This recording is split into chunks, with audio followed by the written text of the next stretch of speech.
Hello, YouTube peoples. I'm Insane Lane, and welcome to Book Club.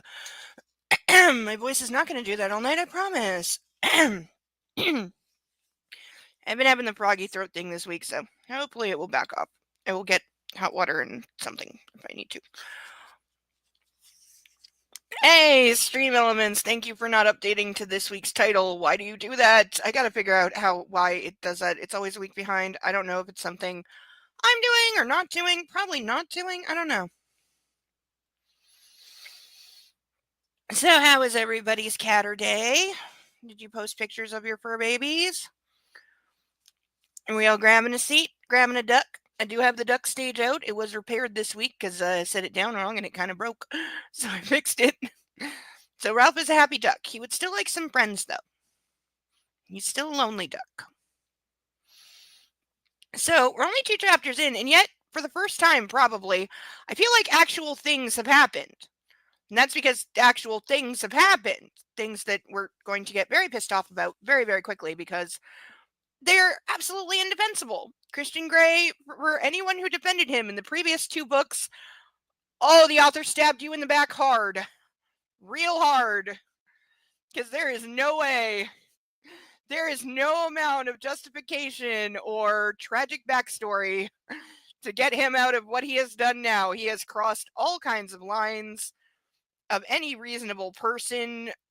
The fact that she stays with him after this it literally defies logic, and if anything just proves that he has fully indoctrinated her at this point and she no longer has any individual capacity or any autonomy at all. Not that she had a lot, because keep in mind, the first thing, we are introduced to this character as she is being somewhat reluctantly told by her roommate to go interview rich billionaire guy, because her roommate, who looks perfectly fine and sounds fine, is too sick to do it. This big interview that she probably spent months trying to get, and would be a huge coup for somebody just coming out of college and looking to get into journalism, because any article on Christian Grey, because he's supposedly so local famous, is going to get picked up by at least a couple other publications. So it would have gotten Kate's name in the byline in some bigger publications, gotten her name out there. But no, she's so tragically sick, she has to send her ditzy, mousy, not a journalism student roommate to do it. So technically everything that happens thereafter is Kate Kavanaugh's fault. All of these are her fault. Maybe that's why she feels responsible when she sees her best friend being very publicly abused and destroyed by the person that she, sent her to. And since Kate's a blonde, Christian wouldn't have been interested, so nothing would have happened. There's always that to remember as well. So, yes, it's possible that Catherine Kavanaugh is the real villain of the story. Not knowingly, but she's the thing that starts the thing.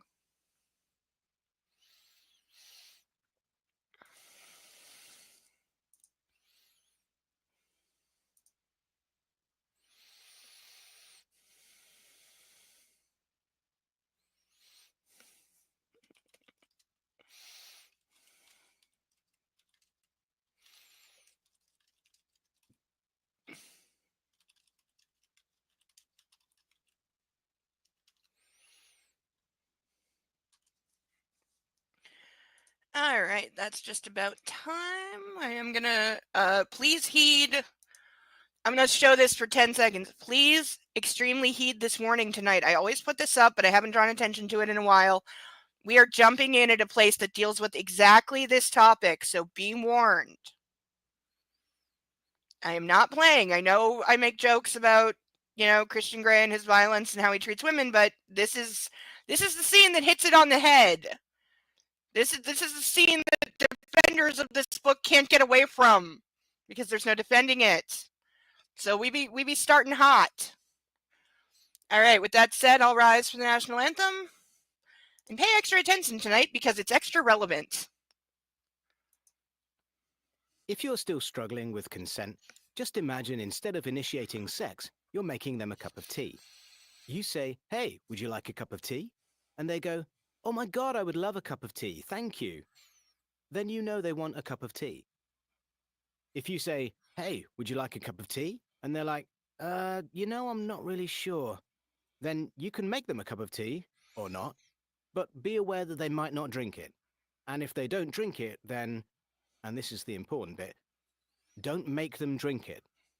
Just because you made it doesn't mean you're entitled to watch them drink it. And if they say, no thank you, then don't make them tea. At all. Just don't make them tea. Don't make them drink tea. Don't get annoyed at them for not wanting tea. They just don't want tea, okay? They might say, yes, please, that's kind of you. And then when the tea arrives, they actually don't want the tea at all. Sure, that's kind of annoying as you've gone to all the effort of making the tea, but they remain under no obligation to drink the tea. They did want tea, now they don't. Some people change their mind in the time it takes to boil the kettle, brew the tea, and add the milk. And it's okay for people to change their mind, and you are still not entitled to watch them drink it. And if they are unconscious, don't make them tea. Unconscious people don't want tea, and they can't answer the question, do you want tea? Because they're unconscious. Okay, maybe they were conscious when you asked them if they wanted tea, and they said yes, but in the time it took you to boil the kettle or brew the tea and add the milk, they are now unconscious. You should just put the tea down, make sure the unconscious person is safe, and this is the important part again, don't make them drink the tea. They said yes then, sure, but unconscious people don't want tea. If someone said yes to tea, started drinking it, and then passed out before they'd finished it, don't keep on pouring it down their throat. Take the tea away. Make sure they are safe, because unconscious people don't want tea. Trust me on this. If someone said yes to tea around your house last Saturday, that doesn't mean they want you to make them tea all the time. They don't want you to come around to their place unexpectedly and make them tea and force them to drink it, going, but you wanted tea last week, or to wake up to find you pouring tea down their throat, going, but you wanted tea last night. If you can understand how completely ludicrous it is to force people to have tea when they don't want tea, and you are able to understand when people don't want tea, then how hard is it to understand when it comes to sex? Whether it's tea or sex, consent is everything. And on that note, I'm going to make myself a cup of tea. Alrighty, and on that note, we will get started. Hello, everybody! Look at the duck! We got Ralph in the house. Say hi. He's desperately waiting for friends. He's very lonely. I'm aware that I look like I have two black eyes. I do not. My makeup just got a little out of control, and it stayed that way. I am not trying to recreate my goth look of teenage years past. I have a choke on my face? Yes, I do. So we got Ralph, we got Book, I got my Handmaid's Tale outfit, which I think I'm going to keep this for a while. I forgot the tie. How could I am such a, oh my god, I'm the biggest ditz klutz in the world sometimes. Well, I'm actually not very clumsy. I am incredibly forgetful. Incredibly so. Did I screw this up? I may have screwed this up. Did I screw this up? I might have.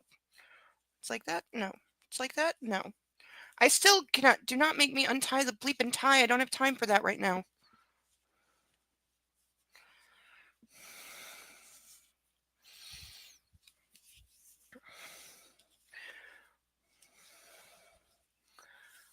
Okay, we're just gonna roll with it. We're gonna try to roll with it. I'm not good at this. And I really, really do need to get a better tie, like a thinner tie that is easier.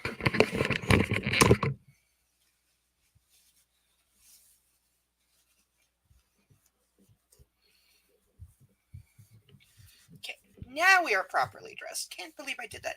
But at least, hey! At least this time I noticed before the end of the stream. I didn't go the entire stream not wearing it and then remember when I stopped. Also, anyone who was watching that night and didn't tell me, you suck. Okay, now my bonnet is wrong. Jesus, I am a mess tonight. Why am I a mess? Because that's just a natural state of being. But yeah, oh, it's gonna bother me. You know what? It's because I can't have these side flaps they should be over my ears, but I have to keep them up or I can't hear, so it doesn't fit quite right. For anyone who's new, please notice the stream elements link at the top of the chat, or at least it should be there. If you would like to tip, we do have some incentives, one of which is for $10. I will draw a duck out of the duck bag, and you get to name the duck. It isn't random. You don't get to pick. It's a random draw of a duck. And then we'll get put on our duck stage with Ralph, so he has some friends. Which he would like some friends because he's been alone for like a month now. If anyone is crazier than 2 ducks and donates $25, I will put on these handcuffs for the remainder of the chapter or the remainder of the book, depending how far along we are. The book we're reading tonight, not the whole thing. And if anyone's absolutely insane and donates $50, I will chug the contents of this glass, which is alcoholic, immediately. And there's something stuck in my teeth that's bothering me, and I'm going to try to ignore it because it's really annoying. It's triggering all my autism things. I should have brushed my teeth after eating. Okay, so we are starting off into, I'm not sure how far into their honeymoon we are, but they've gotten married. We didn't actually see the wedding. In a really weird choice, artistically, we had her dreaming a version of the wedding that it is at least partially fabricated, because she says that like something she dreamed wasn't true or something like that. So we didn't actually get to see the real wedding. We just got to see her imagining and like half dreaming the wedding, and it wasn't even the way that it really happened. So incredibly weird choice there. And then they're on their honeymoon. They're somewhere in the Mediterranean. He tried to impress her with the fact that he owns a plane. Like she didn't know this already, because I think she did. He did the "you are mine" thing so much I was ready to vomit, because he really means it now. He literally like thinks that she is a possession and he just owns her now because he married her.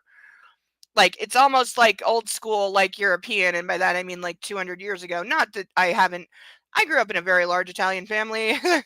Let's just say I've met current men and women who think along those lines, and I didn't like them either. But you do not own your wife.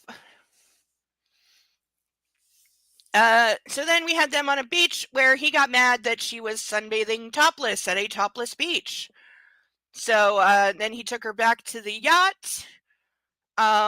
She pouted like a child. He was a walking rage machine and is apparently going to discipline his own staff for, I guess, not controlling his wife while he was swimming. I don't know, but apparently the staff is now mad at her for getting them in trouble because she disobeyed the wishes of the master and had her tits out in public, which they're in Europe.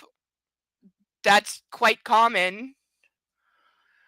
But he didn't like it, so he threw a fit, took her back to the boat, where he pretty much orders her to order a drink and then orders her to chug it, and she does. He then punishes her with extremely violent sex. I say it's questionable consent. They are married. She doesn't tell him to stop, but also E.L. James didn't do the physics on this, because if she did, it results in Anastasia having 2 broken wrists.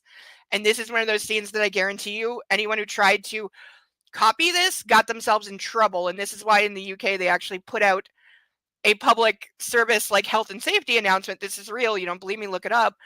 Saying, please stop trying things from 50 Shades, because people are ending up in the hospital when it goes wrong and they get hurt because they don't know what they're doing, and it's dangerous.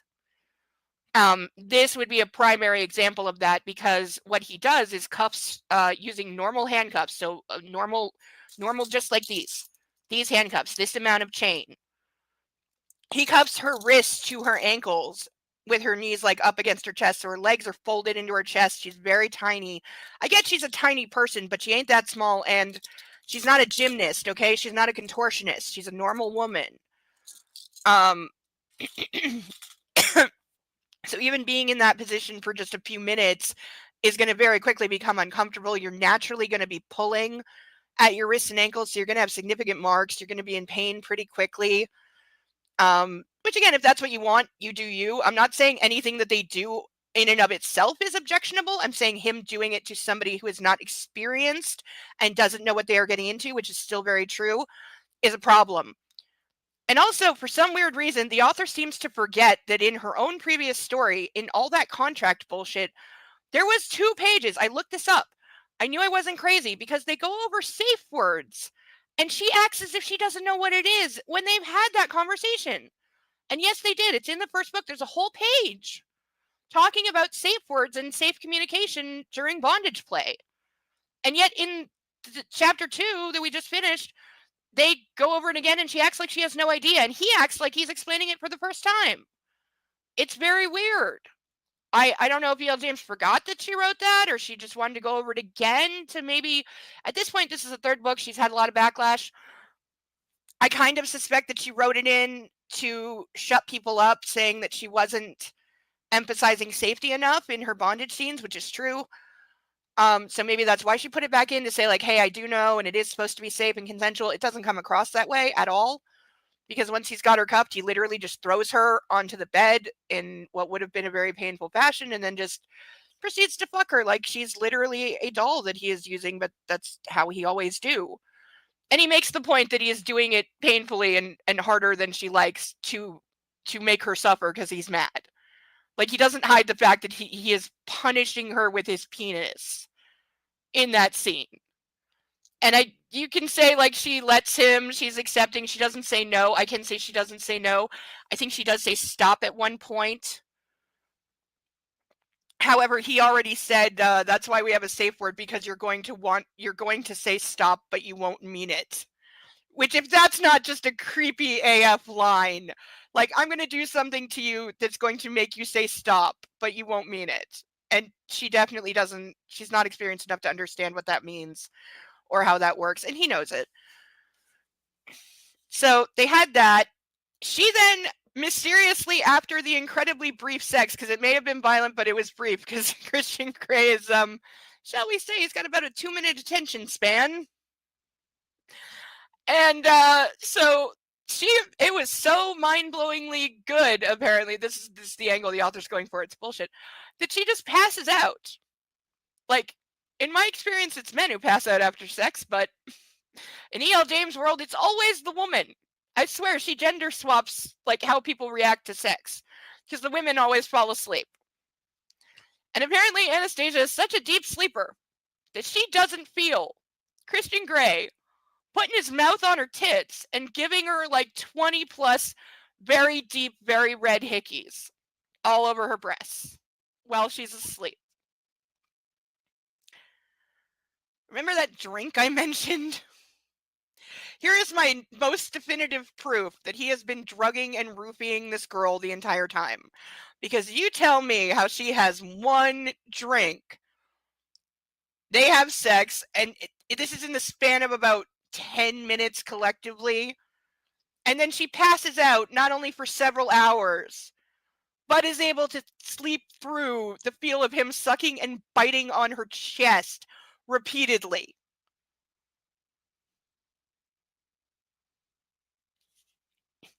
So there's my definitive proof that he roofied her. I think he did, and I think that pretty much proves it. Because how do you sleep through something like that? Answer, you don't. And he did insist that she drink it. So that is where we are picking up, with her waking up and discovering what he has done.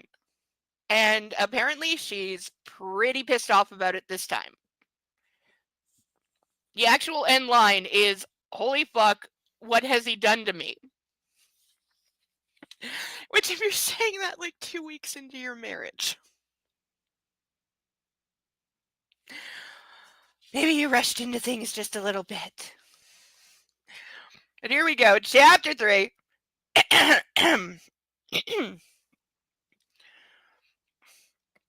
I gaze in horror at the red marks all over my breasts. Hickeys. I have hickeys. I'm married to one of the most respected businessmen in the United States. I call doubt on that. I don't think he's respected. I think most business people probably think he's a giant douchebag. He's given me goddamn hickeys. How did I not feel him doing this to me? Yeah, that's my question too. Here's the very lame answer that doesn't justify this. I flush. The fact is, I know exactly why. Mr. Orgasmic using his fine motor sexing skills on me. She's literally saying my boyfriend fucks me so good that I'm deeply and unrousingly unconscious for several hours afterwards. Okay, I just resisted the urge to make a P. Diddy joke about there being allegedly roofies in the baby oil. I was not going there. I'm not gonna do it. I'm not doing it. I'm not doing it. Too recent. Not doing it. Nope. Nope.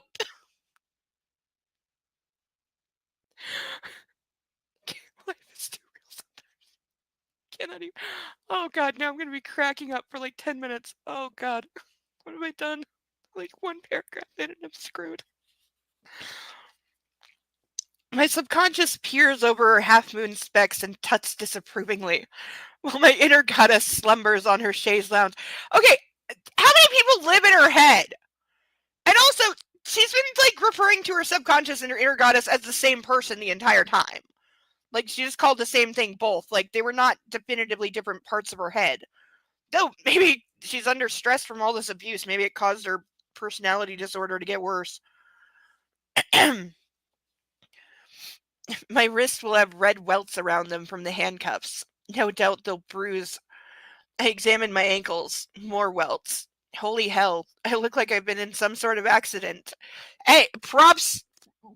I will give E.L. James exactly 0.000000000.1% of credit. I know I said point twice. Don't yell at me. And say at least she acknowledged that, yeah, the handcuffs would have left very serious marks that absolutely will bruise. Holy hell, I look like I've been in some sort of accident. I gaze at myself, trying to absorb how I look. My body is so different these days. Also, something you should not be saying in a new relationship, even a married one. It's changed subtly since I've known him. I've become leaner and fitter, and my hair is glossy and well cut. Sounds like she's describing a horse. My nails are manicured, my feet are pedicured, my eyebrows threaded and beautifully shaped. For the first time in my life, I'm well groomed. What?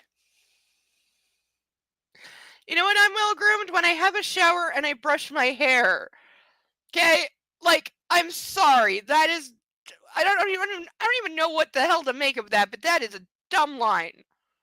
That is just a bad line. Except for these hideous love bites. Although don't call them that. Because he didn't do that out of love. He did it out of you will obey me. And that's not love. I don't want to think about grooming at the moment. Which version? I'm too mad. How dare he mark me like this? True, she should be absolutely livid. She should be demanding to get off the boat. God, like, you know, what's the is it Natalie Woods that I'm thinking of? The actress that went out on a boat with Christopher Walken and other famous actor, and then the two men came back and she didn't, and she was found dead. And the two of them have pretty much said they both know what happened, but they'll never tell. One of them will, by the way. It's Christopher Walken and somebody else that was out with her. And I promise you, the second one of those two men dies, the other one will, like, spill. Or when they're both dead, there'll be a letter left with a lawyer explaining what happened to Natalie Woods. Like, that will happen. But yeah, she's in, like, a Natalie Woods type situation right now. Or Double Jeopardy, if anybody saw that movie. That was a great movie. Really great. And I'm not the biggest Tommy Lee Jones fan, but he's just right in that he held back like just enough. I look like hell. I know why he's done this. Damn control freak. Right. My subconscious folds her arms beneath her small bosom. He's gone too far this time. Really? This is too far? Because I can think of times he's gone further. He stole and sold your car without your knowledge or consent. Still not exactly sure how he did that, but he did.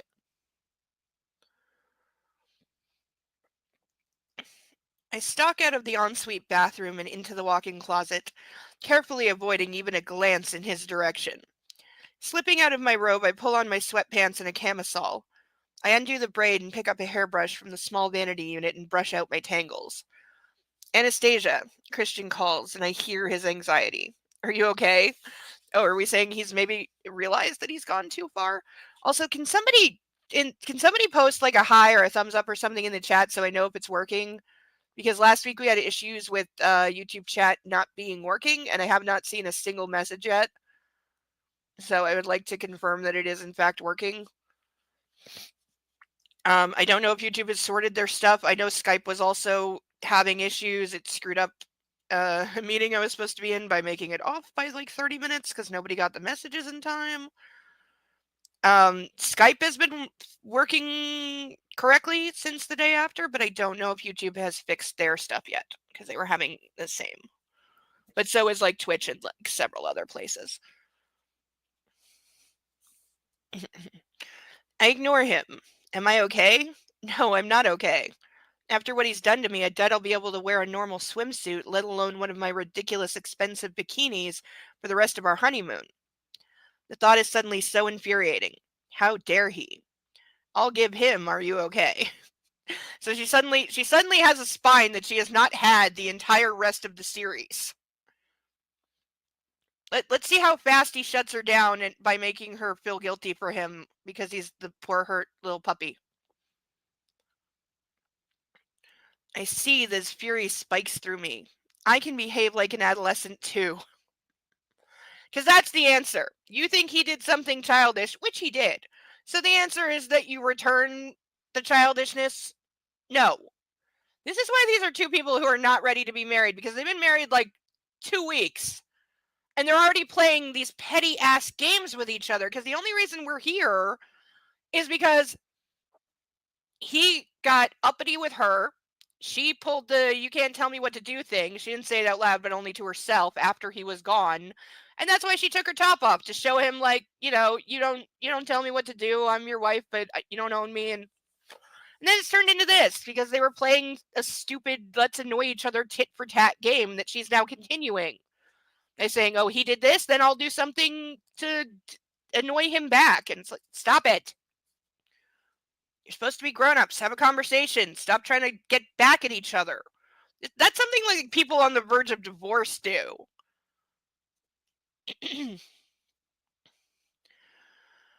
Stepping back into the bedroom, I hurled a hairbrush at him, turn and leave. So she literally she just I can't, it's under the duck stage, but I have a hairbrush here. No, I can't get it.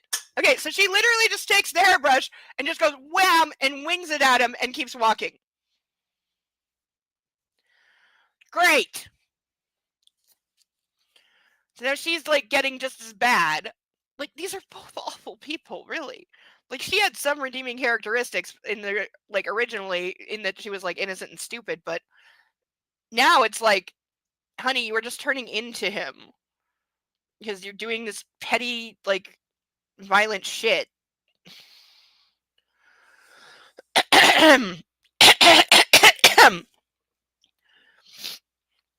I hurl the hairbrush at him, turn and leave, though not before I see his shocked expression and his lightning reaction as he raises his arm to protect his head so that the brush bounces ineffectively off his forearm and onto the bed. So she threw it at his head, too.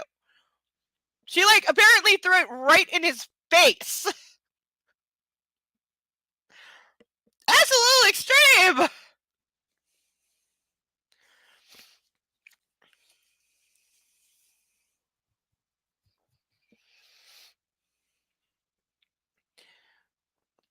I storm out of our cabin, bolt upstairs and out on deck, fleeing towards the bow. So now she threw something at him, he's mad, he's chasing her, and she's running. This is their honeymoon. They're not even like back home and living together yet. And already we have what I think you could classify as a domestic violence spat. God, Mark, I wish you were here. I need you.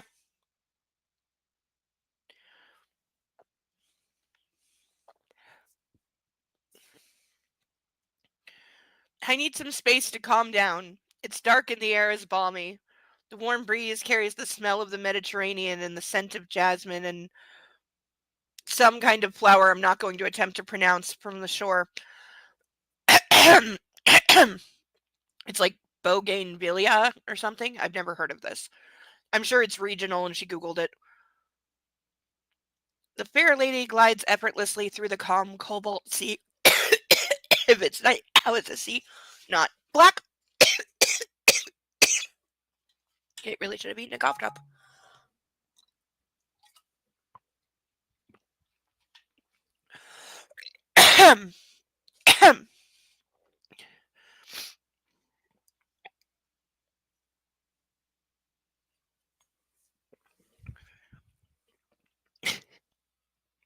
Pup's under his blanket, but just his tail is sticking out. He forgets he has a tail.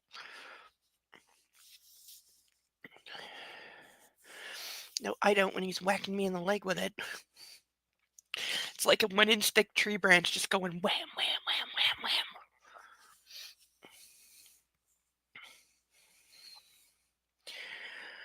wham. Cobalt sea as I rest my elbows on the wood railing, gazing at the distant shore where tiny lights wink and twinkle. I take a deep, healing breath and slowly begin to calm. I'm aware of him behind me before I hear him. "You're mad at me," he whispers. "No shit, Sherlock." Appropriate use of that phrase. "How mad?" "Scale of 1 to 10, I think I'm at 50. Apt, huh?" "That mad." He sounds surprised and impressed at once. "Yes, push to violence mad," I say through gritted teeth. At least she owns hers. Okay, at least she said what she did was violent. He will make no such admission, I'm willing to bet.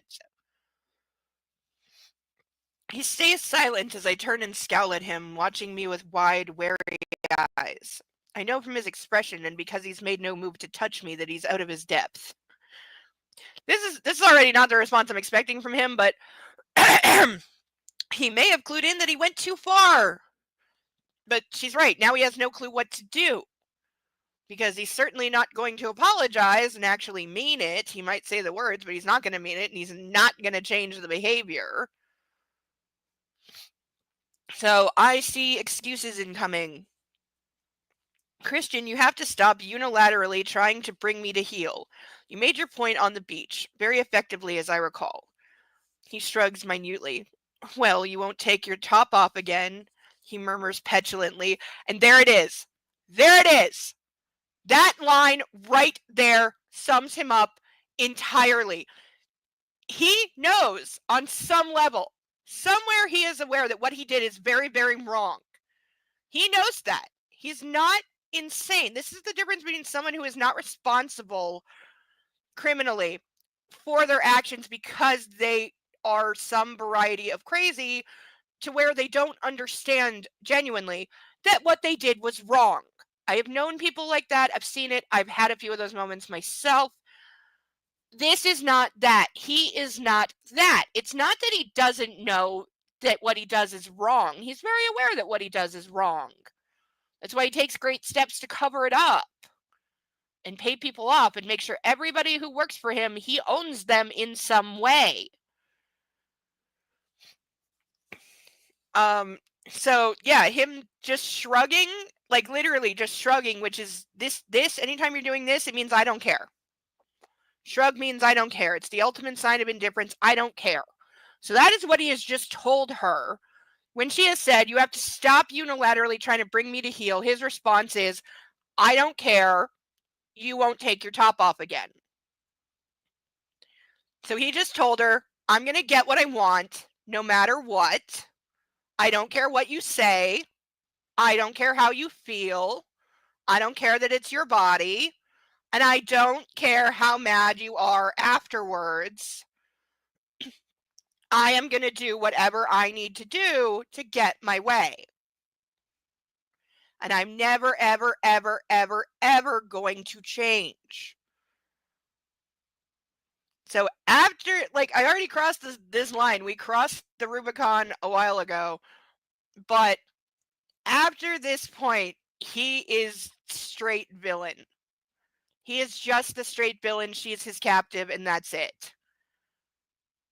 Like, that is it. There's no other way to read it at this point. There's nowhere left to go. There is not an inch of defensible space left in any universe.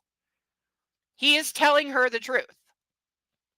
And again, like I always say, when people tell you who they are, believe them the first time. It will save you a lot of grief. Or in the case of relationships like this, it will save your life. Still waiting for somebody to make a comment on either YouTube or Twitch. Or you have and it's not working. Because I'm not seeing any comments. So if it's not working, I'm sorry, and there's nothing I can do about it.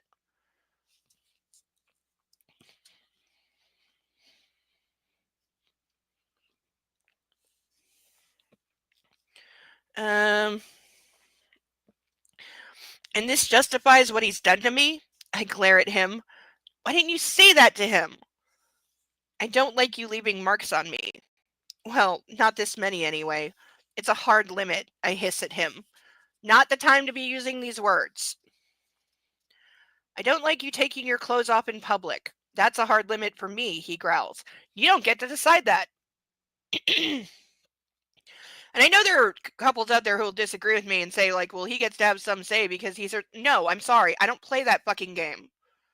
Marriage does not involve ownership. She wants to be topless at the beach? Fine. You know what? If there's consequences for that, also hers. That's how that works. And you can say it makes me uncomfortable. I don't like it. Well, you know, then that's a conversation between the two of you. And at some point, she's got to make a decision whether, you know, she's going to do it anyway and you get to suck it up.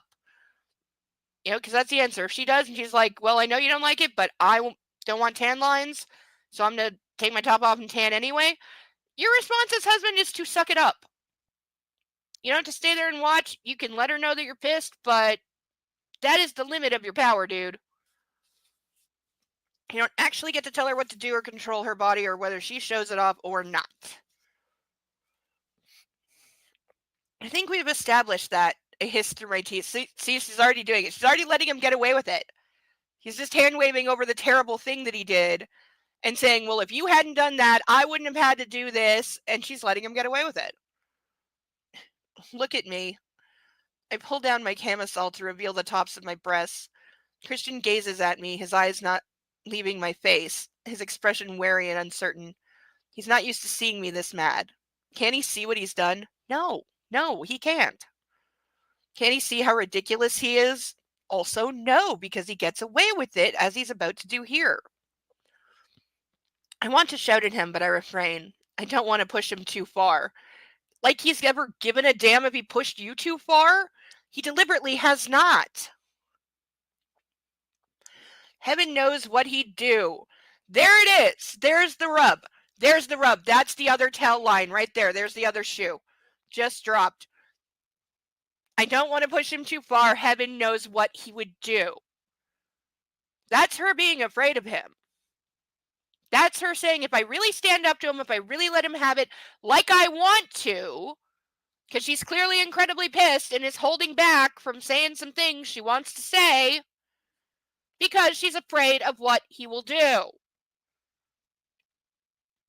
So this is purely a domestic violence situation from this point on.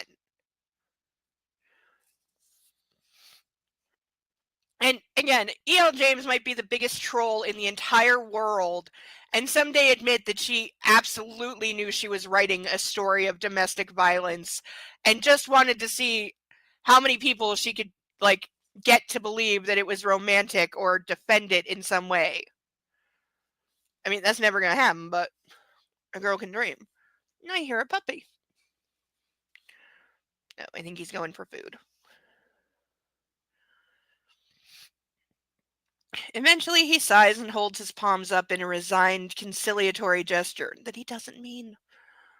Okay, he says, his voice placating. I get it. You get what? She's barely said anything and you weren't listening in the first place. Yep, that's the puppy getting food. He doesn't get it because she didn't say it. Like, she didn't actually say the thing, and he didn't actually, like, listen in any real way at all. And I just realized I forgot to check a thing. Why is my head never on straight? I'm okay. Okay, the thing is okay. I still don't know if the chat is working. Good. He runs his hand through his hair. I'm sorry. Please don't be mad at me. Finally, he looks contrite, using my own words back at me, because he doesn't have words of his own. You're such an adolescent sometimes, I scold him mulishly. But the fight has gone out of my voice, and he knows it.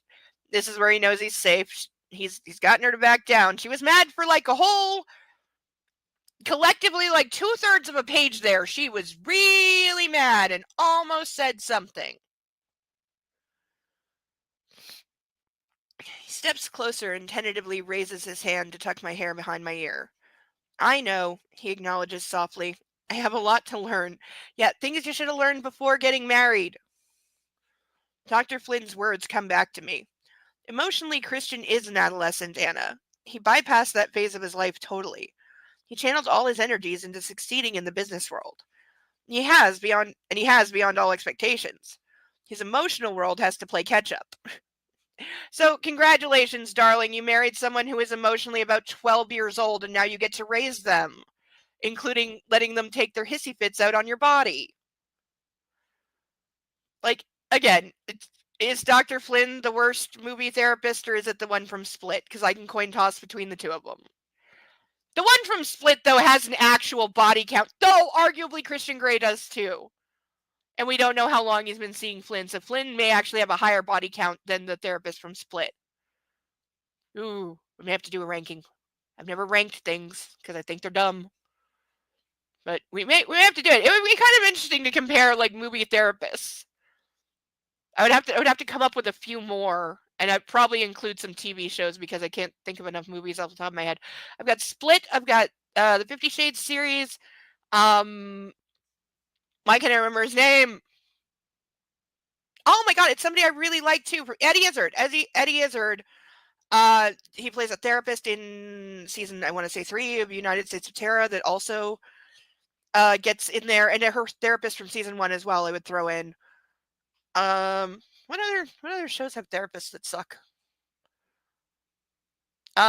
What's that Charlie Sheen like the show where he's like a rage counselor, he's like an anger management therapist or something.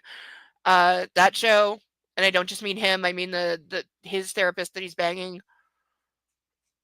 Yeah, we could come up with some.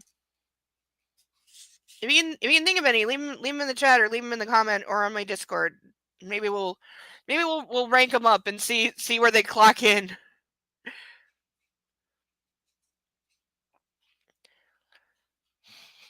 Puppy's like crunching his kibble so loud, pushing his bowl around with his nose. He always tries to jam the whole bowl of kibble in his mouth in like one bite.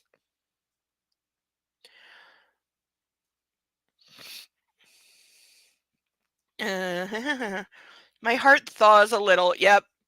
Feel sorry for him because he's so wounded. He's a hurt puppy, so love him no matter what he does, no matter how many times he bites you or pees on your stuff.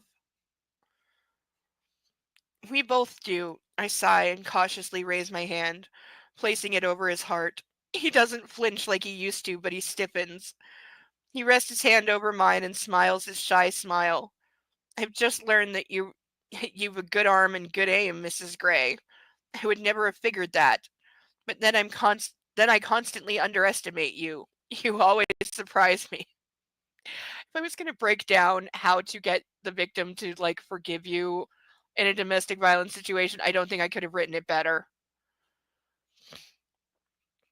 I arch my eyebrow at him. Target practice with Ray. I can throw and shoot straight, Mr. Gray, and you do well to remember that. We're supposed to believe this tiny little thing can shoot a gun? I will endeavor to do that, Mrs. Gray, or ensure that all potential projectile objects are nailed down and you don't have access to a gun. He smirks. Yeah, like you'd ever let her have a gun. No way. I smile back, narrowing my eyes. I'm resourceful. No, you're not. That you are, he whispers and releases my hand to circle his arms around me. Pulling me into an embrace, he buries his nose in my hair, and I wrap my arms around him, holding him close, and feel the tension leave his body as he nuzzles me. If they have sex after this, I swear to God. Am I forgiven? Am I? I feel his smile. Yes, he answers. Ditto. See, except it's not the same because he punished her and physically abused her twice before forgiving her, whereas she's just supposed to remember, oh, he's growing up, he doesn't realize when he does atrocious things, which he fully does. He just knows that he will get away with it. Like, you don't think when he was getting in fights and getting thrown out of private schools and like getting in trouble, his rich parents didn't buy him out of trouble and make it go away and teach him that yes, the one thing your family and their money is good for is that they will protect you when you're an evil bastard?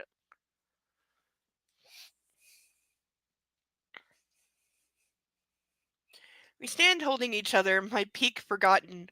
He does smell good, adolescent or not. How can I resist him? That's not creepy at all.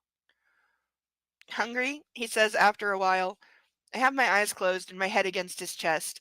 Yes, famished. All the activity has given me an appetite, but I'm not dressed for dinner. I'm sure my sweatpants and camisole would be frowned upon in the dining room. You're on a mega yacht that you rented. You can wear whatever the fuck you want. You look good to me, Anastasia. Besides, it's our boat for the week. We can dress how we like. Yeah, correct. Think of it as a dress down Tuesday on the Côte d'Azur. Anyway, I thought we'd eat on deck. Yes, I'd like that. He kisses me, an earnest forgive me kiss, and then we wander hand in hand towards the bow, where our gazpacho awaits. So there's been food waiting, and they're, oh my god, these are like the most inconsiderate people. The steward serves our creme brulee, and there's a puppy pawing my leg. Who wants to see a puppy? Hello, hello, hello. Here he is. Here he is, puppy. All right, everybody take pictures. Take pictures of the beautiful puppy. He had a pretty good day. He tried to tell the kitty what for. Kitty almost listened. But he definitely gave the kitty a reason to think twice. Now, it wasn't just because I was watching, so he felt safe standing up for himself to the kitty, but you growled at him good, didn't you? Yeah, you did good. Kitty was trying to poke him off of his pillow. Which normally Bo would just move because he's afraid of the kitty, but I was watching, and therefore he felt brave and snapped at the kitty. And then when encouraged, you growled at the kitty. Yes, you growled at him real good. Kitty, of course, just sat there looking at him like, what are you playing at? You know she goes to sleep and I'm going to kill you, right? This is what they do at night. Yes, you two are absolutely awful to each other at night. You're both little nutballs. Yeah, you steal my shoes. Kitty pokes at you till you wind up sitting on my head. Then he whines for attention, pretending he's not a little brat. Yeah, used to me calling you that, little fatty. Little fatty. Little fat puppy. Yes, you're fat. Yes, you're fat. Yes, you're fat. Oh, okay. Oh, you're gonna lick my eye makeup, aren't you? Yeah. I know. What am I doing wearing that stuff you don't approve of? I know. I know. I know. I know. Yes, I know. I know. I know. You're a puppy and I know. Yeah. Okay. We're getting way behind. Not even halfway through this chapter yet, and I should be. Okay? Okay. Okay. Yeah. Okay. I'm gonna put you on your pillow. Are you gonna be a puppy? Okay, puppy. He's a good boy. Say bye-bye. Say bye-bye. Bye, I'm a puppy. I'll be nearby. I'll make an appearance later. Consider sponsoring a duck. I'm not getting snagged on mommy's tie. Oh god, he's stuck. He's stuck. Fuck. Fuck, fuck, fuck. Ah! Oh, he's stuck. He's stuck. He's stuck. Damn it.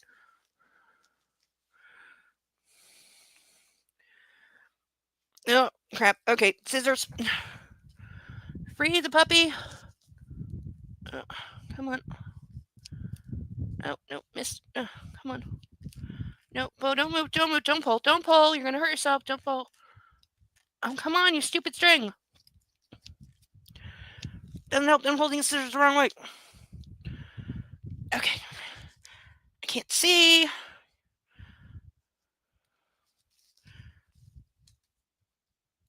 Okay, very, very hard to do this one-handed. Come on. Oh, where is that bloody string? Oh. Okay, hold on. Oh, Bo, stay. I'm trying. I know. No, stop. You're going to hurt yourself. Bo, Christ, you have to stop.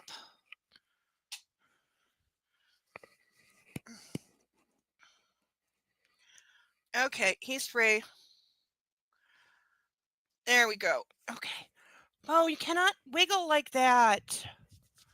Don't give me the don't be mad at me face. I'm not in trouble. I just needed you to stay still. Okay? Yeah. You're okay. It's okay. Down we go. Gentle. See, that's why you get stuck on things, because you kick and wiggle so much. And now I have puppy hair all over me. Great.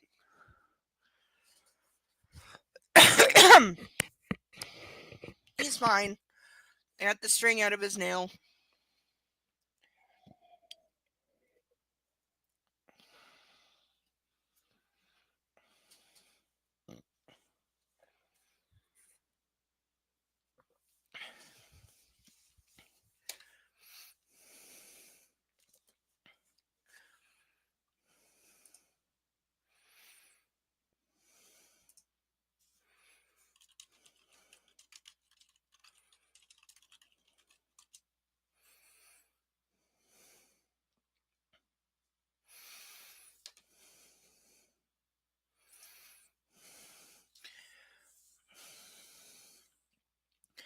The steward serves our creme brulee and discreetly retires. Why do you always braid my hair? I asked Christian out of curiosity. We're sitting adjacent to each other at the table, my lower leg curled around his. He pauses as he's about to pick up his dessert spoon and frowns. I don't want your hair catching in anything, he says quietly, and for a moment he's lost in thought. Habit, I think, he muses. Suddenly he frowns and his eyes widen, his pupils dilating with alarm. Like he never put it together before, are you kidding me? What's he remembered? It's something painful, some early childhood memory, I guess. I don't want to remind him of that. Leaning over, I put my index finger over his lips. No, it doesn't matter. I don't need to know. I was just curious. Okay, this is something you should bring up in therapy. I give him a warm, reassuring smile. His look is wary, but after a moment he visibly relaxes, his relief evident. I lean over to kiss the corner of his mouth. I love you, I murmur. Ugh, my mouth does not want to work tonight. It's all this dipping.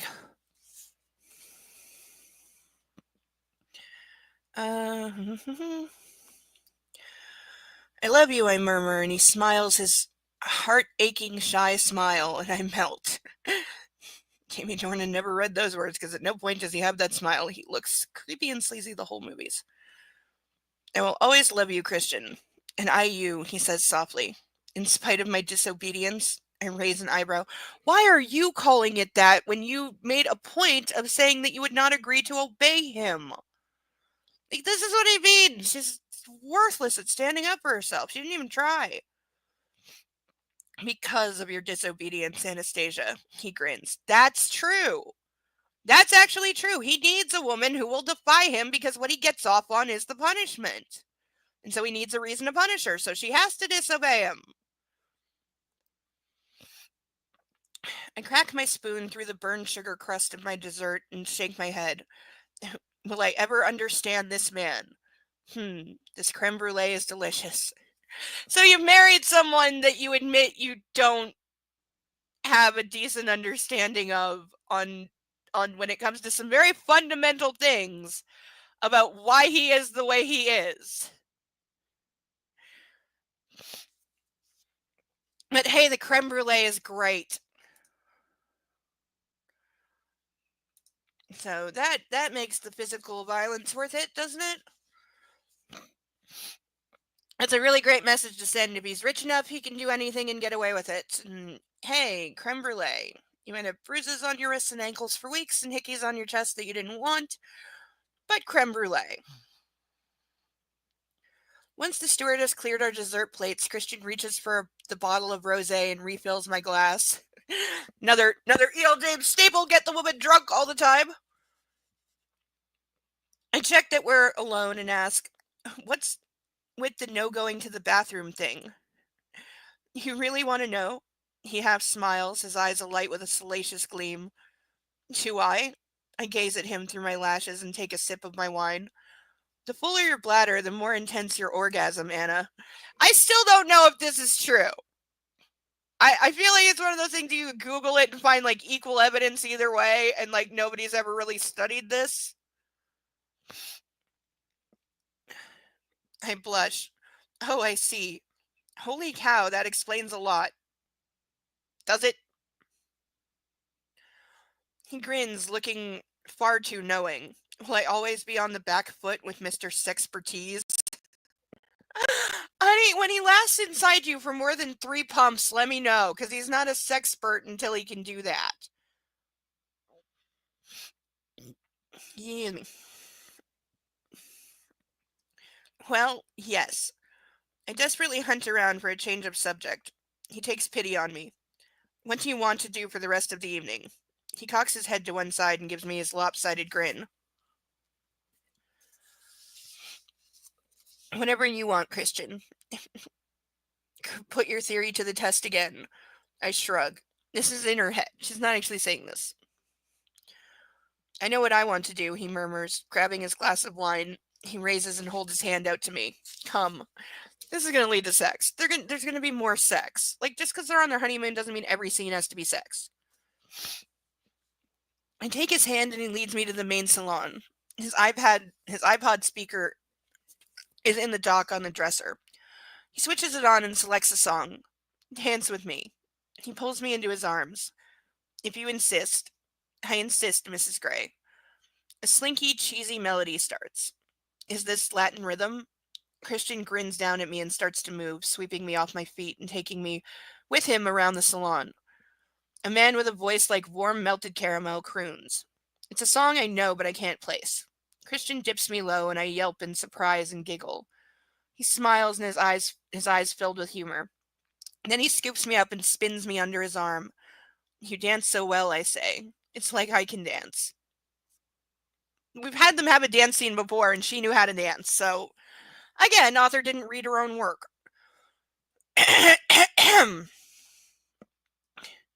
He gives me a sphinx-like grin but says nothing, and I wonder if it's because he's thinking of her. Mrs. Robinson, the woman who taught him how to dance. And how to fuck. She hasn't crossed my mind for a while. Christian has not mentioned her since his birthday. And as far as I'm aware, their business relationship is over. Like he would know.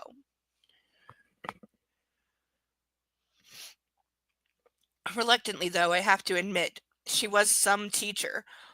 Whoa! Way to nuke like one of the only consistent things about Anastasia's character is that from the beginning she has fundamentally and in every way possible, without ever giving an inch, hated Mrs. Robinson and called her a child abuser and a pedophile and said that she is the worst and that she abused Christian and she's wrong and she's evil.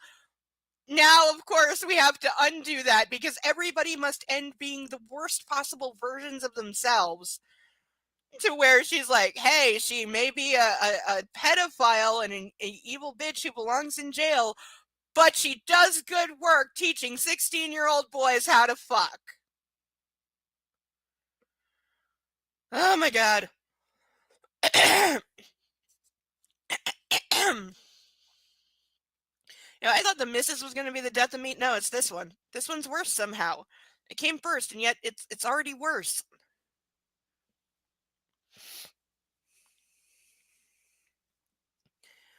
He dips me low again and plants a swift kiss on my lips.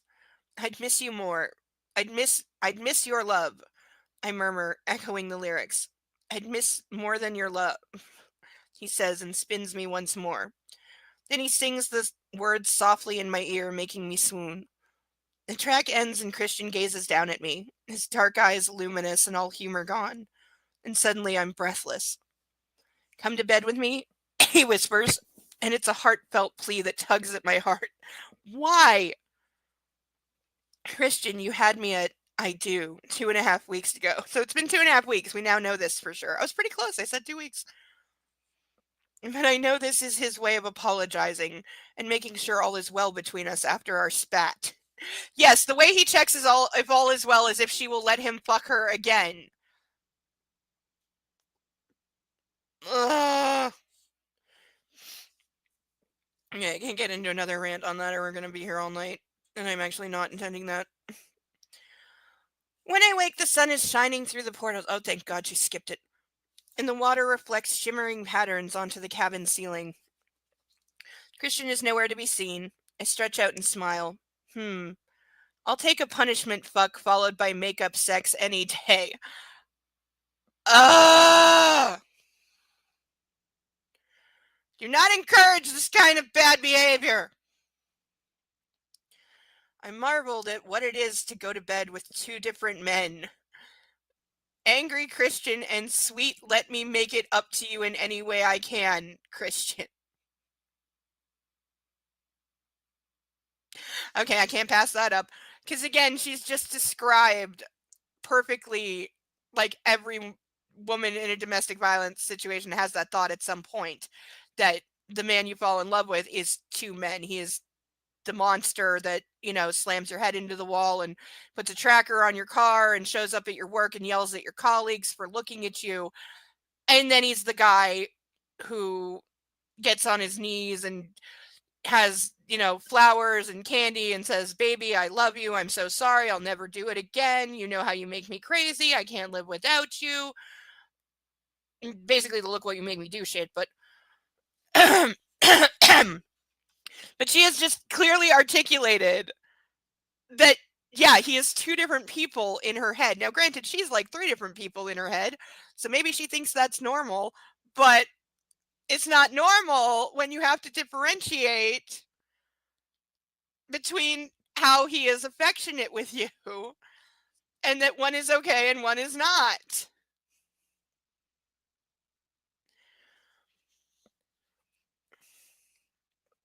I, I rise and head for the bath. It's tricky to decide which one of them I like best. Oh, there we go. There we go. That's the line that's supposed to make it okay. It doesn't. I rise and head for the bathroom, opening the door. I find Christian inside shaving, naked except for a towel wrapped around his waist. He turns and beams, not fazed that I'm interrupting him. I'm assuming at this point they've seen each other in the bathroom. I have discovered that Christian will never lock the door if he's the only person in the room. The reason is sobering and not one I want to dwell on. That is counterintuitive because as somebody, she's going to say it's related to PTSD or something, but as someone who has PTSD, I definitely lock the door if I'm the only one in the room. I don't know if were we told some reason that he does this? I don't think so. I'm sure it'll come up later and it'll be like, "Oh, he's such a hurt puppy." I'm sorry, I'm over the attempt to like humanize him by saying, "Oh, he was abused, so his behavior's okay." It's not. It's still not okay. And I don't like that childhood abuse is used as an excuse for his incredibly violent, incredibly criminal behavior. Because that is insulting to survivors like myself who did not grow up to be abusive, evil people.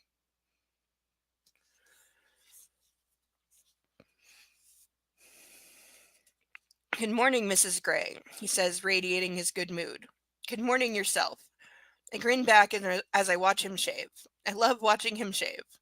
He pulls his chin up and shaves beneath it, taking long, deliberate strokes, and I find myself unconsciously mirroring his action, pulling my upper lip down just as he does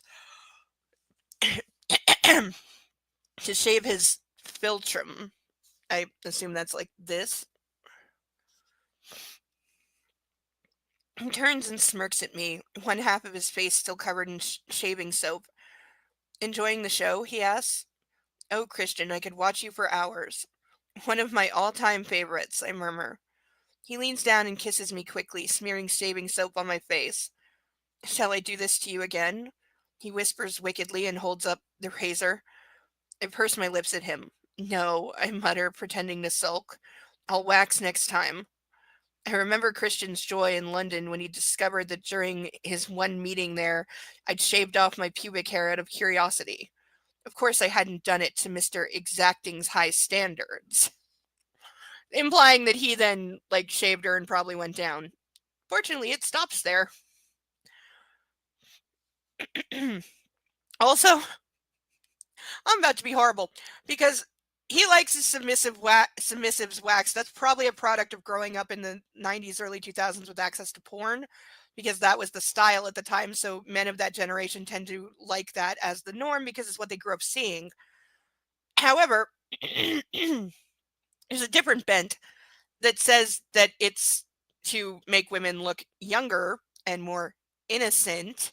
And when you combine that with the horrifying fact that she was deliberately, intentionally supposed to be made to look like a little girl, the way she dressed and the way she behaved in their first meeting, and that comes directly out of the book.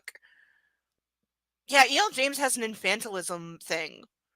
Like, honey, do you just write it? Stop like subtly putting it in everything else and just making it extra icky in in relationships where it's not supposed to be there, but it is there. I mean, hell, you made your start like writing about a niche, what at the time was quite a niche kink. I mean, granted, this thing took it global and fucked it up for everybody. And yes, I know I was there and I watched this book destroy what the BDSM community was. I couldn't get away from it online. I hadn't even read it yet or didn't know what it was, and it ruined like my sex life for quite a while. And you get so many you get so many assholes who are then showing up trying to act like Christian Grey, and it's like, okay, you don't know fuck all, get away from me.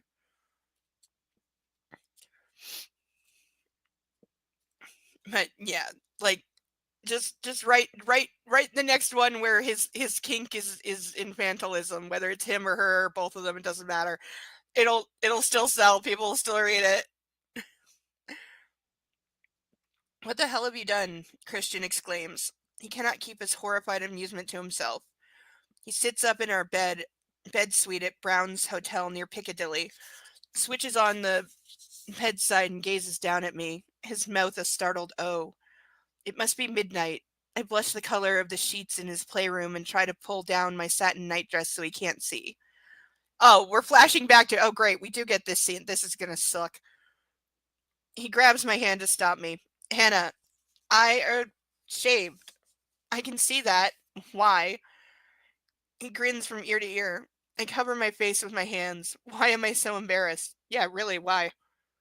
Hey, he says softly and pulls my hand away. Don't hide. He's biting his lips so that he won't laugh. Tell me, why? Because she knows that's how you like it, you dumbass. Why do you think?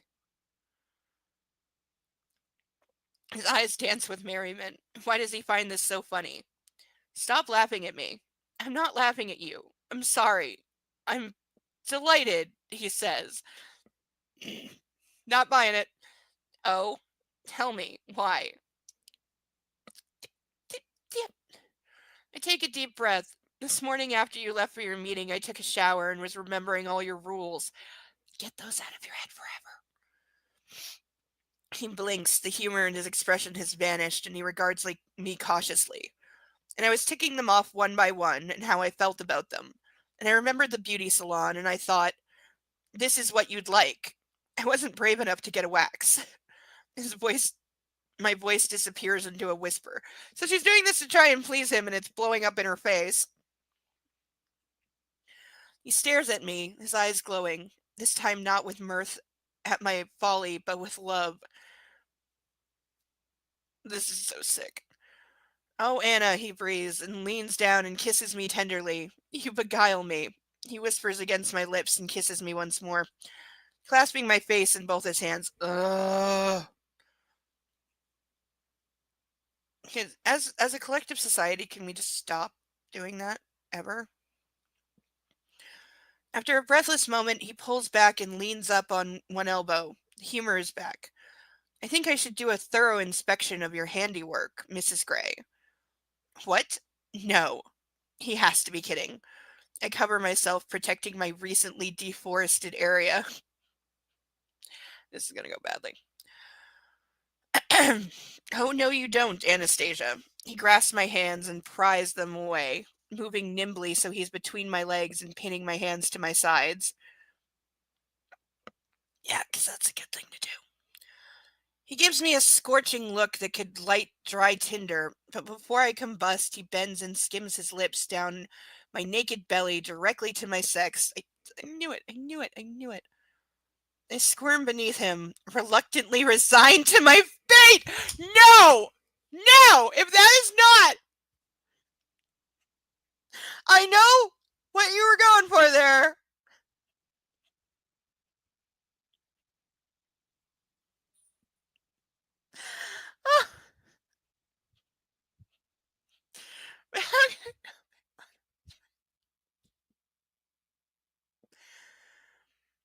Oh my god. I know what you were going for there. I know, and y'all know I'm writing a fan fiction. I just finished part 5. Yay me! We'll be starting on part 6, and I'm kind of writing 2 things at once right now. They're the same thing, but they're different parts. So I have been known to write some very hacky turns of phrases, but I catch myself and I fix it. Ugh. And you know what sucks is the one person I have, like, there's the people that I know that are reading as I'm writing it. The one person that is actually up to part 5 has been too busy all week to read it. I busted my ass to get it ready for them in time because they had to leave the country and we're going to be busy. And then they had to leave early and got busy and haven't had time to read it, so I have no feedback at all. It's just driving me crazy.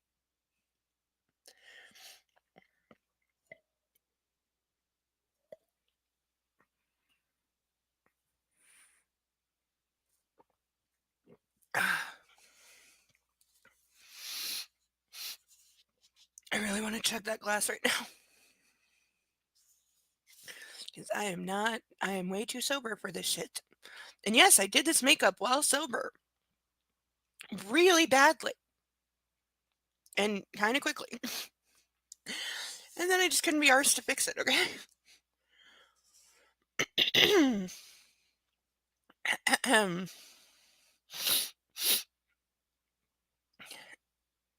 Well, what have we here? Christian plants a kiss where until this morning I had pubic hair, then scrapes his bristly chin across me. Ow. Ah, I exclaim. That definitely is pain because that would actually hurt. Wow, that's sensitive. Christian's eyes dart to mine, full of salacious longing. I think you missed a bit, he murmurs, and tugs gently, right underneath. Oh, damn, I mutter, hoping this will put an end to his frankly intrusive scrutiny. Yeah, how about telling him to stop? I have an idea. He leaps naked out of the bed and heads to the bathroom. Here we go. What on earth is he doing? He returns moments later carrying a glass of water, a mug, my razor, and his shaving brush and soap, and a towel. He puts the water, brush, soap, and razor on the bedside table and gazes down at me holding the towel. Oh no. My subconscious slams down her complete work of Charles Dickens, leaps up from her armchair, and puts her hands on her hips. No, no, no, I squeak. Mrs. Gray, if a job's worth doing, It's worth doing well. Lift your hips. His eyes glow summer storm gray. By the way, author also spells gray both ways, with an E and with an A, in alternate ways. And no, it's not that his last name is one and the color is the other. She always spells his last name with an E, yes, but the color she has spelled both ways. Christian, you're not shaving me. He tilts his head to one side. Why ever not? I flush. Isn't it obvious? Because it's just too intimate, he whispers. Hannah, I crave intimacy with you. You know that. Really? Really? You utter dickwad who at the beginning of when you met made it blatantly fucking clear that you never so much as slept in the same bed as a woman because that was too intimate. That's why your subs had their own bedroom. It wasn't to give them space after you were horrible and did no aftercare so they could just cry and you didn't have to hear it. It was so they wouldn't expect to sleep in the same bed with you. Intimacy is something he has never, ever, ever, ever, ever, ever, ever wanted prior to this moment, including with her. He deliberately avoided being intimate with her. This is why I don't like when people use the word being intimate to mean sex, because usually sex is just sex. Sex is just fucking. For it to be intimate, that's a whole other level. So this is some epic bullshit here. This is again, and I warned y'all about that. I said I think in the third one is where she started doing some really heavy retconning, trying to pretend that he was not as horrible as he'd always been written by basically pretending shit like this, that just he wasn't that bad, or there's scenes you didn't see or misinterpreted or blah blah blah blah blah blah blah. But yeah, you hate it when people say you wrote a story about abuse and then you've written like your opening wedding sex scene is literally just abuse.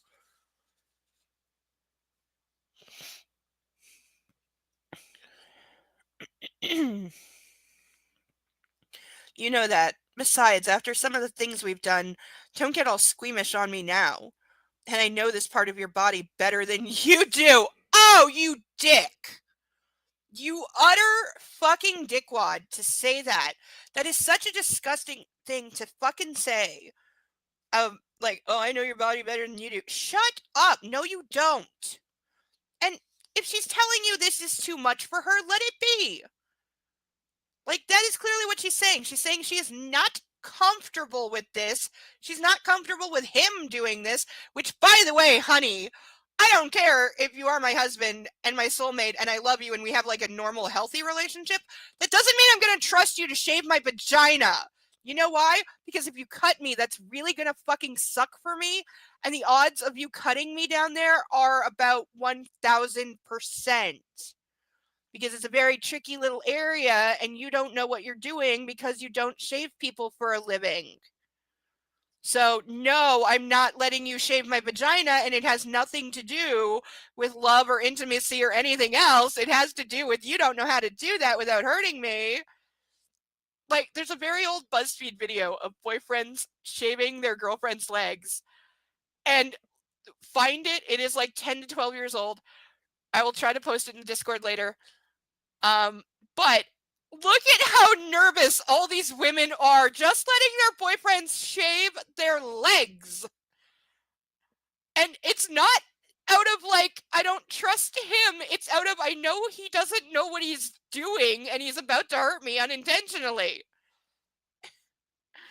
Like, yeah, asking somebody to shave your legs has to be one of the biggest like trust things in a relationship. I'm trying to think, okay, what would take more trust from me? Letting a guy go down or letting him shave my legs?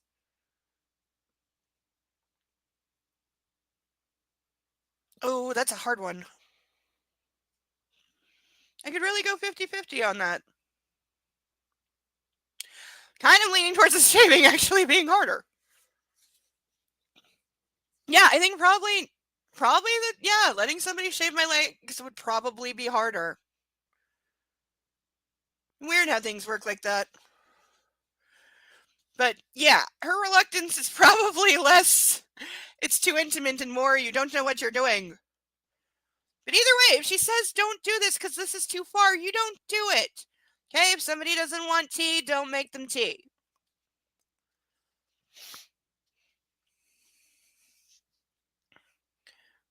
I gape at him. Of all the arrogant.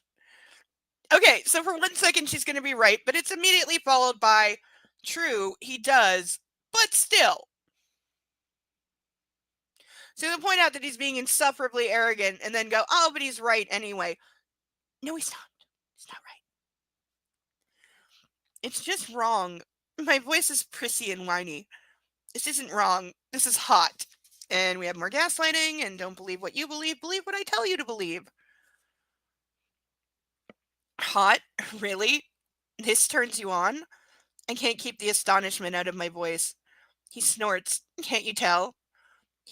He glances down at his arousal. I want to shave you, he whispers. Okay, also, just because something's a turn on for your partner doesn't mean you have to indulge them. You know, I've been with people where I've had things that are a turn on for me, but not for them. So guess what? We didn't do it. And vice versa. You don't have to be into everything your partner's into. Oh, what the hell? I lay back, throwing my arm over my face so I don't have to watch. If it makes you happy, Christian, go ahead. You are so kinky. This is not kinky. This is something like I swear normal couples would wind up doing sometime and think it's kinky. This isn't kinky, but I'm sorry, doing the throwing my arm over my face so I don't have to watch if it makes you happy thing, this is not okay. I mutter as I lift my hips and he slips the towel beneath me. He kisses my inner thigh. Oh, baby, how right you are. I hear the slosh of the water as he dips the shaving brush in the glass of water, then the soft swirl of the brush in the mug. He grasps my left ankle and parts my legs, and the bed dips as he sits between my legs. This would be the worst position. Like seriously. Like literally imagine this. She's on the bed with her legs open. He's kneeling between her legs. This is a terrible position to shave someone's vagina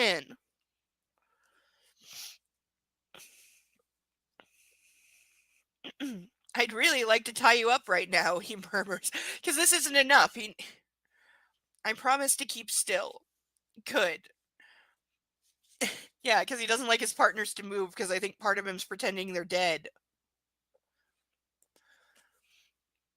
I gasp as he runs the lathered brush over my pubic bone. It's warm.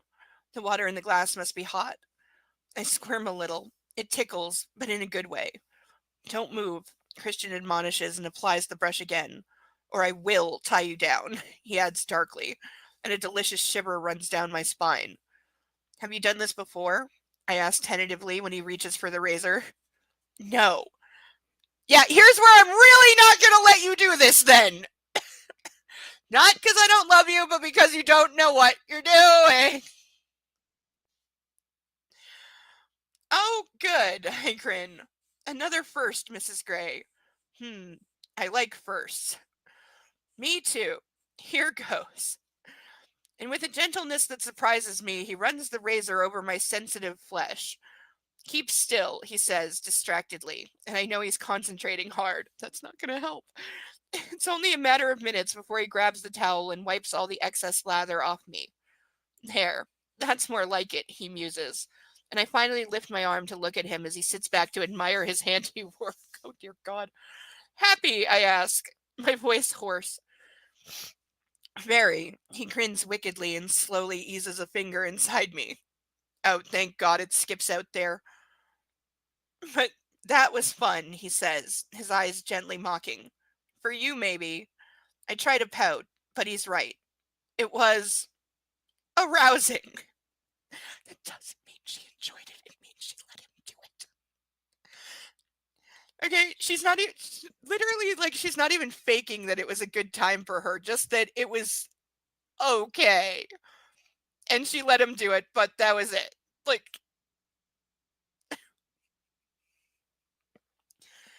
oh my God. I seem to recall the aftermath was very satisfying. Christian returns to finishing his shave. I glance quickly down at my fingers. Yes, it was. I had no idea the absence of pubic hair could make such a difference.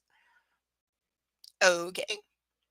Hey, I'm just teasing. It isn't that what husbands are who are hopelessly in love with their wives do?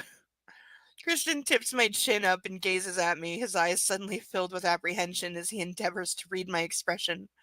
Hmm. Payback time. Sit, I mutter. He stares, not understanding.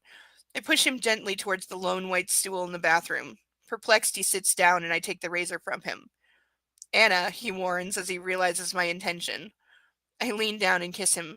Head back, I whisper. He hesitates. Tit for tat, Mr. Gray. I will give her the point on this one. Fair turnabout's fair play. No, if she really wants to turn about on him, she needs to be shaving him somewhere else.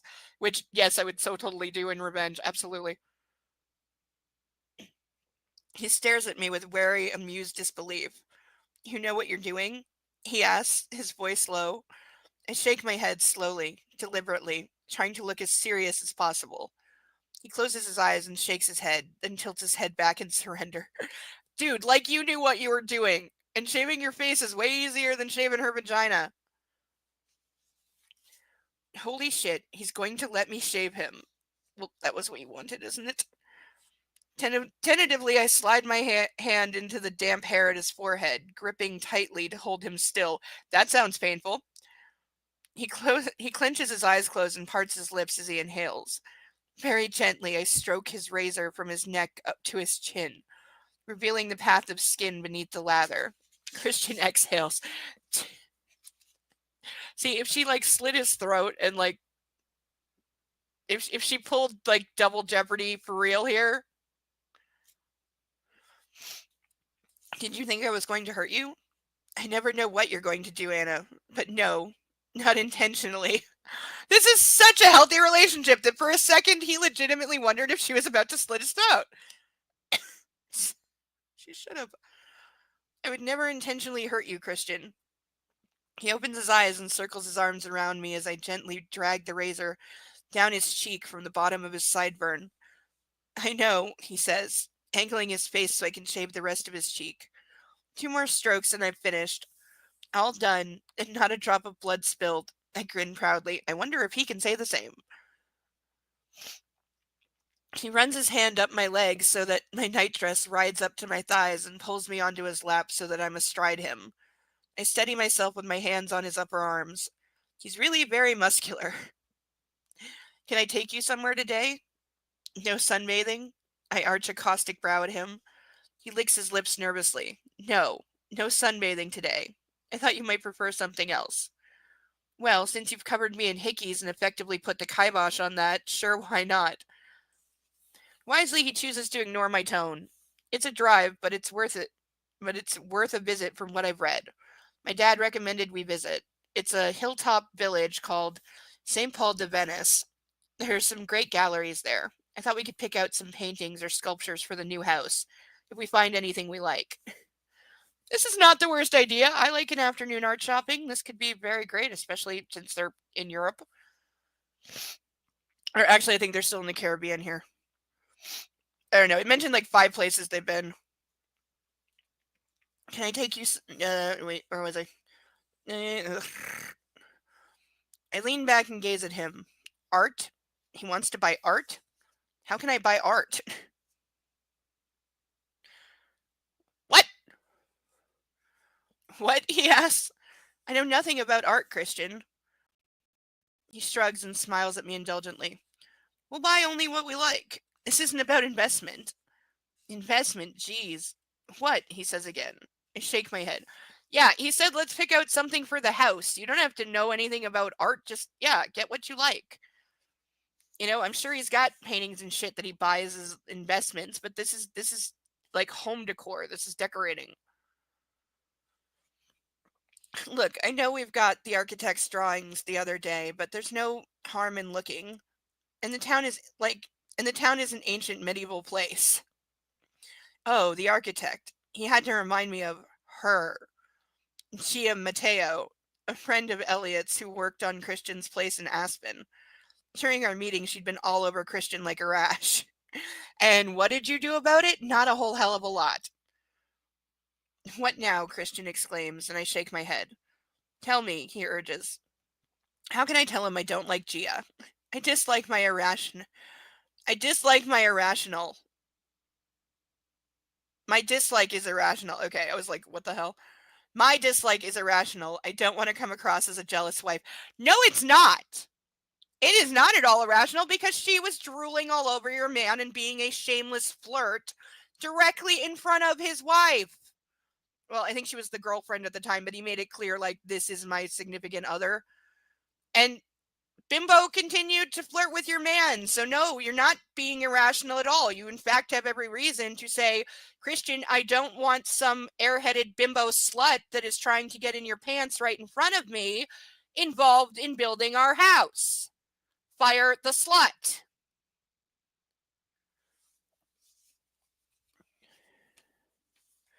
But I'm guessing we do see her again because in the movies, the only scene that this character is in the third one. So I thought that they had taken the scene from the second book and just put it in the third movie, but I'm guessing now that there is another scene where we're going to see her and that's the one that's in the movie, even though it's not, because it was the first time they see the house, which was in the second one. So they guess maybe they spliced them together into like one scene. Oh, a big fat kitty has appeared next to me. I'd pick him up and show him off, but he's sleeping. You don't want to disturb him. He's had a long day of being a very horrible creature.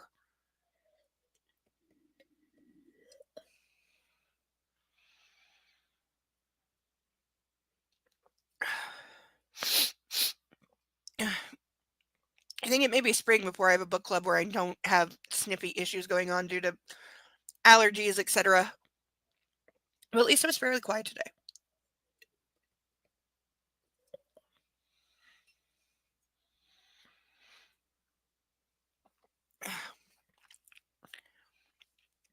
You know, I really do just like that they can do construction on Saturdays. It sucks.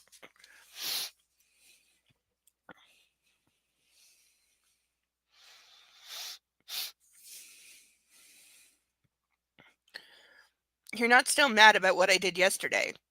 He sighs and nuzzles his face between my breasts.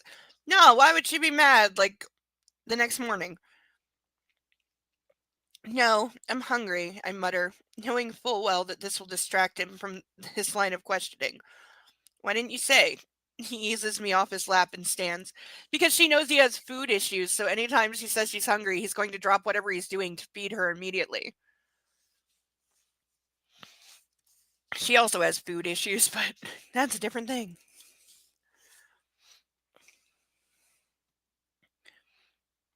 And so we also know that yes, she is still mad. Like that's what that little thing was. She's very much still mad. She just doesn't want to get into it because there's no point. He's not going to understand any more than he does right now. So there's nothing to be gained from fighting about it. St. Paul de Venice is a fortified medieval hilltop village, one of the most picturesque places I've ever seen.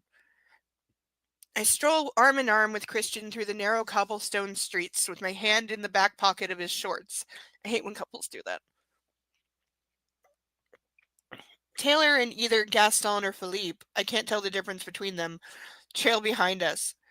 We pass a tree-covered square where three old men, one wearing a traditional beret in spite of the heat, are playing bowls. It's quite crowded with tourists, and I feel comfortable tucked under Christian's arm. There's so much to see. Little alleys and passageways leading to courtyards with intricate stone fountains, ancient and modern sculptures, and fascinating little boutiques and shops. Again, this scene is directly lifted from Thomas Crown Affair when they go to also a Mediterranean island that is a hilltop picturesque medieval village with all these little side streets and it shops in a marketplace and it just spends like 5 minutes showing off whatever that place was. Now I'm curious. Now I want to go on IMDb right now and see where that scene was actually filmed, because if it's this place that she's claiming to be and that's supposed to be like an homage to where she got the scene,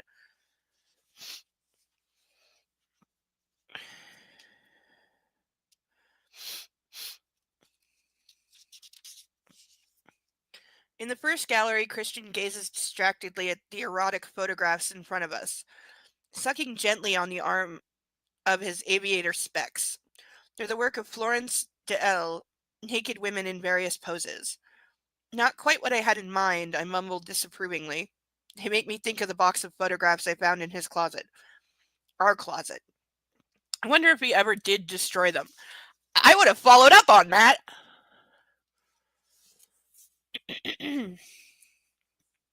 Me either, Christian says, grinning down at me. He takes my hand and we stroll to the next artist. Idly, I wonder if I should let him take photos of me. Why? Why? Why? And no, I don't buy his bullshit excuse that it was for insurance in case these women ever accused him of anything, which, by the way, is him saying revenge porn. Because if they did accuse him and say, well, yes, he has these photos of me, but in them, I didn't consent to let him do that, but you're not going to be able to tell that from a photo. How these photos are insurance, I have no fucking way. Unless what he was saying is, I have photos degrading, humiliating, and abusing these women that I will make public and destroy their lives if they ever try to tell anyone what I did to them. That is the only way those photos work as insurance, is if he means them as a weapon of destruction against his former subs. Because in a legal sense, they would not protect him, and if anything, would only serve to make him look more guilty, because they are proof. But again, he's evil. So her, now that they're married, saying, I wonder if I should let him take pictures of me, as what? So that he can, if you ever actually grow a real spine and say, I can't handle your abuse anymore and I am leaving you, he can shove the pictures in your face and say, if you do, I will plaster these all over the known universe, and since you work in publishing, you'll never work again. Like, is that what she's offering to give him? Like, just here's the ability to utterly destroy me. Not that he doesn't already have that, I'm quite sure. You know, just in case, so you, my dear husband, will like be less of a rage monster. I also point out that him having all these things hasn't actually ever done anything to lessen his rage or violence or temper or anything else, or make him feel secure. He wouldn't be so flippin' insecure all the time.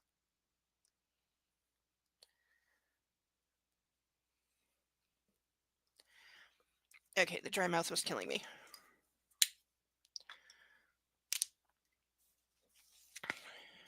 We're not actually too far. We're not doing too bad on time. We're getting along, but that's because I'm not drinking as much as I want to be.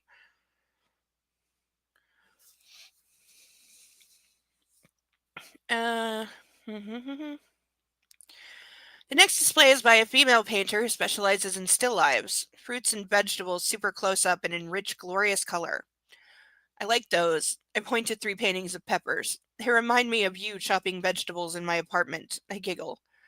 Christian's mouth twists as he tries and fails to hide his amusement. I thought I managed that quite confidently, he murmurs. I was just a bit slow. And anyway, he pulls me into an embrace.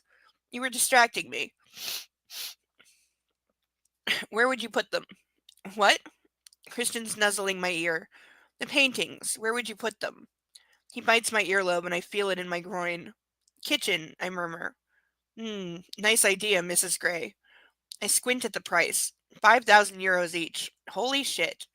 They're really expensive. I gasp. That's not expensive for actual art.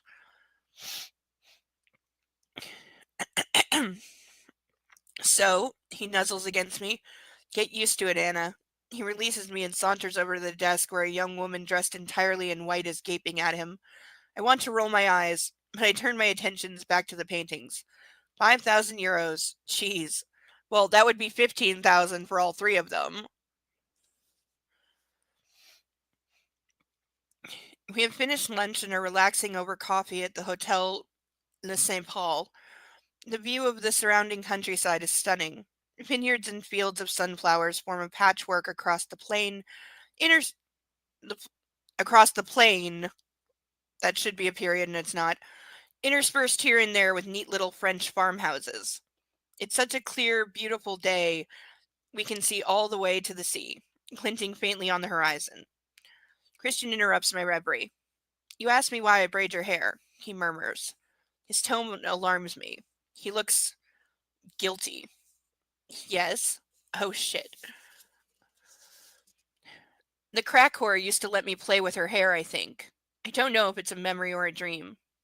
Whoa. His birth mom? Oh, that's right. He never makes any progress with his mom and just calls her the crack whore the entire time. Yeah, it's only in the movie they put in that bullshit of him, like, dealing with his past instead of, like, extremely not. He gazes at me, his expression unreadable. My heart leaps into my mouth. What do I say when he says things like this? See, this is why she needed to get to know him a lot better and talk to an actual therapist a lot more about exactly those kinds of questions and whether she can deal with it or not. Because you better believe that I have been in, you know, not real relationships, but things that could have turned into a real relationship that didn't because the person, we were still in that feeling each other out stage, and the other person decided they couldn't handle my past and what comes with it. That is largely the reason I've never been in, except for one committed relationship in my life, is because I just have way too much baggage, and most people can't be bothered and won't be bothered, and most people, quite frankly, don't know how to deal with it and are not interested in trying. And I have on occasion had the reverse where I have been the one to run because upon finding out about it, somebody was way too interested or way too eager or started pumping me for details, which I can't stand. And, is that thing. It's there's a great line in Law and Order SVU early on. I think it's Liv who says it in season 1 about trying to date um while working as a sex crimes detective, and she says something like when she tells people what she does, they either pull back immediately or they lean in way too close and interested, and either way it's always a last date. That's what it is. I get the same thing.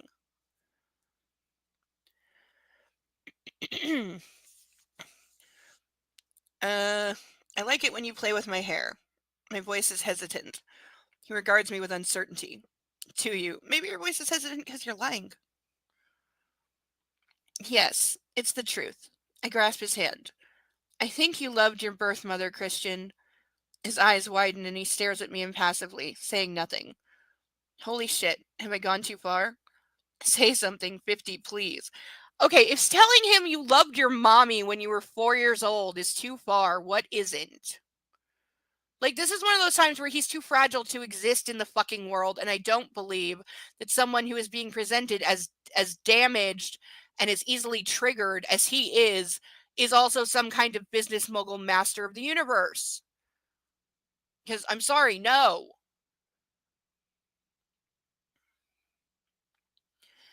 But he remains resolutely mute, gazing at me with fathomless gray eyes while the silence stretches between us. He looks lost. He gazes down at my hand and he frowns. Say something, I whisper because I cannot bear the silence any longer. He shakes his head, exhaling deeply. Let's go. He releases my hand and stands, his expression guarded.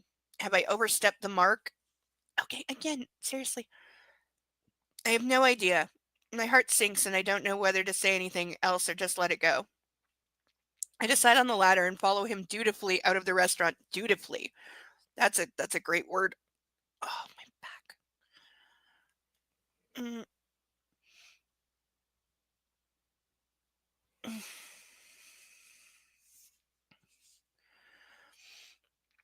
I have no idea. My heart sinks and I don't dutifully out of the restaurant.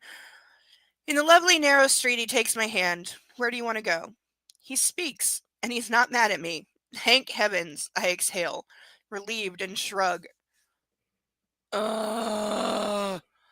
Not the proper response.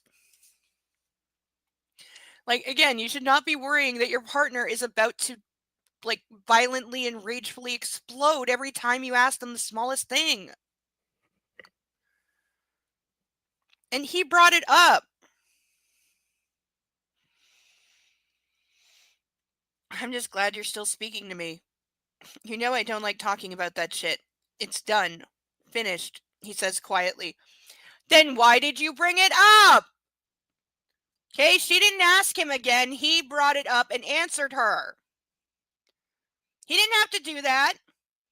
He didn't have to ever answer her. He could have just left it. She wouldn't have asked him again. I know it. So he brought it up, and now he's being a little jerk, making her feel bad for asking him when he didn't have to answer. He didn't have to bring this up right now. He's doing this just to make her feel bad and like serve as warning to not do it again.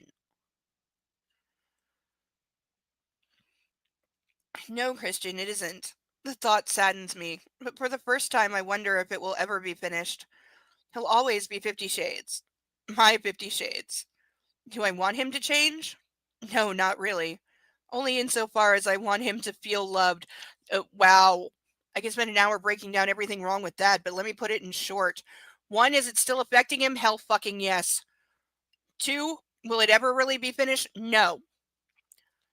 3, will he always be 50 Shades of fucked up? Hell fucking yes. Do you want him to change? Apparently not, because you haven't since you met, and he hasn't. So that's apparently true. But now she is so fucking brainwashed that she's like, all I want him to do is feel loved. The second line of that is, no matter how much I have to let him abuse me to prove to him that I will never, ever, ever leave him, and that is how you end up dead. That is how you let a guy who says, I love you, baby, beat you to death. By thinking, if I can just love him enough, if I can just make him feel loved, then he will stop being a violent rage machine because he will know that I love him and I'm never leaving him and he'll stop. This is how women end up dead.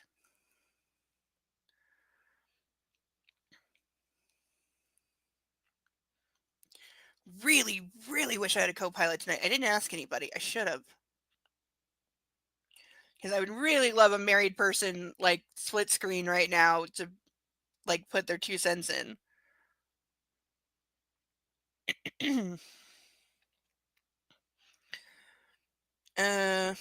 Peeking up at him, I take a moment to admire his captivating beauty.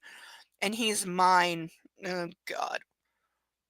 And it's not just the allure of his fine, fine face and his body that has me spellbound. It's what's behind the perfection that draws me, that calls to me. His fragile, damaged soul. Oh, dear Christ in heaven. This is so gross.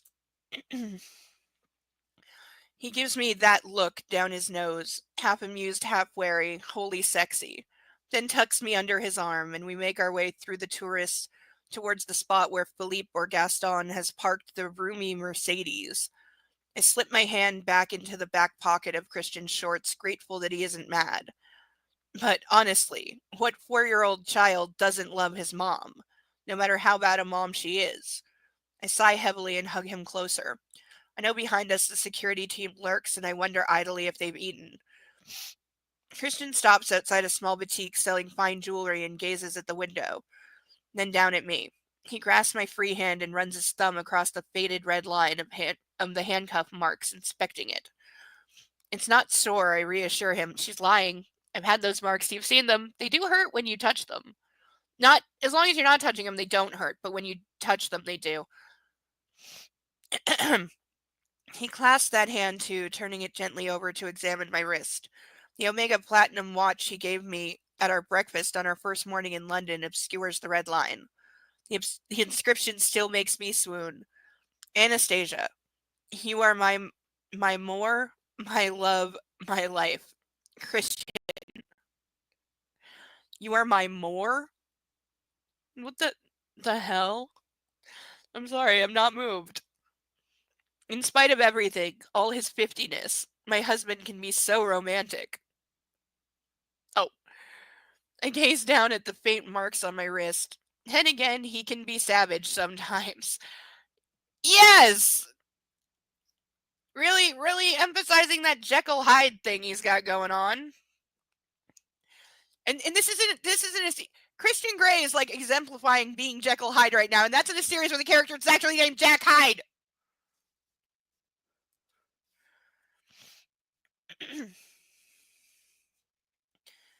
They don't hurt, I repeat. He pulls my hand to his lips and plants a soft, apologetic kiss on the inside of my wrist. Come, he says, and leads me into the shop. So, if he's planting an apologetic kiss for looking at the damage that he did to her, then he knows again that it was wrong and that he shouldn't have done it. And what's he doing now? He's about to buy her fancy jewelry to say, I'm sorry, which is again right out of the domestic abuser's playbook. Beat the crap out of her on Monday, buy her a $13 million diamond ring on Tuesday. And yeah, referencing the Kobe playbook there.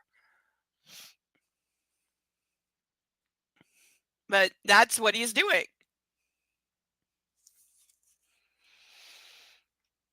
Here, Christian holds open the platinum bracelet he just purchased.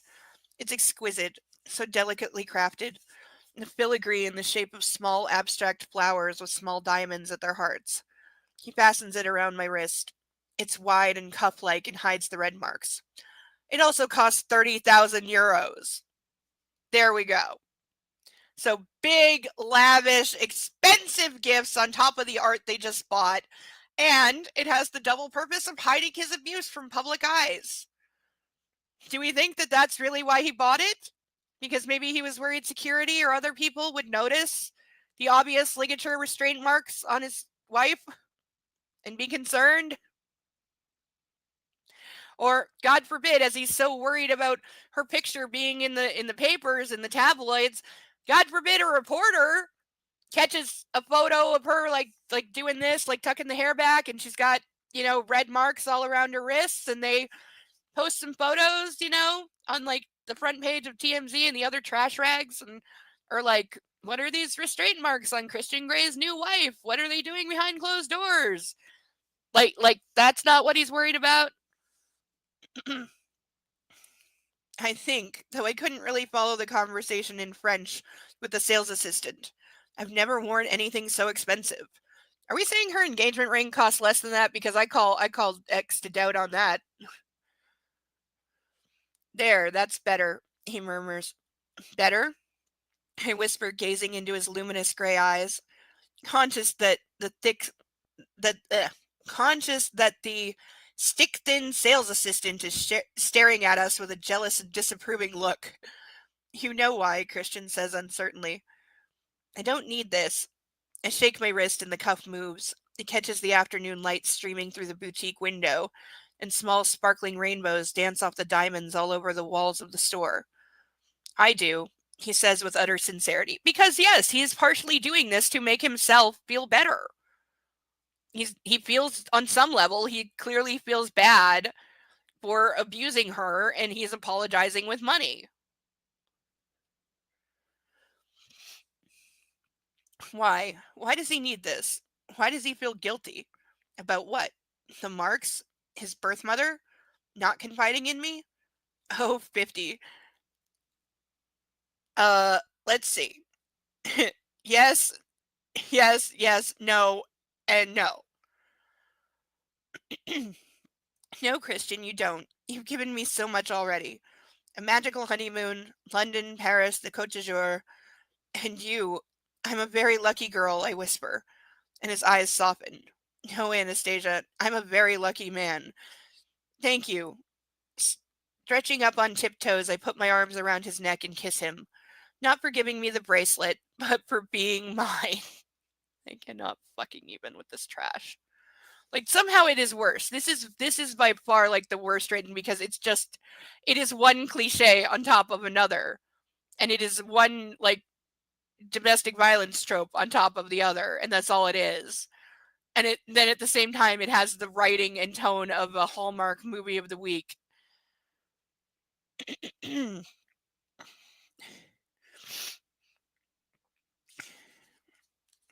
Okay, I was going to try to get to the end of the chapter, but I really, really have to take 5 seconds. I will be right back.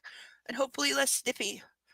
But everybody stretch. We're almost to the end of this chapter. I was trying. We're almost to the end of the chapter. We're doing good on time. But I need to head for 5 seconds, so we'll be back in about 2 minutes. Hopefully it will be less stuffy. We'll definitely be pouring another glass of wine, and we'll continue with this. So I'll be right back. Don't go anywhere, and please consider sponsoring a duck.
And we're back. Trying to fix my hat. Yeah, it fits better when I don't have to have the ear flaps folded up like that. Now it's just completely lopsided.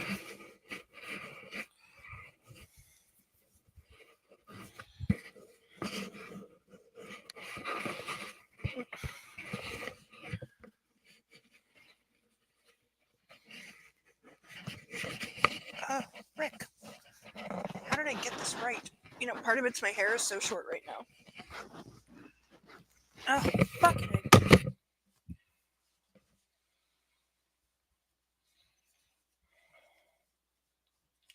See, this is what it's supposed to look like. See how it's completely covering my ears? Which necessitates my having to do this, or some version of this. Okay, that looks Amish, but we'll make it work. Nope, I hate that. I utterly hate it. Can't stand the feel. Why is my hair not long enough to be tucked behind my fucking ears already? Oh, I'm gonna play with this all night. Okay, screw it. I'm over it. I'm done. Not paying attention anymore. It's gonna bother me, and I will end up ripping it off in 5 minutes. So.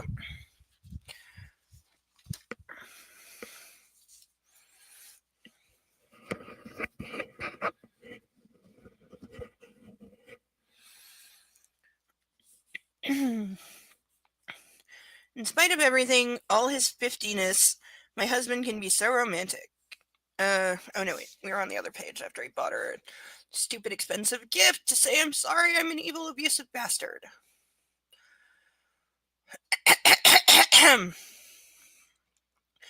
Back in the car, he's introspective, gazing out at the fields of bright sunflowers, their heads following and basking in the afternoon sun. One of the twins, I think it's Gaston, is driving and Taylor is beside him up front. Christian is brooding about something. I clasp his hand, giving it a reassuring squeeze. He glances at me before releasing my hand and caressing my knee. I'm wearing a short, full, blue and white skirt, a blue-fitted, sleeveless shirt. Christian hesitates, and I don't know if his hand is going to travel up my thigh or down my leg. I tense with anticipation at the... You know he's definitely fucked while Taylor's in the front seat and, knows what's going on. Of the gentle touch of his fingers, and my breath catches. What's he going to do? He chooses down, suddenly grasping my ankle and pulling my foot into his lap. I swivel my backside so I'm facing him in the back of the car. I want the other one, too.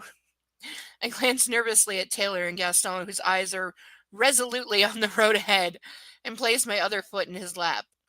His eyes cool, and he reaches over and presses a button located on his door. In front of us, a lightly tinted privacy screen slides out of a panel, and 10 seconds later, we're effectively on our own. Wow, no wonder the backseat of this car has so much legroom. Okay, if it's a lightly tinted privacy screen, they can still see you, dumbass. It might be in shadow relief, but they can still see you, and they sure as hell can still hear you.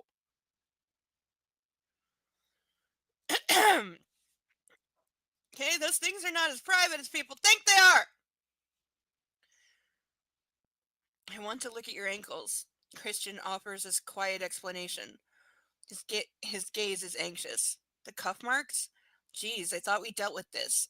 If there are marks, they're hidden by my sandal straps. I would not count on that. I'm not relying on sandal straps to cover those. No. You couldn't have worn some ankle socks or something? With a little pair of kitten heels? This is in the mid-2000s. That was acceptable.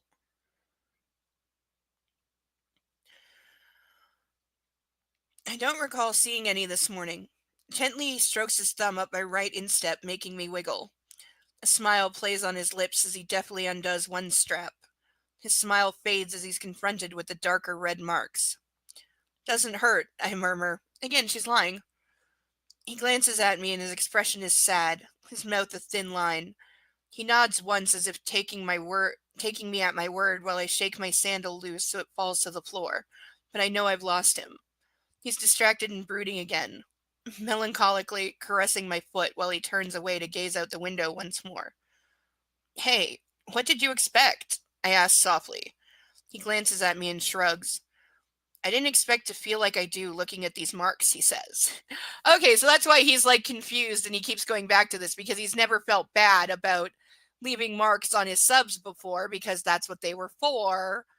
But he has this delusional notion that if he can just own Anastasia enough, i.e., marry her, then he won't want to beat her when she disobeys him. And so now he's realizing that wasn't true because I married her and look what I did. And he doesn't know how to feel about feeling bad about it, kind of, sort of, maybe. And I don't think that he genuinely feels bad. I don't think he does at all. I think he's just confused himself as to why did I still need to do that, because owning her was supposed to make me better and it didn't. I think that is what is going on for him.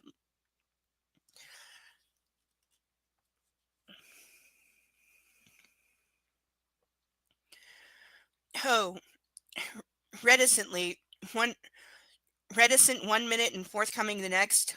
How 50? How can I keep up with him? How do you feel?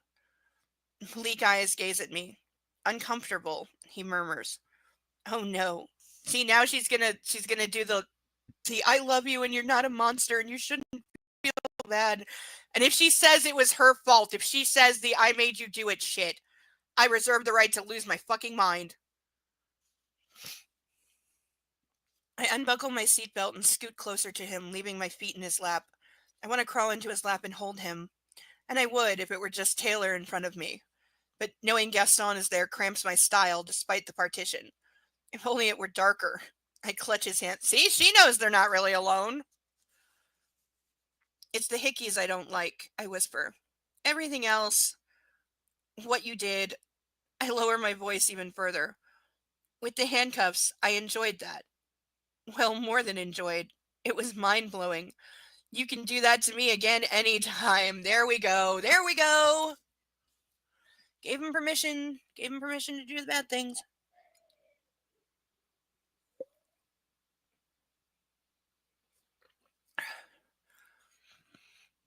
It is a 2-step level offense.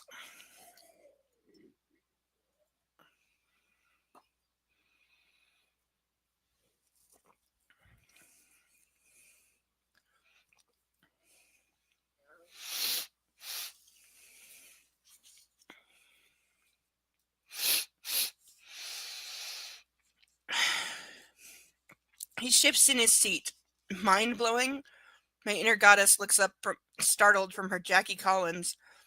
Yes, I grin. I flex my toes into his hardening crotch and see rather than hear his sharp intake of breath, his lips parting. Yep, now she's going to give him sex to make him feel better. You really should be wearing your seatbelt, Mrs. Gray. His voice is low and I curl my toes around him once more. He inhales and his eyes darken and he clasps my ankle in warning. Does he want me to stop? Continue? He pauses, scowls, then fishes his ever-present BlackBerry out of his pocket to take an incoming call while glancing at his watch. His frown deepens. Seriously, he's on his honeymoon. Dude, do you ever stop working? And I can't believe I just said that because this is like one of only 3 times we see him actually do anything business related. Riddle me this, author dear. Why are we seeing him do more work when he's on his honeymoon than we've ever seen him do before this? Is the only time he actually works when he's not supposed to be? Barney, he snaps. Crap, work interrupting us again. I try to remove my feet, but he tightens his fingers around my ankle. In the server room, he says in disbelief. Did it activate the fire suppression system? Fire? I take my feet off his lap, and this time he lets me. I sit back in the seat, buckle my seatbelt, and fiddle nervously with the 30,000 euro bracelet. Christian presses the button on his door armrest, and the privacy glass slides down. Anyone injured? Damage? I see. When? Christian glances at his watch again, then runs his fingers through his hair. No, not the fire department or the police. Not yet, anyway. Okay, so points for admitting that these authorities do exist, but negative points for pretending he's so rich and powerful he can just ignore them. Okay, as we're about to learn, there was a fire in the server room at his company, which not only, like, definitely would have set off the building fire alarm system, which would automatically summon the fire department, whether he likes it or not. Like, this is not optional. You own a building in which other people work. Like, you don't get to decide that the fire alarm system isn't connected to the outside world.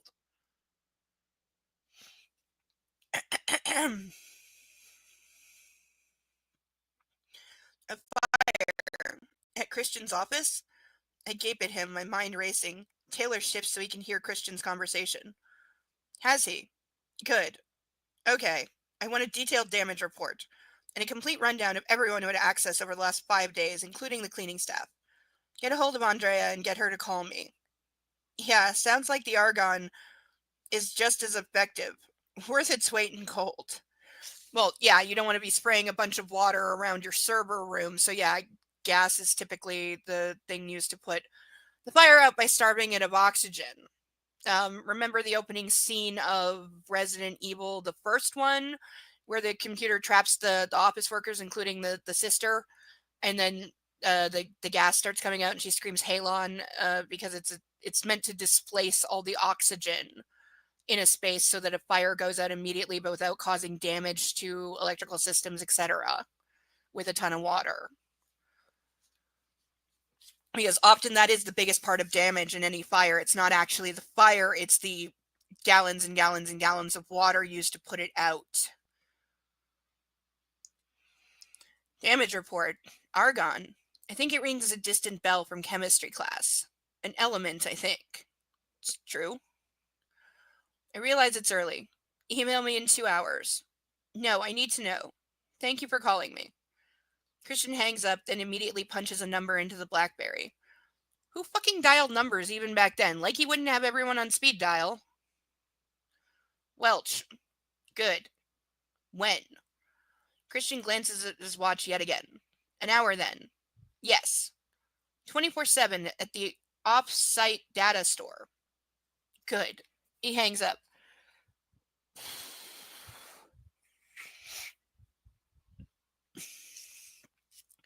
Philippe, I need to be on board within the hour. Monsieur? Shit, it's Philippe, not Gaston. The car surges forward. Christian glances at me, his expression unreadable. So he just told his driver to start speeding. Anyone hurt? I ask quietly. Christian shakes his head. Very little damage. He reaches over and clasps my hand, squeezing it reassuringly. Don't worry about this. My team is on it. And there he is, the CEO, in command, in control, and not flustered at all. And apparently not going to explain to her what the hell is happening. Where was the fire? Server room. Gray house? Yes. His responses are clipped, so I know he doesn't want to talk about it. Why so little damage? The server room is fitted with a state-of-the-art fire suppression system. Of course it is. Anna, please, don't worry. I'm not worried. I lie. We don't know for sure that it was arson, he says, cutting to the heart of my anxiety. My hand clutches my throat in fear. Charlie Tango, and now this? What's next? End of chapter. As much as I wish we were done for the night, we're not. We got one more. But let's run this over. Let's take 5 seconds and dissect that last little bit there. Because this is the second thing. Well, third if you count Layla, but Layla will never be mentioned again. That's gone. That's done. She's in a mental institution, or more likely she's dead. Because I believe Christian killed her. So she's gone. We'll never hear about her again. So spoilers, as if we don't know. This is the work of Jack Hyde, who has sworn revenge on Christian Grey for, I don't even know if the books actually had a reason. The movies barely had one, and it made no fucking sense and was just stupid. But yeah, this is his doing, and yeah, this is within. If it's been 2.5 weeks since our honeymoon, let's say we're probably barely within a month or so. Within a month or so of when his helicopter crashed and it was determined to be arson and sabotage. Somebody tried to kill him and the person he was with. Like, I'm sure the other person was just collateral. The intended target was definitely Christian Grey, but somebody tried to kill him. Now, I might wish I was that person, but in the realm of the story, they know that somebody made a deliberate attempt on his life. So security should be on about level 100 at everywhere that he could possibly be, including all of his properties, especially the obvious ones, like the business tower that he usually works in. So we have to say that Christian Grey, for all his wealth and money, and the fact that it's constantly mentioned that he has these personal bodyguards, has really fucking shitty security. Because let's also remember that for somebody to sabotage Charlie Tango is a helicopter, meaning it is kept at an airport or an airfield, and this is all post 9/11 by over like 10 years, so the security around any of that, especially a privately owned plane, which if people are paying that kind of money, the security is going to be all the higher. It probably will rival most international airports, and if not be a lot better than those, quite frankly, because the TSA is the biggest waste of money in the history of ever. And even in their own test, this is all true, by the way, even in the TSA's own tests of its own effectiveness, they found that they themselves found that they were only effective 3% of the time. So the agency that gets billions and billions of dollars spent on it every fucking year, and for which you don't even require a high school diploma to be given like ultimate authority that is blatantly abused constantly. Like, yeah. Let's just say there's a reason there's a billion stories of TSA officers getting caught stealing from people. That happens all the fucking time. Or abusing their authority to abuse women. That also happens all the fucking time. And they're accountable to nobody, even within the airport. They can literally dictate anything they fucking want, and they get blindly obeyed, even if it's some 17-year-old moron that is deciding, well, I'm putting her on the no-fly list because she wouldn't give me her phone number. That's happened. But that aside, my point is airports are in theory secure. So for somebody to get into a private airport and find his exact helicopter when there's probably a lot of aircraft and be able to sabotage it by planting some kind of bomb on board to destroy the engines is asking a hell of a lot. That's already asking like international James Bond level criminal skill in theory. And now you're saying his home office, his business tower, his day-to-day workplace, not only was somebody able to get in, which you can say it's open to the public, anyone can just walk in the lobby, true, fair, but not everybody can get up to the business floors. Some of those floors, the elevator is going to bypass them unless you have like a card key or something to tell it to stop there. And I would think the server room, which typically is its own floor, would be one of those. Or if it is just like half a floor and it's a room, again, there's going to be key card access. There's going to be security cameras. There's going to be an actual security guard, most likely, because companies know that their server rooms and their data farms are what runs the company. That's where they make their money. So if they lose that, they're screwed. So yeah, you better believe the security around the server farm is like equal to the security around the drug lab. Maybe more so.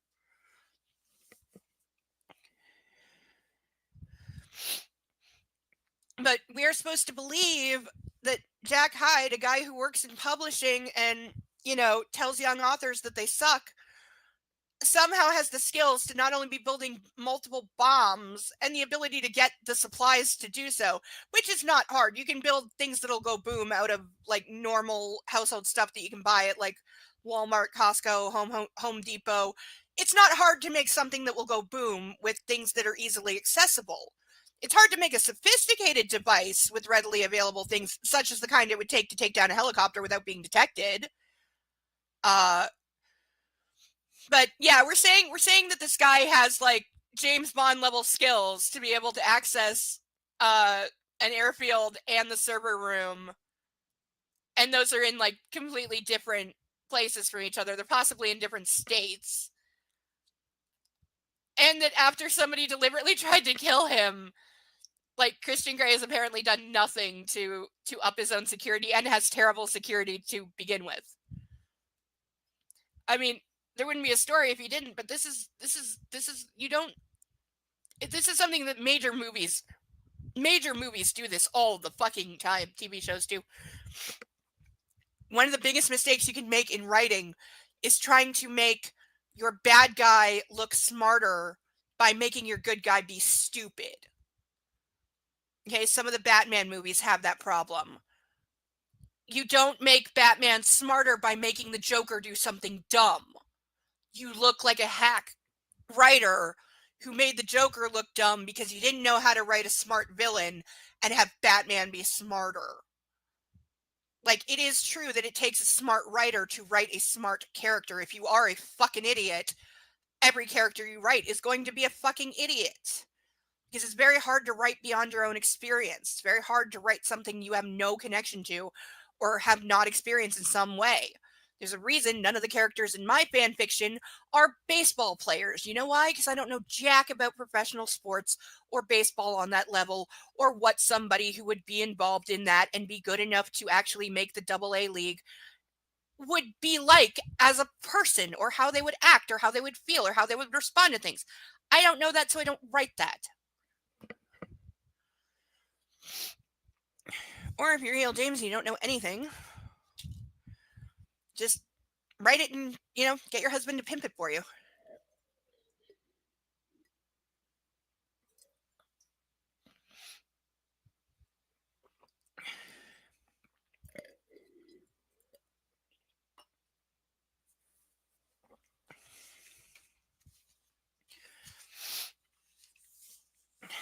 Okay, we're back at it. Chapter 4.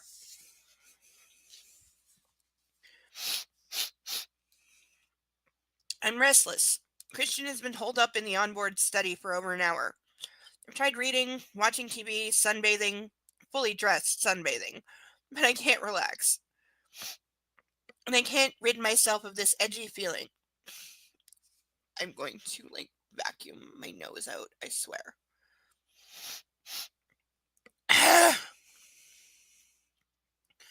After changing into shorts and a t-shirt, I remove the ludicrously expensive cuff and go to find Taylor.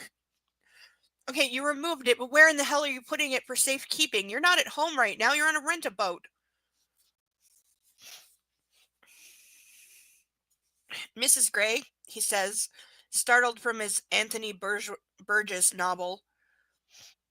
He's sitting in the small salon outside Christian's study. Oh, expensive cuff and go and find Taylor. I'd like to go shopping.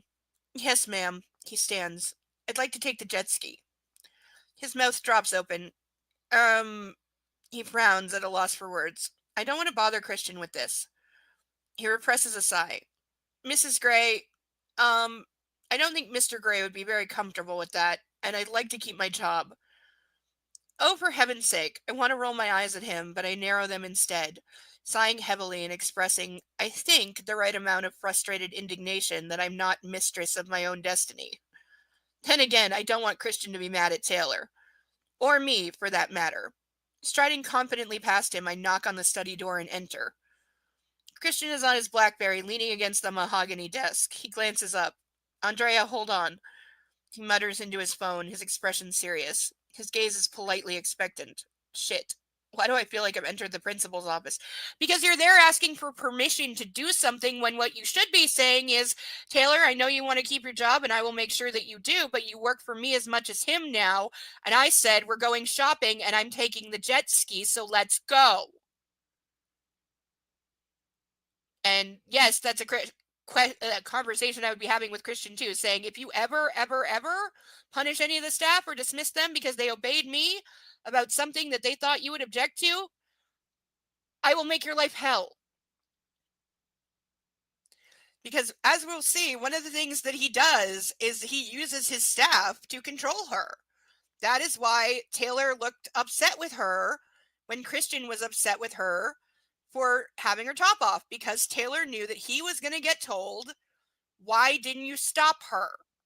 You knew I wouldn't like her bathing topless. Why didn't you do something about it? Why didn't you stop her? Why didn't you throw a towel on her or wrap her up in a burqa and hide her away until I was ready to play with my toy again? That's what this is. And, honey, you have not been mistress of your own destiny since the day you met this very twisted rich pervert. But this is a serious problem, and it ain't getting any better. They've been married for 2.5 weeks, and already the staff is afraid of pissing him off by obeying her. Meaning, girl, when he's beating you to death and you're screaming for help, you know who's not going to help you? Any of these people. Because he owns them.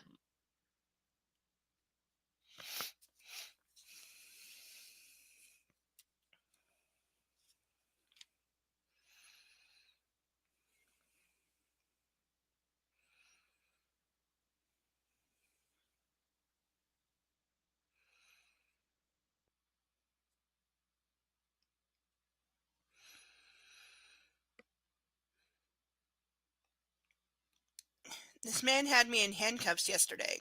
I refuse to be intimidated by him. He's my husband, damn it. I square my shoulders and give him a broad smile. He does intimidate you, and you fucking know it. Stop pretending you have an actual spine. You do not. And he's going to tell her not to take the jet ski, and guess what? She's going to not take the jet ski because he's really busy and really stressed right now, and I don't want to bother him, blah, blah, whiny bitch. I'm going shopping. I'll take security with me. Sure, take one of the twins, and Taylor too, he says. And I know that whatever is happening is serious because he doesn't question me further. I stand staring at him, wondering if I can help. I know it's serious because he didn't interrogate me about saying I want to go shopping while on our honeymoon so that he could approve every detail of my plan.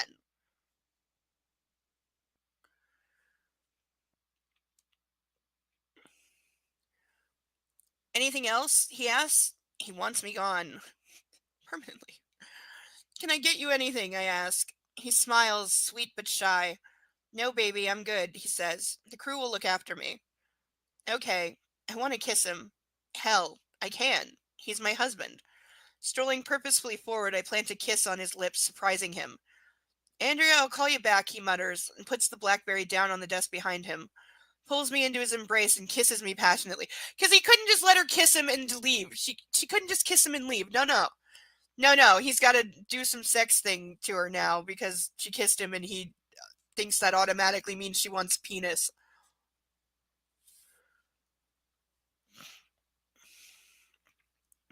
I'm breathless when he releases me. His eyes are dark and needy. You're distracting me. I need to sort this out so I can get back to my honeymoon.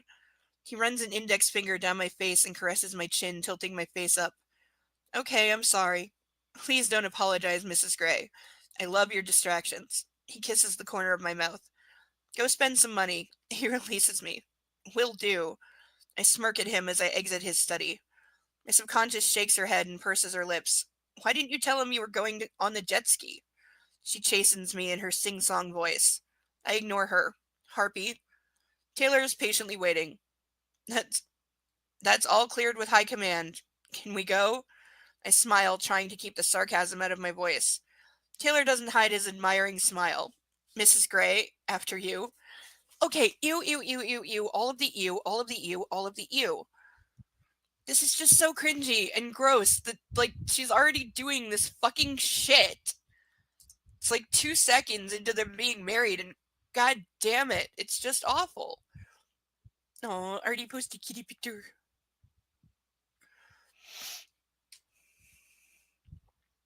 Okay, it's a really cute kitty picture.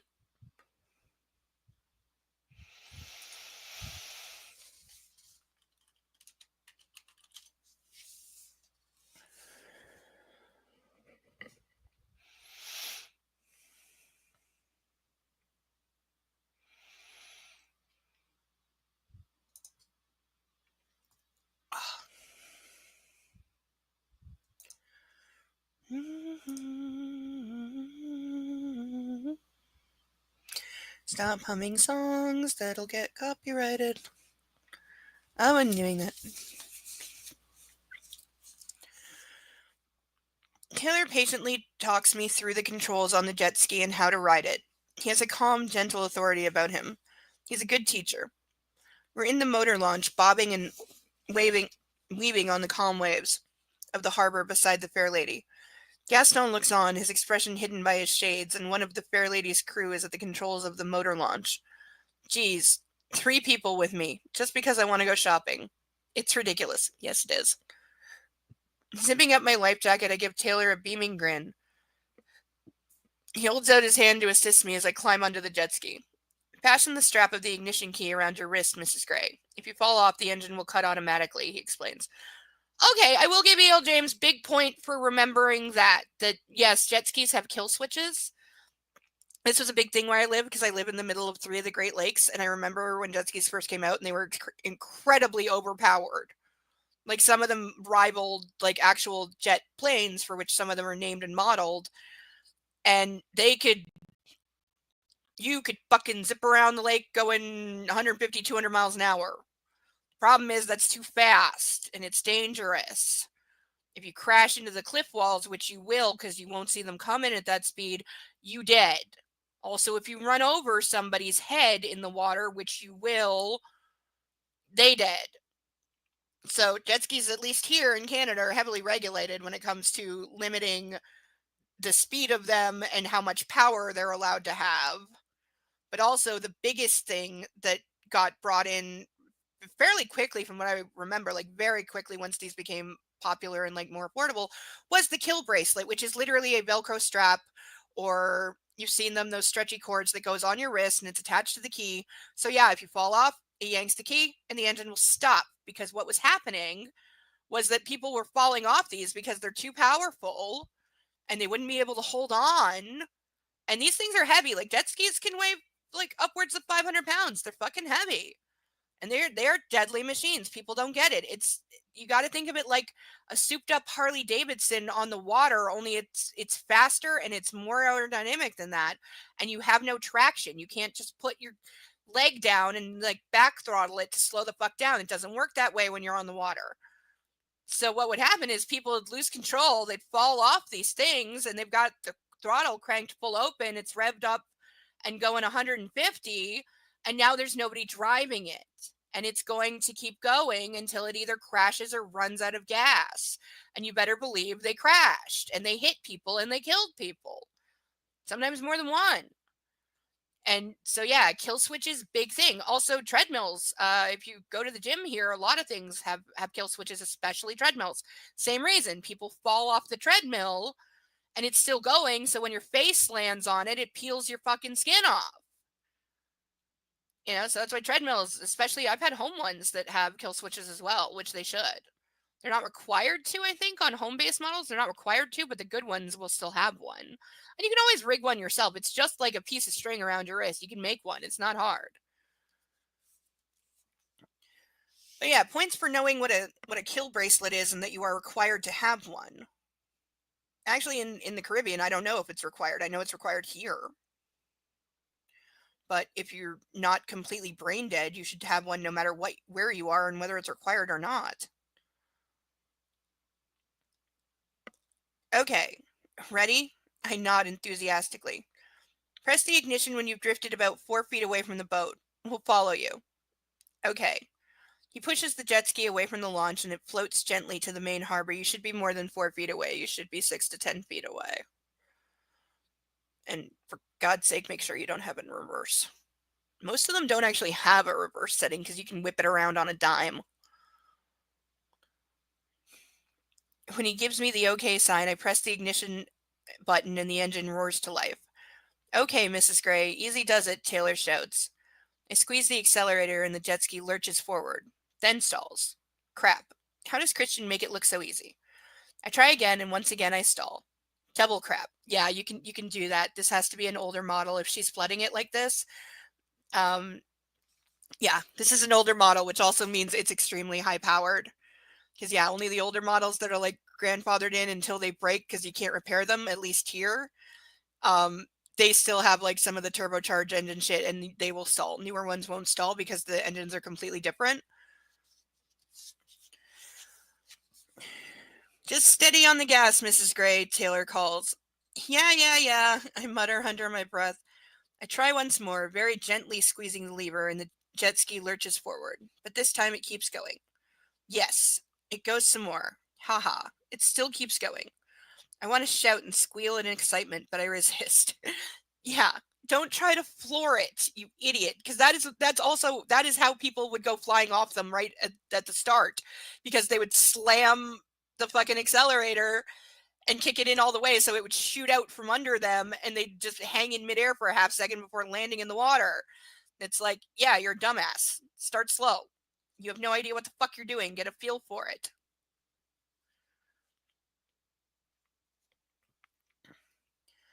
I cruise gently away from the yacht into the main harbor. Behind me, I hear the throaty roar of the motor launch, and when I squeeze the gas further, the jet ski leaps forward, skating across the water. With the warm breeze in my hair and the fine sea spray on either side of me, I feel free. This rocks. No wonder Christian never lets me drive. Yeah, not because, again, we've learned part of his control thing is he can't be driven unless he trusts the person driving. Which, by the way, why then? Why then? I just thought of this, but I'm right about this. Why then was one of the French bodyguards driving and not Taylor? Because the French bodyguards are only here because of the honeymoon. He doesn't know them. Therefore, he doesn't trust them. So why were they the ones driving and not Taylor? Did you forget your own bullshit rules, E.L. James? This is why I write mine down. Because there are a lot of rules in the universe that I'm writing in.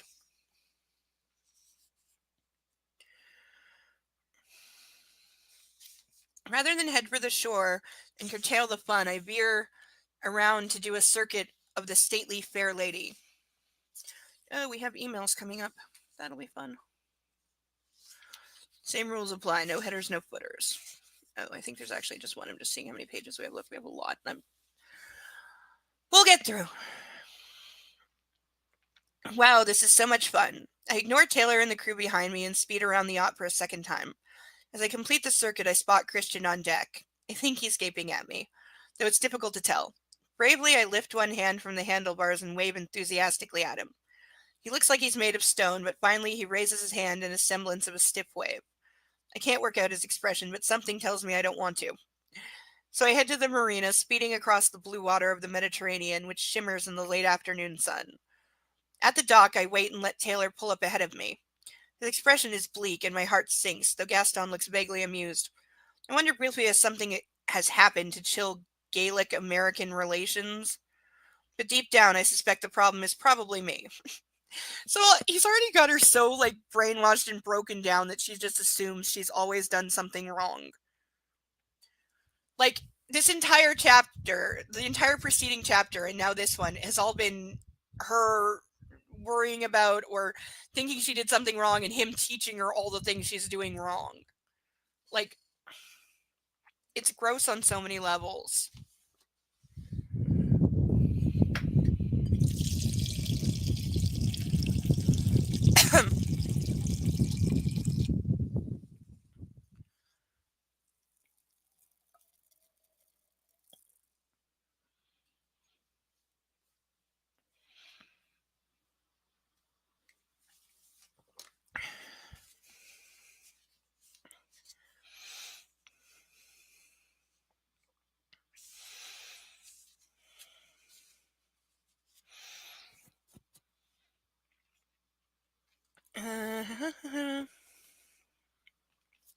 Gaston leaps out of the motorboat and ties it to the moorings where Taylor directs me to come alongside. Very gently, I ease the jet ski into position beside the boat and line up beside him. His expression softens a little. "Just switch off the ignition, Mrs. Gray," he says calmly, reaching for the handlebars and holding out a hand to help me into the motorboat. I nimbly climb aboard, impressed I don't fall in. "Mrs. Gray," Taylor says nervously, his cheeks pink once more, "Mr. Gray is not entirely comfortable with you riding on the jet ski." He's practically squirming with embarrassment, and I realize he's had an irate call from Christian. Oh, my poor, pathologically overprotective husband, what am I going to do with you? How about you tell him to knock it the fuck off? And you know what would work? You walk up to him and say, "Christian, you don't want me to leave you? Then stop doing shit like this. You want me to leave you? Keep doing shit like this, because that is the number one way you're going to drive me away, is with your overprotective, overcontrolling fucking garbage. Knock it the hell off, or we're going to have a very serious problem." I promise you he would shut the fuck up in short order. And I'm aware that what I just said was slightly evil, because I'm taking advantage of his abandonment issues and his ultimate fear that she's going to leave him, but it's also what he needs to fucking be told. Like, you ever hear the phrase, that which I fear, I create? That's exactly what he is doing, and he needs to be told it. And is it gonna hurt him a little bit? Yes. Does he fucking need to grow the hell up? Yes. Does he need to be told, stop fucking acting like this, or there are going to be consequences that you will not like and your checkbook will not fix? Yes. Like, this is a conversation they should have had long before getting married and long before now. But start as you mean to go on, and the start of this marriage is atrocious.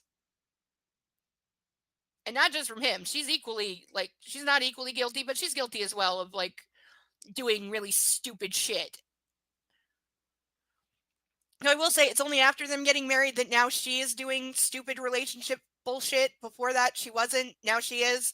Which, again, I think that is E.L. James making him look less bad by making her worse.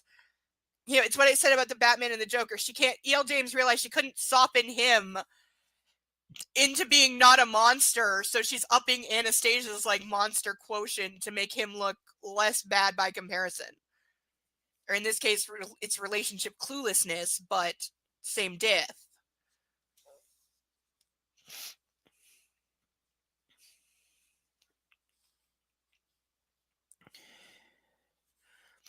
I smile serenely at Taylor.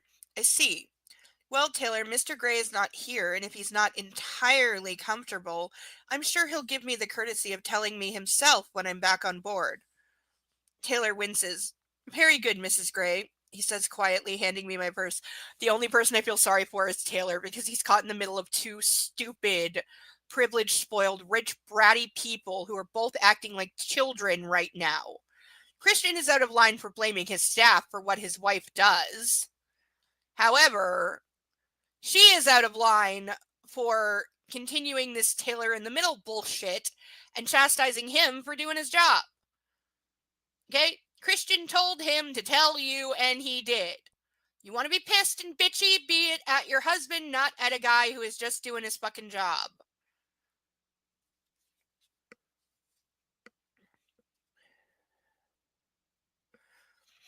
I climb out of the boat, and I catch a glimpse of his reluctant smile, and it makes me want to smile too.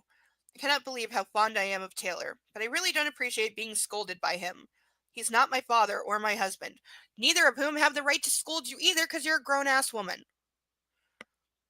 I sigh. Christian's mad, and he has enough to worry about it. I knew it! I knew it! I fucking knew it! I fucking knew it! No! No! No! I knew it! I knew it! I knew it! I knew it was coming! I knew it was coming! I knew it was coming! I knew it was coming! I said it! I said it! I said it! I knew it was coming! God damn it! God damn it! Why do I doubt myself? I knew that was coming! Fuck! Jesus! I knew that was coming! Christ! I knew it! I knew it! I knew it was coming! No! He has enough to worry about this moment. What was I thinking? Oh! No!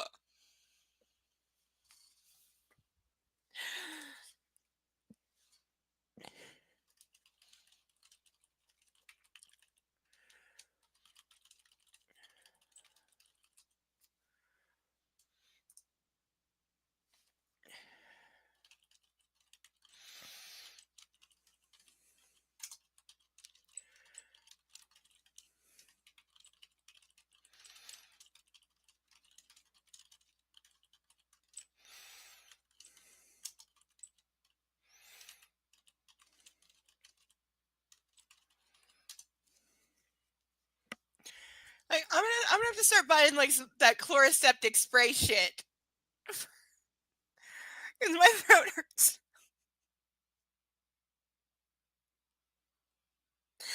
I knew that would be there. I knew that it would be there, and it was. It took a minute, but it was. It was there. She said it.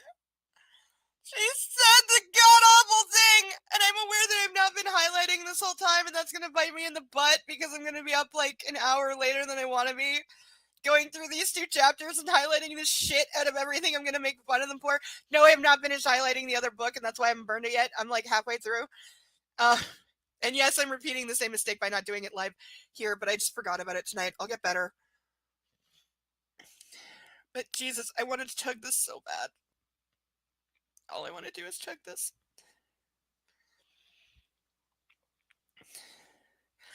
I'm not going to because I fear it will come back up.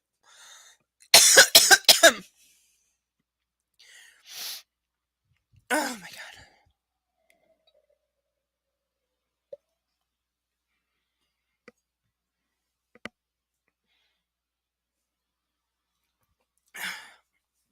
Pet the big fat kitty. Even though he's been absolutely awful today.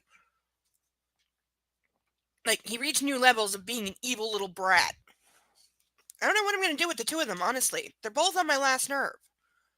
Like, I'm about ready to take the floor pillow that they're fighting over and just get rid of it, and then neither of them gets to have it. The problem is they would both just whine and complain because they're not going to understand the concept of, if you can't play nice with something, I'm going to take it away from you, because they're a dog and a cat. So they don't think on that level because they don't really think. They're just both going, my spot. You get out of it, my spot. The problem is the dog is going, hey, this has been my spot the whole time we've lived here. This has always been my spot, and just my spot, and it's my spot, and it's mine. It smells like me, and it's mine, and you're an evil kitty. Go away. Mommy, help. I'm afraid of the kitty. I'm not hiding in the grate because I'm afraid of the kitty. And he's on my pillow. Make him move. It's mine. And then I'm in the middle of this. I think he's on the couch. That is his other spot. The couch, they at least have a reasonable division of. The puppy gets the parts that have the seats, and the kitty gets the back of the couch, and they're both okay with this. Because the kitty thinks it would be stupid to sleep on the seat of the couch because that's what the back is for.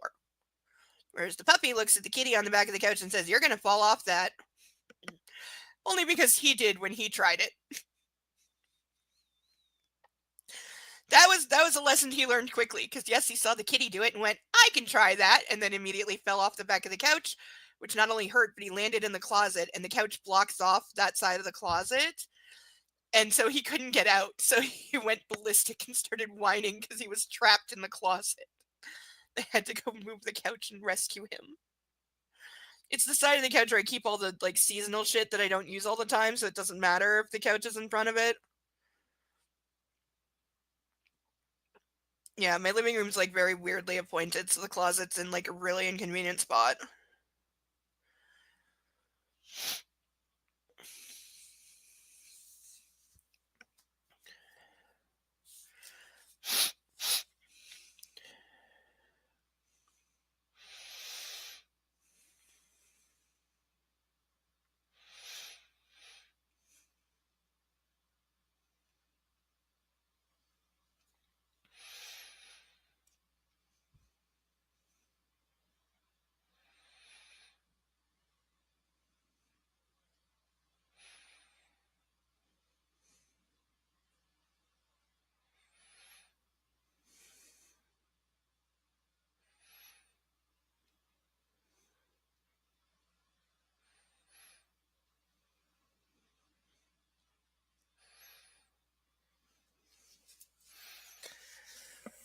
Where was I?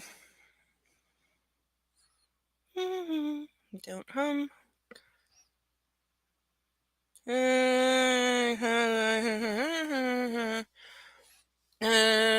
yeah, she did the I have enough to worry about it. I think I had like a bit of a fugue moment there. I think I blocked it out because it's just too much.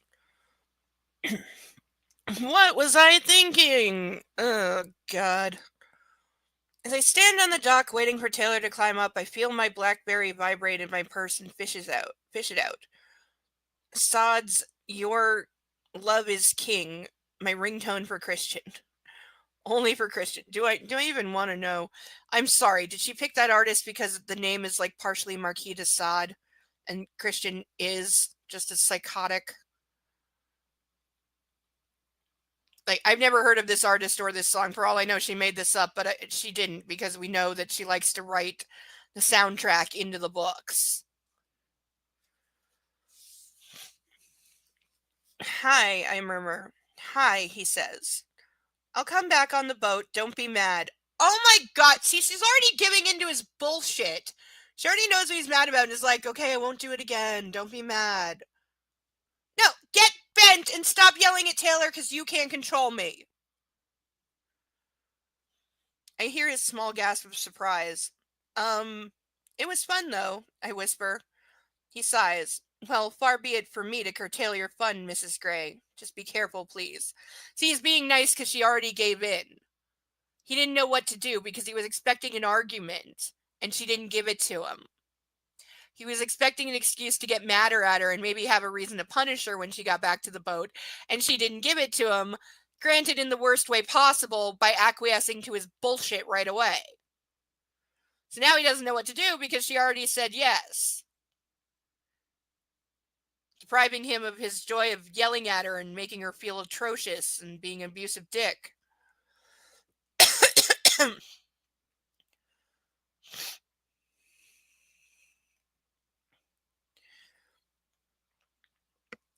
Oh my, permission to have fun. I will. Anything you want from town? Just you, back in one piece. I'll do my best to comply, Mr. Gray. I'm glad to hear it, Mrs. Gray. We aim to please. I respond with a giggle. I hear the smile in Christian's voice. I have another call. Later's, baby. Stop it with that shit. Later's, Christian. He hangs up. Jet ski crisis averted, I think. The car is waiting, and Taylor holds the door open for me. I wink at him as I climb in, and he shakes his head in amusement. In the car, I fire up the email on my BlackBerry. She's emailing him with the subject line, "Thank you for not being too grouchy. Your loving wife, XXX." So not only has she given him what he wants immediately and not even tried to, for lack of a better word, though I don't mean it this way, defend herself for riding the jet ski because she's a grown-ass woman and that's what she wanted to do and has every right to fucking do. No, not only does she immediately say, okay, sorry, I won't do it again. Don't be mad at me. She then emails him and says, thank you for not being too mad because I did a thing that you didn't like.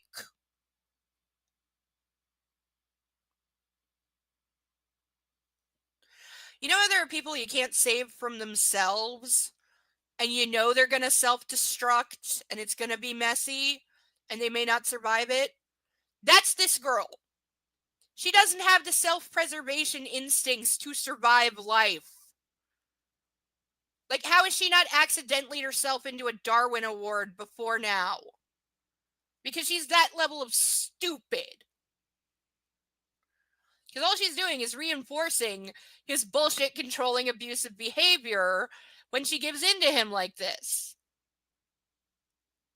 She's telling him that he's right and that she was wrong to disobey his wishes. And I won't do it again. Don't be mad at me. Ugh! Him back to her. Subject line, trying to stay calm. So he's still pissed. You're welcome. Come back in one piece. This is not a request. X. Because what, you're going to pull some Eon Flux technology if she comes back dead?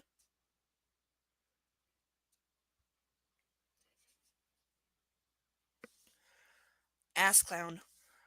His response makes me smile.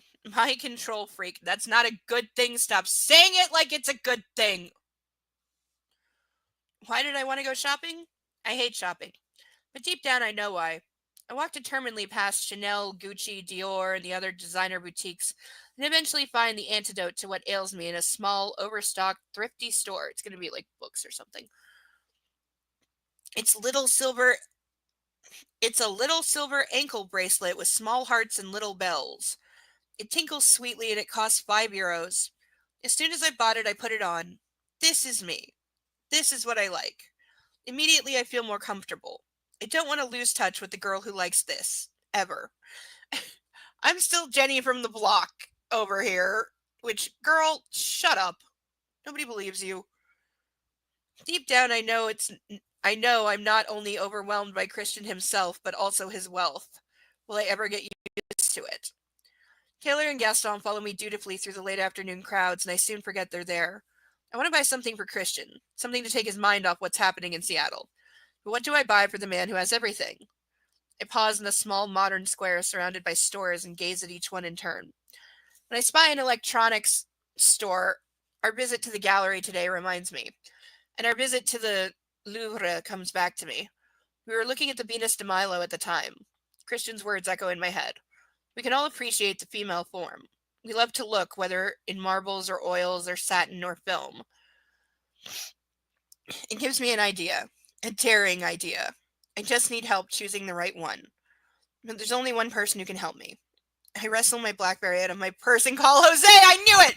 I knew it! I knew it! I knew it! I knew it! I knew it! I knew it! Okay, I'm not sure how far into this book I ever actually got, but I don't think I read this scene. We may be past the point where I read it. I had a bookmark in here and I took it out and I shut it up. Really fucking shut it up. That was dumb. But I knew she was, as she was leading up to it, not only is the Titanic Draw Me Like One of Your French Girls scene immediately coming to mind because that's what she's about to do, but of course she's going to call Jose and get him to take the naked photos of her. Because she was saying earlier about Christian having the photos of those other women and him saying it was for insurance, and she was saying, oh, I should let him take pictures of me so that like he'll trust her in some way. It's not really trust that she was talking about, but that is the intended idea, however misguided, stupid, wrong, and abusive it is. And of course we need a reason that Jose exists in these. I'd forgotten that he existed, by the way. I'd forgotten that the character of Jose exists in this universe because he shouldn't. He should be the guy who hits on her at the bar. Christian steps in and does the white knight thing and saves her from Jose.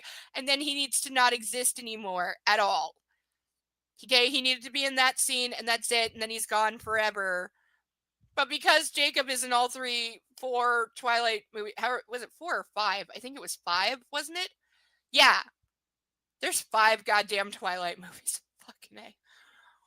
Oh, fucking A. But yeah, the only reason Jose is in this is because Jacob is in all of them, and therefore his mirror pathetic form has to be as well. And yes, I thought Jacob was fucking pathetic in Twilight.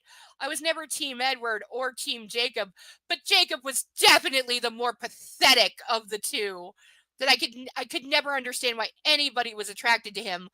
Not physically. Taylor Lautner, he's fine. There's nothing wrong with him. It's not that I give a fuck. I'm not attracted to him, but as a character, Jacob is fucking pathetic, and I'm not attracted to pathetic, whiny little bitches. And that's probably why I'm not attracted to Christian Grey, because he is a pathetic, whiny little bitch. Like, he is a toddler who just constantly throws fits.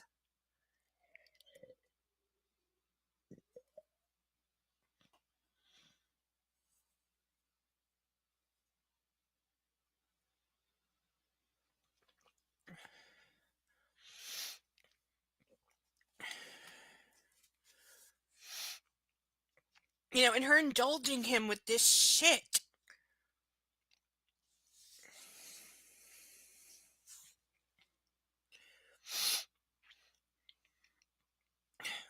Who? He mumbles sleepily. Jose, it's Anna. Yeah, you're like 12 hours ahead. You're definitely calling this guy in the middle of the night and waking him up, by the way. Anna, hi. Where are you? You okay? He sounds more alert now, concerned. Notice she doesn't care that she's waking him up. I'm in Cannes, in the south of France. I'm fine. Oh, I guess they moved to France and I missed it. South of France, huh? You in some fancy hotel? No, we're staying on a boat. A boat? A big boat, I clarify, sighing. I see. His tone chills. Shit. I should not have called him. That's correct, dumbass! No, you should not have called him! Ever again! God, she was stupid in the first two, but this time she's like dumb enough to forget to breathe. Jose, I need your advice. My advice? He sounds stunned, as well he should be. Sure, he says, and this time he's much more friendly. I tell him my plan. Yeah, it's naked photos. It's the Titanic. Draw me like one of your French girls. Bull fucking shit. That's what it's gonna fucking be. I know it already.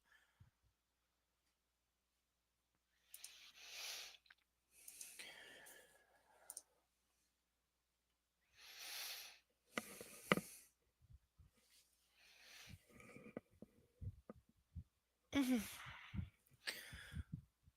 Oh, really wishing I still had a chiropractor. Oh.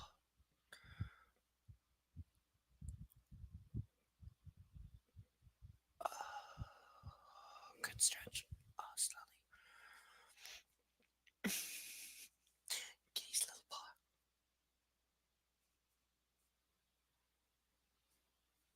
Sleepy kitty. Anyone heard the phrase toe beans?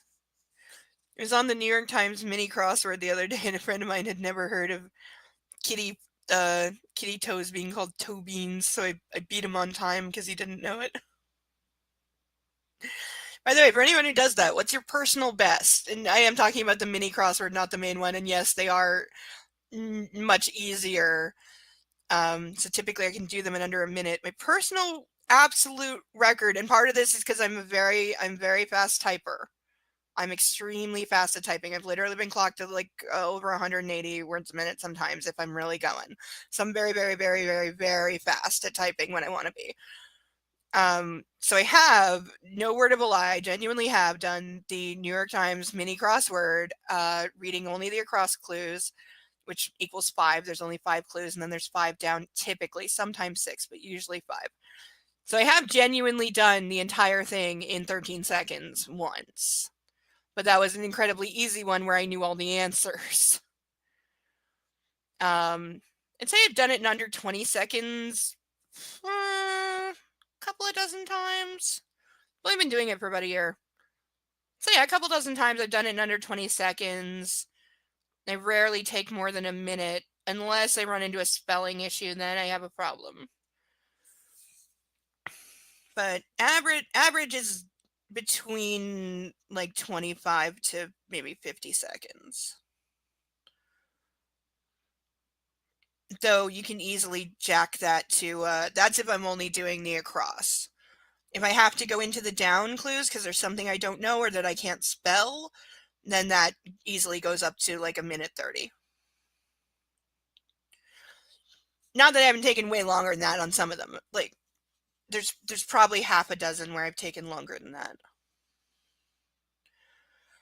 That usually means there was something I definitively didn't know, couldn't work out, and had to look something up.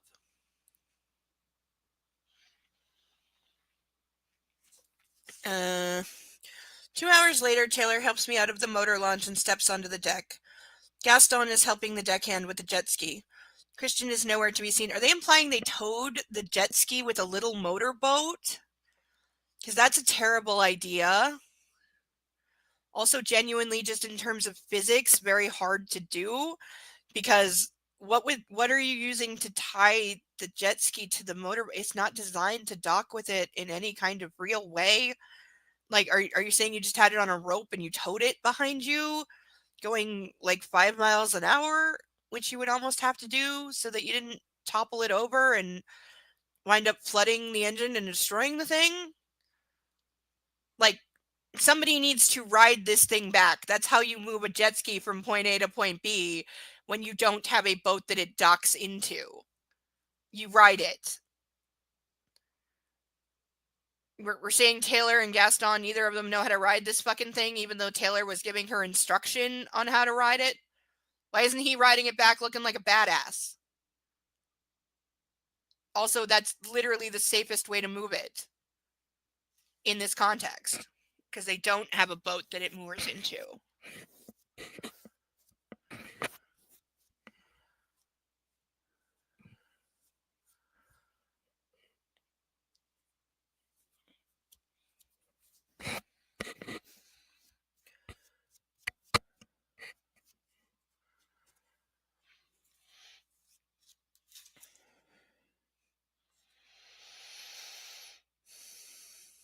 Christian is nowhere to be seen, and I scurry down to our cabin to wrap his present, feeling a childish sense of delight.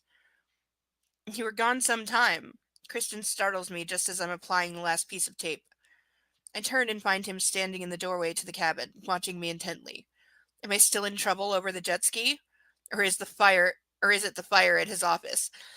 Okay, again, you already talked about this. You told him to chill the fuck out and you won't do it again. And you're still wondering if he's about to beat the shit out of you. Like, this relationship just it just keeps getting worse. Like it's this is the she's not trying to hide it anymore. It's just blatantly awful. Everything in control at your office? I asked tentatively. More or less, he says, an annoyed frown flitting across his face. I did a little shopping, I murmur, hoping to lighten his mood. I'm praying his annoyance is not directed at me. He smiles warmly and I know we're okay. What did you buy? This. I put my foot up on the bed and show him my ankle chain. Very nice, he says. He sweeps over to me and fondles the tiny bells so that they jingle sweetly around my ankle. He frowns again and runs his fingers lightly along the mark, sending tingles up my leg. And this. I hold out the box.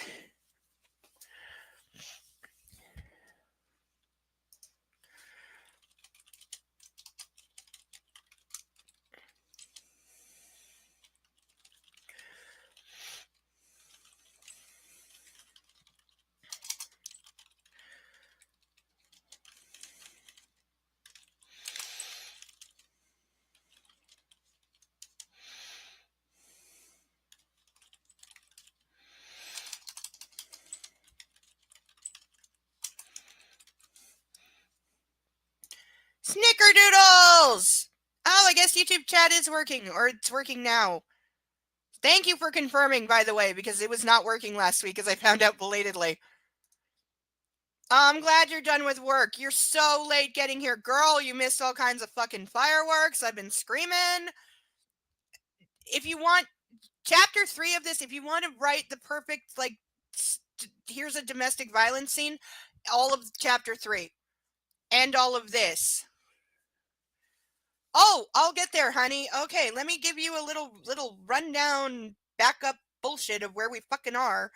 Because after last week where he violently, and there's no other way to put it, very violently fucked her to punish her for doing something he didn't like, this is the scene where she then wakes up with the hickeys all over her chest.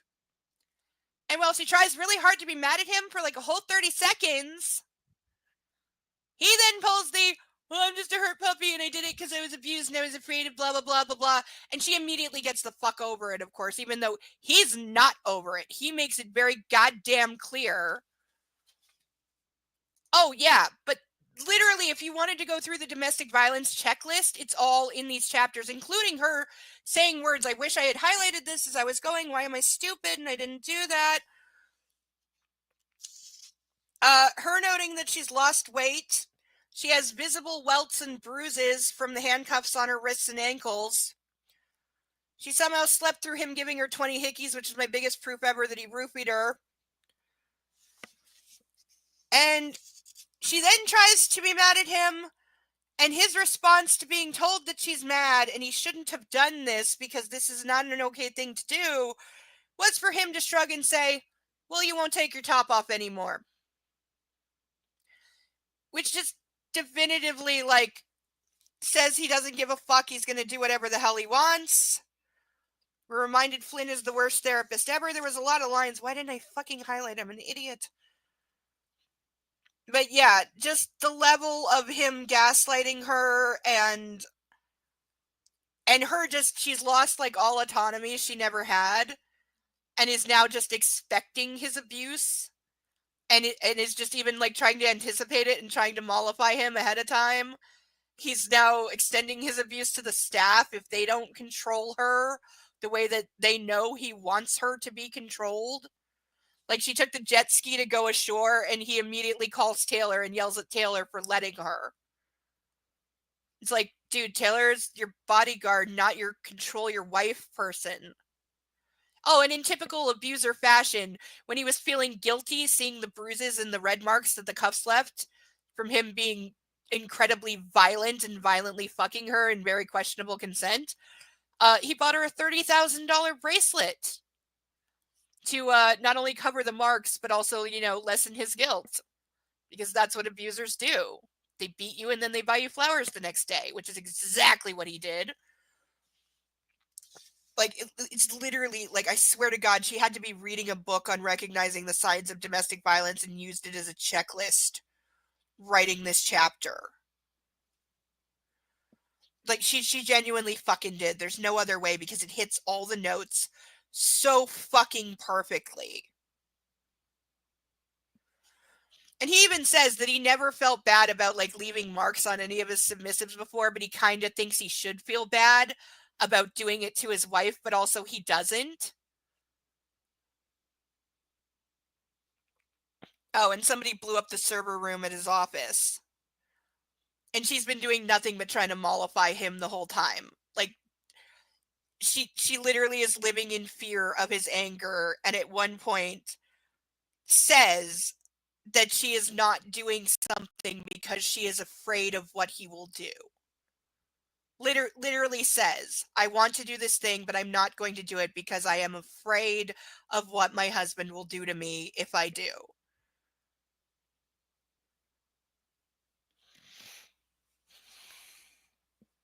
Oh yeah, interspaced with her feeling bad about him because, yeah, he's starting to talk a little bit about his childhood and why he likes to braid their hair. Even though she felt bad for bringing it up, and he brought it up again, and then somehow it was her fault for making him upset when he brought it up the second time. Like, yeah. It is literally just blatant abuse, and her basically taking responsibility for all of his anger and his rage and saying it's her fault because she's doing the I make him do those things thing. If I didn't do this, well, then he wouldn't do this. That doesn't make what he does okay. I don't care if you did something that pissed him off. It doesn't give him the right to do what he does. And it's not even being couched as like romantic or BDSM in a consensual way anymore. It's just abuse. It's not even like, there's not even the veil of cling film that we had before. Like, she's given up. I swear at this point she had just given up on even trying to like make it look romantic, because I think she knew it was a lost cause and nobody was going to give her that grace anymore, not after the first two. And I can't actually remember if the first movie came out before this book. I think it might have, or they came out at the same time or something. I think it did. So it was like, it's over, she's cashing $1 billion check, and that's it. It's done. But yeah, like, really, go back and watch the first chapter 3 is there. It's literally just the domestic violence checklist in order. About Anastasia's or E.L. James's? Because I could almost write like the child of abuse backstory of Anastasia Steele, keeping in mind that we know for a fact that her mother married 5 times before her daughter was like 18 years old. So, and I can promise that a couple of the stepdaddies were, overly familiar, because that's certainly how she acts. And she acts like somebody who went and told mommy, and mommy said something like, well, don't take my man from me, you little slut, as some parents do.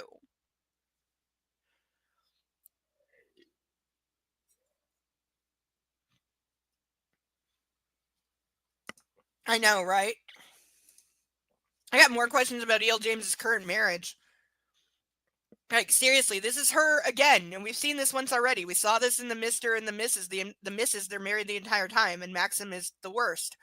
This is Christian Grey being married, and he is worse than the worst. So if this is what E.L. James thinks marriage is like, where we have two people who are already engaged in a tit-for-tat one-upsmanship of trying to piss each other off and then get revenge when the other one does something that they shouldn't do, and then he's violent and she makes excuses for him, if that's what she thinks marriage is supposed to be. Because like I said, writers write what they know. They write their own experience, whether they mean to or not. And I can say that because when I go back and I'm editing my fanfic, I will see little things in there that I wrote thinking I was writing as the character, and I go, oh yeah, remember when that happened to me? Yeah. You put pieces of yourself in the things you write, whether you mean to or not, whether you notice it or not, they will be there. So yeah, when I'm editing, I catch shit like that in my own writing and being like, I wrote that because of this, and I didn't realize it at the time, but that's why I wrote that.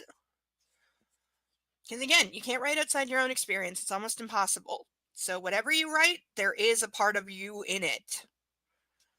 Though that is interesting because it is widely acknowledged that Christian Grey is E.L. James's self-insert character. She sees herself as Christian Grey. She wants to be the rich and powerful one in the relationship, not the submissive on her knees. So, what do we see into that? Or is the Mrs. Robinson character, is that really her self-insert character? Maybe so. She is an older, wealthy woman, and if she wanted a 16-year-old boy toy, I'm sure she could arrange it. It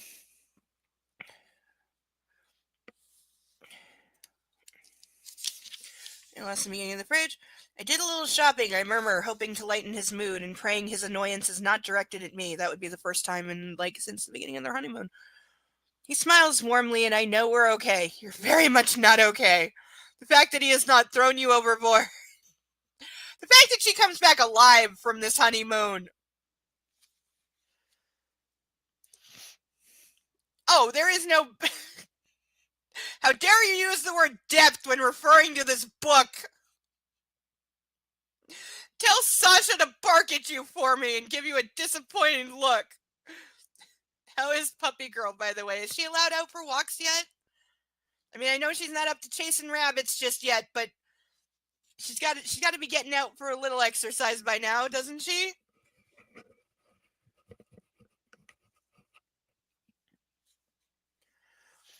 How does she do once it starts snowing? Like, does she think it's fun, or she's like, no way in hell I'm going out there?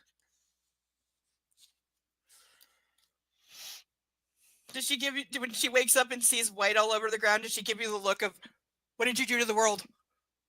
What did you do? Where'd the grass go? There was grass, now it's gone. What did you do?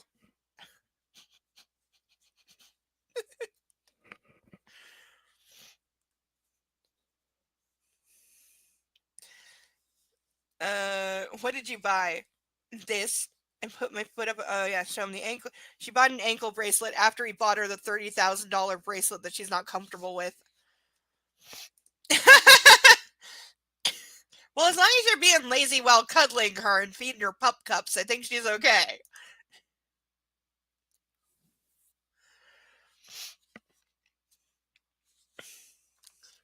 As long as she keeps getting her share of the popcorn, she's okay.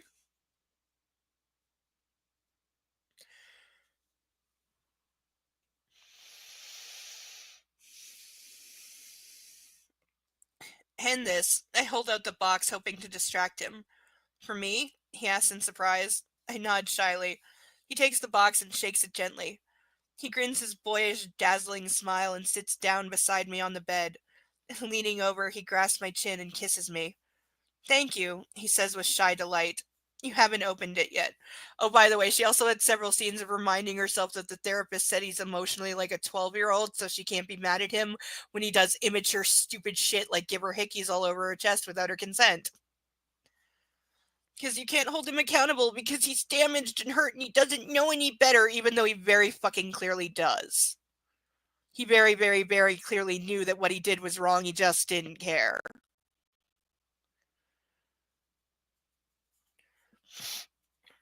You haven't opened it yet. I love it, whatever it is. He gazes down at me, his eyes glowing. I don't get many presents. Dude, you have a giant-ass family. Okay, I get to say I don't get many presents because my last birthday party thrown by anyone who wasn't me, and I don't believe in throwing them for yourself, I was 21 years old. I'm 37. The last time I had a holiday, like, with anybody, and I don't mean family, just, like, getting invited over to friends or whatever, I was probably, like, 25? No. No, that's too old. Like, 23? So I get to say I don't get a lot of presents. You don't. And also, you're super rich. You can buy whatever the fuck you want anyway. So, Cry me a fucking river. It's hard to buy you things. You have everything. I have you. Oh yeah, he's also taken the "you are mine" shit to like the nth fucking degree, and I'm surprised she didn't wake up with his name tattooed on her chest. You do, I granted him. Oh, you so do. Christian. Oh, so do you, Christian. He makes short work of the wrapping paper. A Nikon? He glances up at me, puzzled. Oh, she was also wondering about the insurance photographs he kept of his subs, which were really just blackmail.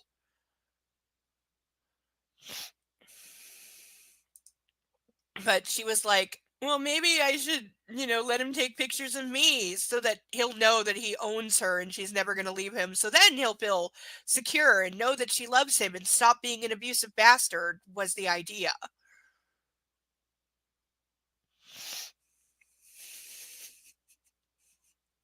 Yes, I see little Miss Sasha being a puppy. Oh, she's adorable. Oh, and I forgot to hit send reply to you. I've done a lot of screaming. This is why my voice is I actually did strain my voice. I really gotta get that chloroseptic spray stuff for future book clubs. I'm gonna yell this much because ow.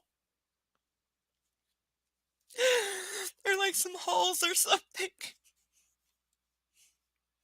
A friend of mine once got suspended over bringing halls to school. Even my mom rolled her eyes hard at that one and said it was fucking ridiculous, which it was. Still stood though. He caught a 3-day suspension and served it for fucking Halls candy because they said it was drugs. I went to a lot of stupid schools.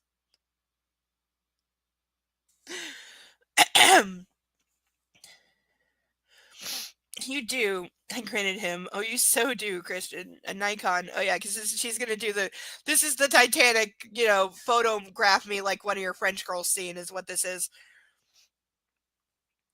I know you have your digital compact camera, but this is for portraits and the like.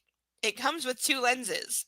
I own a Nikon camera with a changeable lens, and I remember what I paid for it 20 years ago. Let's just say it was $4,000. Is it worth that today? No, because it's old. But does it still work like a charm? I fucking hope so. I haven't taken it out in a long time. Very long time.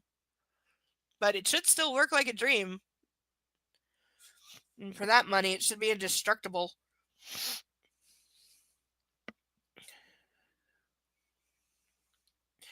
He blinks at me, still not understanding. Today in the gallery, you liked the Florence de Elle photographs, and I remember what you said in the Louvre. And of course, there were the other photographs.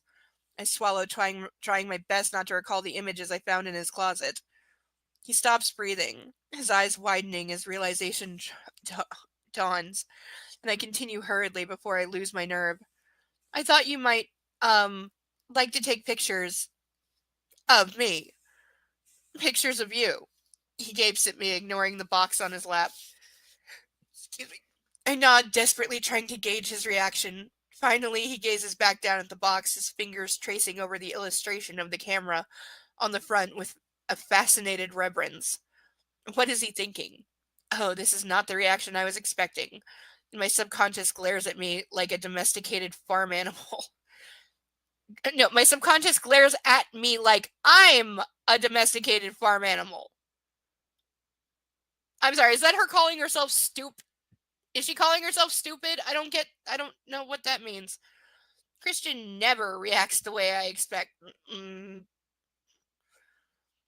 He looks back up. That's not true, by the way, because she's correctly anticipated when he's going to be angry most of the time because he's angry most of the time. He looks back up, his eyes filled with what? Pain? Why do you think I want this? He asks, bemused. Okay, bemused has the mused in it because it's amused and it doesn't look like pain. So if you're saying you hurt his feelings, do that. If you're saying he thinks this is funny, do that, but it ain't both. Yes!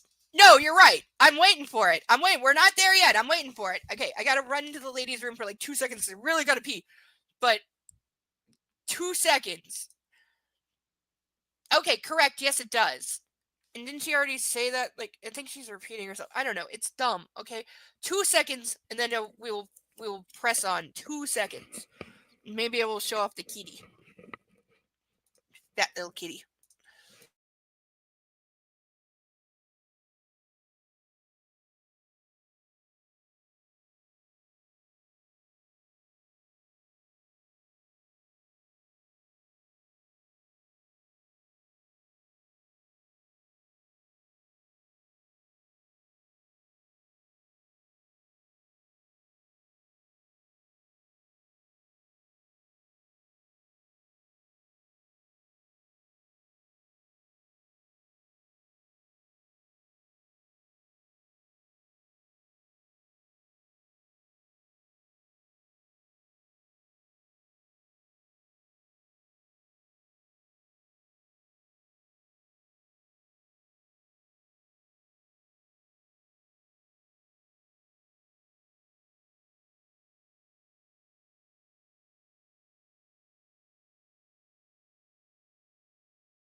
Puppy's on the couch doing his "my neck is broken" pose.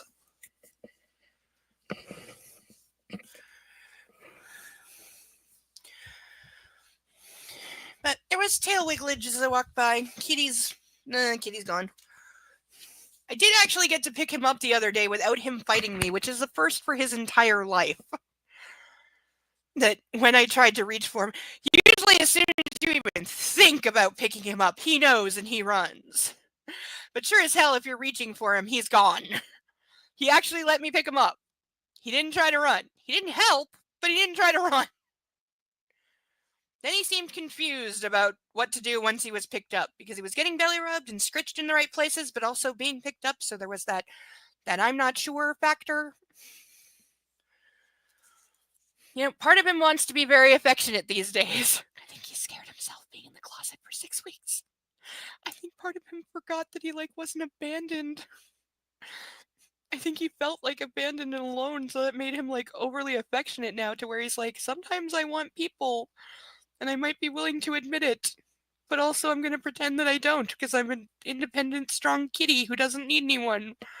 Which is his doing, by the way. I always wanted him to be the suckiest baby. I want all my pets to be the suckiest babies. That's what they're for. I don't have children, I have fur babies, and here's a doggy. Yeah. Here's a fur baby. Oh, and Snickerdoodles, Ralph is over there for you. I fixed the duck stage. So Ralph is there. I've been trying to get him some more friends. You know, because he needs some friends on the duck stage. We need more ducks. Also, I got to add something to the duck stage. It's not finished yet. It's not big enough. Maybe glow sticks. What do you think? Should we do glow sticks? Should we put glow sticks on the ducks? Little ray ducks. Can you get glow sticks that are this long so I can make Ralph a necklace?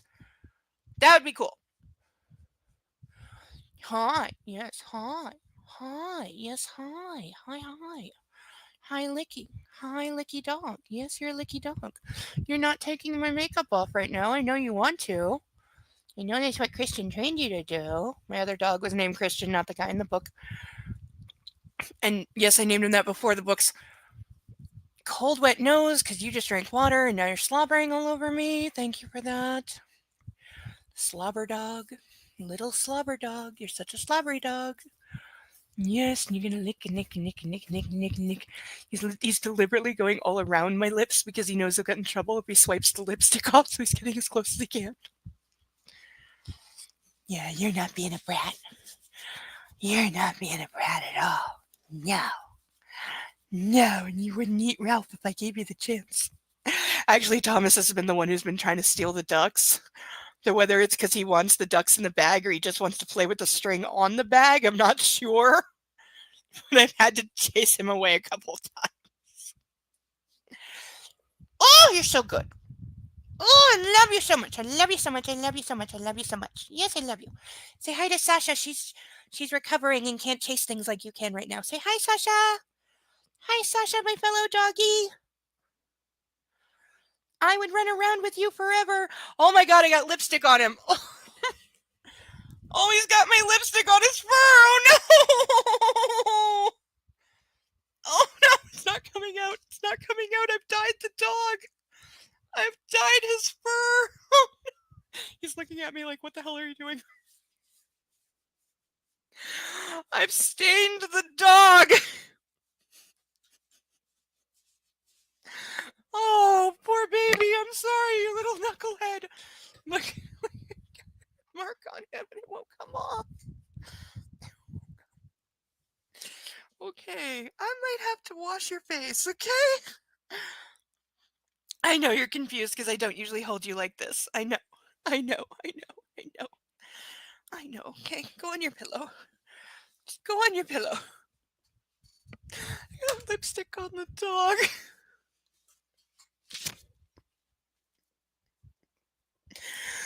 Uh,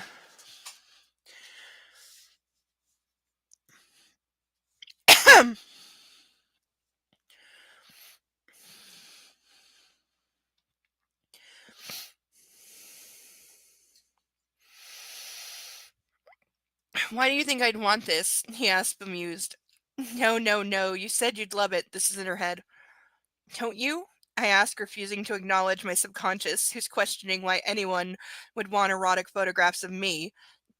Wow, with the self-loathing of that statement! Christian swallows and runs his hands through his hair, and he looks lost, so confused. He takes a deep breath. For me, photos like those have usually been an insurance policy, Anna. I know I've objectified women for so long, he says, and pauses awkwardly.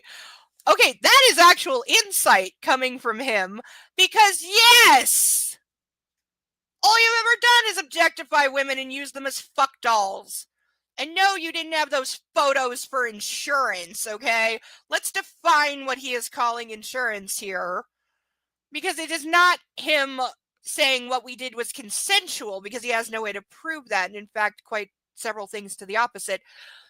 But those photos are him saying, I can destroy you if you ever come after me. Because keep in mind, this is over a decade pre-Me Too, and even now, it would still be the same. He has intimate, naked, bondage, mid-sex photos of these women that he absolutely is threatening to publish if they ever acknowledge that they even so much as know he exists on planet Earth. This was not to protect himself in any way. This was the ultimate form of I can punish you anytime, because even though you were only my submissive for 3 months 5 years ago, I own you forever. That's what those photos were. They weren't insurance, they were revenge. If he ever needed it, or just felt like it. Because if anything, if any of those women had ever accused him of anything, whether they were claiming like non-consent or just that he was a bastard, those photos are proof that those women are telling the truth. Because look, there's Christian Grey putting his penis in my ass while I'm hanging from the ceiling in suspension ropes with a gag in my mouth. Those photos are proof, not defense. So their only point is to hurt the other person in them. Because what do you... I bet you anything that his face is in none of those photos. You know, and I bet they are deliberately taken in ways where he does not appear in them, or it would be next to impossible to prove that that like corner of a hip right there or the elbow right there is his. So these are one-way photos that he's talking about that only have the purpose of hurting the women in them and not the ability to protect him in any way. And if anything, would just make it worse for him. But hey, who was it? Got away and got off on a kiddie porn case because he said it was his brother in the video, not him. Who's the guy? The guy who was dating Aaliyah when she died. Is that R. Kelly? Am I thinking of R. Kelly? Now incarcerated for those very things? I think I'm thinking of R. Kelly. But it's like that. It is R. Kelly. Thank you. Thank you. I thought it was. He escaped my mind for a minute. You know, him and P Diddy should be cellmates. Am I actually bleeding? Yeah, I scratched it. I shouldn't have scratched.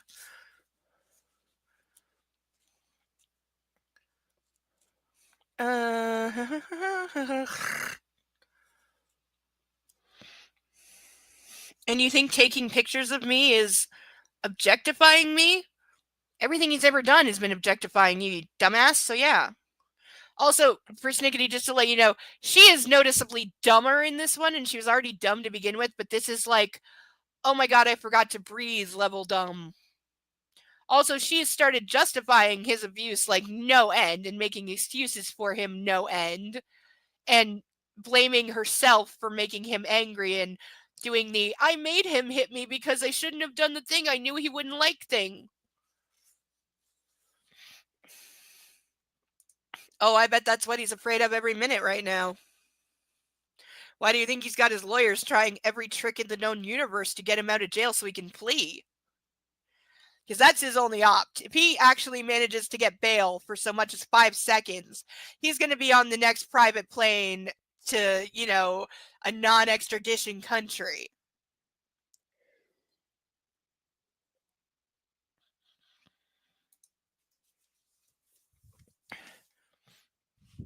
So I'm also saying that any judge stupid enough to let him out is absolutely aiding and abetting in the flight of a charged felon.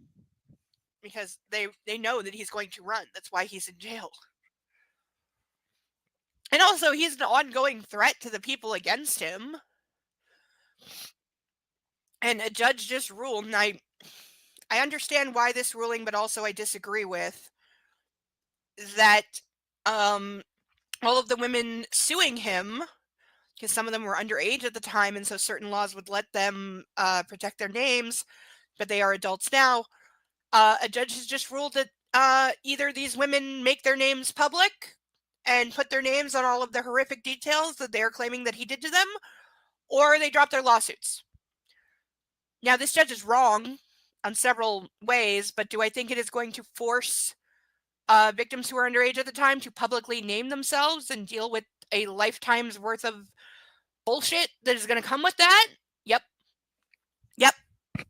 So we have idiot judge who doesn't understand protecting the victims at all and says, no, if you want to accuse this man and sue him, you have to publicly, like, it's the equivalent of that scene from Game of Thrones of Cersei walking naked through the streets. That is what victims go through with accusers like him, or even not like with him, but mostly with the high profile ones. That is the experience that the victims go through, is that public shame with the bell and the people throwing things, and that is what happens to them.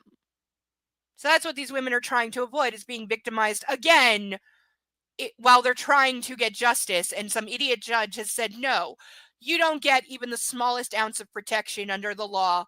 You are chum, so go out there and throw yourself to the wolves.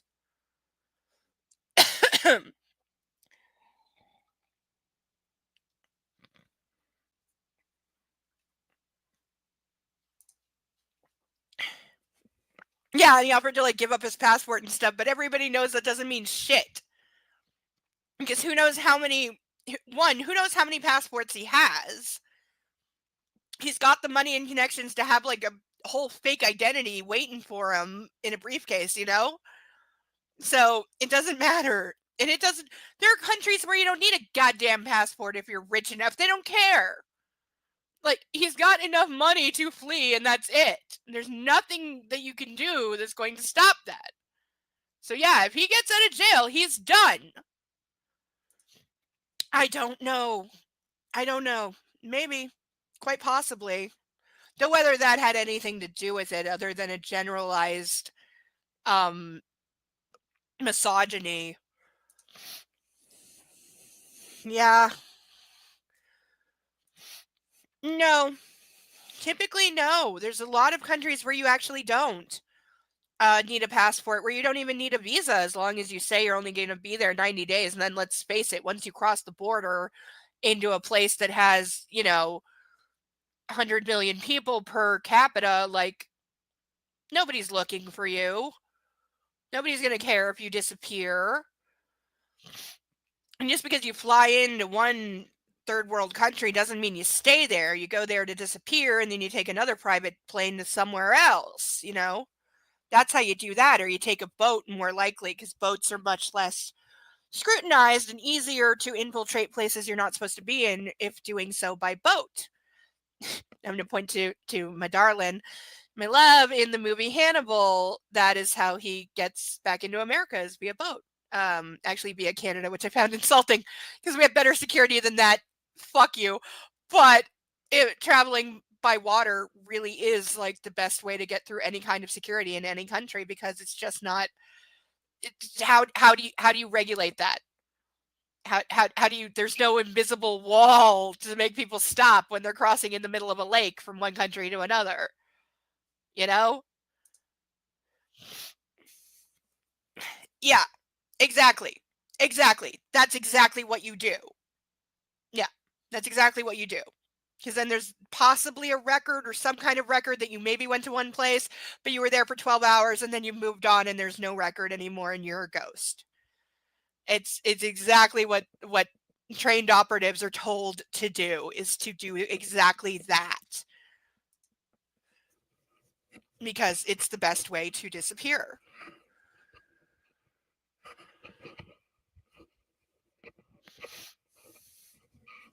I'm gonna actually sew this properly, because the reason it's sitting weird is it's supposed to be over my ears and I can't have it over my ears with this. All right, we got 10 pages left. Let's get on with our ridiculousness. I really want to pick up the big fat kitty, but he's sleeping. If we get another duck, I will pick up the kitty.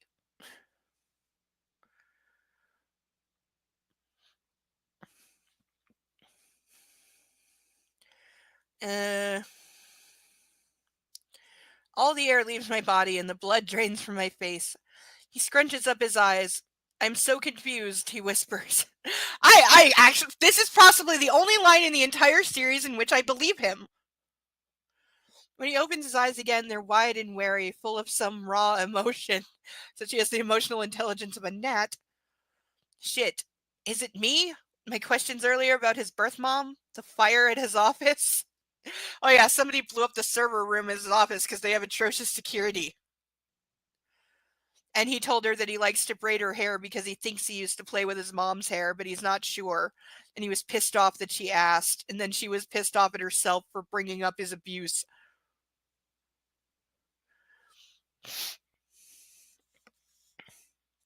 Why do you say that? I whisper, panic rising in my throat. I thought he was happy. I thought we were happy. 2 weeks into the marriage, and she's going, I thought we were happy. By the way, that's what I said when somebody I was dating for 10 months broke up with me with no warning and just declared that we were over and that they never really meant any of it. That was my phrase, is I thought we were happy. And yes, I felt like an idiot at the time for saying it. I still feel stupid for it. But yeah, if you're saying that, your relationship is over. I thought I made him happy. I don't want to confuse him. Do I? My mind starts racing. He hasn't seen Flynn in nearly 3 weeks. Is that it? Is that the reason he's unraveling? Shit, should I call Flynn?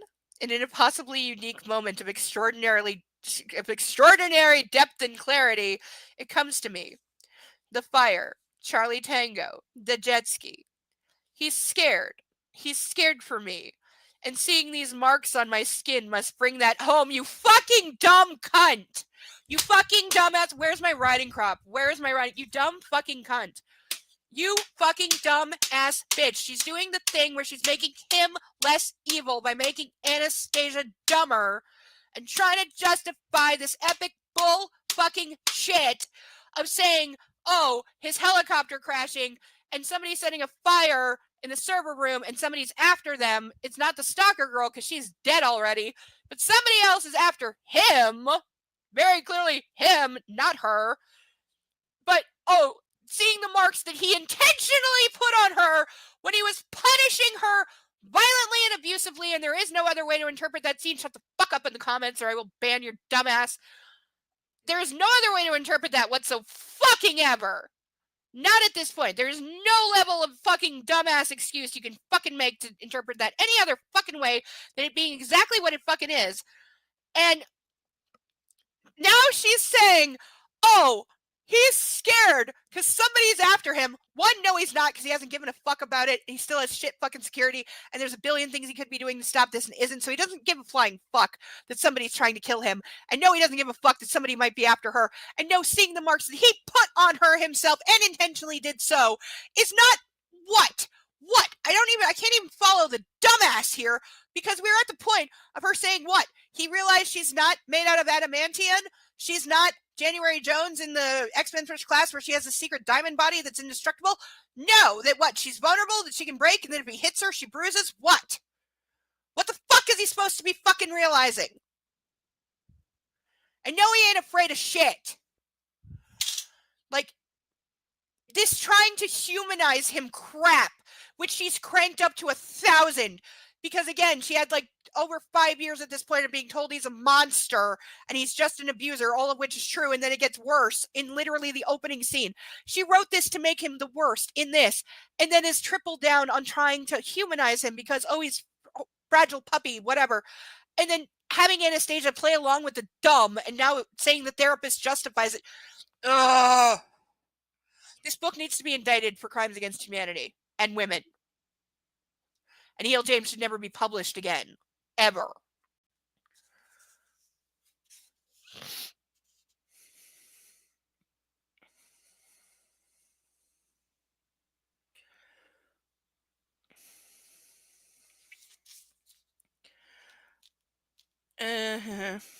He's been fussing about them all day, confusing himself because he's not used to feeling uncomfortable about inflicting pain. The thought chills me. By the way, that confirms that she's been lying to him all day when she said that those marks didn't hurt. Because I've had those marks, and yes, they do. Now, I like that because that's me. She doesn't. She's made that abundantly clear. Now I have hiccups because I was yelling.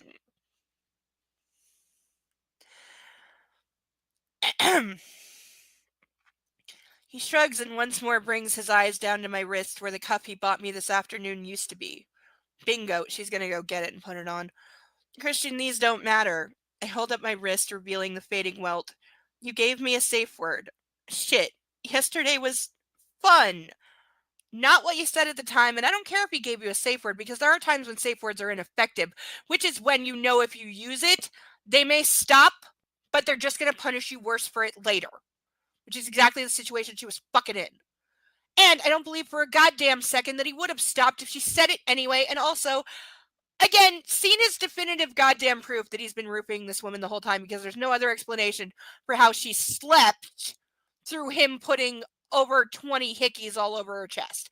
Nobody sleeps through that without a good dose of drugs.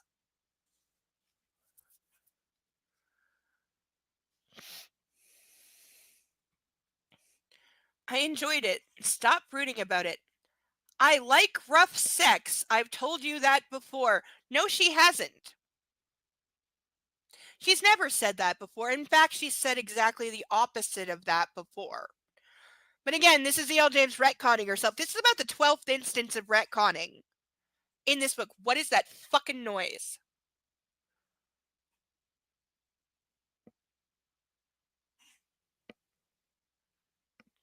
Kitty, are you about to have a hairball?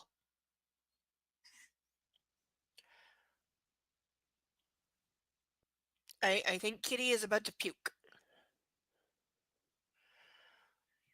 Thomas. Thomas. You okay? All right, come here. It's okay. It's okay. Did you scare yourself? Are you okay? Hey, baby. It's okay. You're okay, little baby. You're okay. Yeah, you're okay. Yeah. Scratch the spot. You're okay. I think you just woke up startled. You okay? Yeah. Yeah, you sleepy boy. I know. Yeah. You're okay. Just turn your head upside down. Go back to sleep, okay? Yeah. I think he was having a bad dream or something and he just woke himself up. He's okay. He's going back to sleep.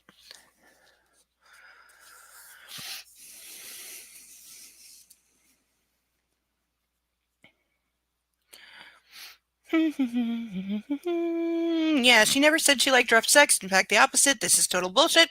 And this is the author trying to retcon herself out of a very bad writing job that she realized how very bad it was and that there was no fixing it. So somehow she's making it worse by trying to fix it. And just 100 of the times worse. Ugh, itchy, itchy, itchy, itchy, itchy, itchy, itchy, itchy, itchy. I blush scarlet as I try to quash my rising panic. Oh yeah, she's also gotten into the habit of whenever she thinks that he's about to get mad of just preemptively giving him sex, so hopefully he'll be more gentle than if he violently takes it when he's mad. He gazes at me intently and I have no idea what he's thinking. Maybe he's measuring my words. I stumble on. Is this about the fire? Do you think it's connected somehow to Charlie Tango? Is that why you're worried? Talk to me, Christian, please. When has he ever talked to you about shit, or you've ever tried to make him? Never. He stares at me, saying nothing, and the silence expands between us as it did this afternoon. Holy fucking crap. He's not going to talk to me. I know. This just shows how terrible their relationship is. They have like negative communication. Don't overthink this, Christian. I scold quietly, and the words echo, disturbing a memory from the recent past. His words to me about his stupid contract. I reach over and take the box from his lap and open it. He watches me passively as if I'm a fascinating alien creature. Knowing that the camera is prepped by the overly helpful salesman in the store and ready to go, I fish it out of the box and remove the lens cap. I point the camera at him so his beautiful, anxious face fills the frame. I press the button and keep it pressed. And 10 pictures of Christian's alarmed expression are captured digitally for posterity. This is the thing to do when somebody's pissed off and brooding. Take their picture.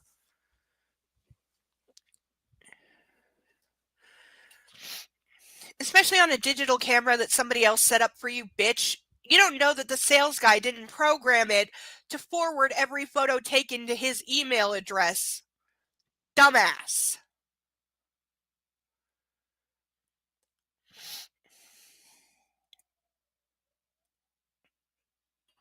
Mm.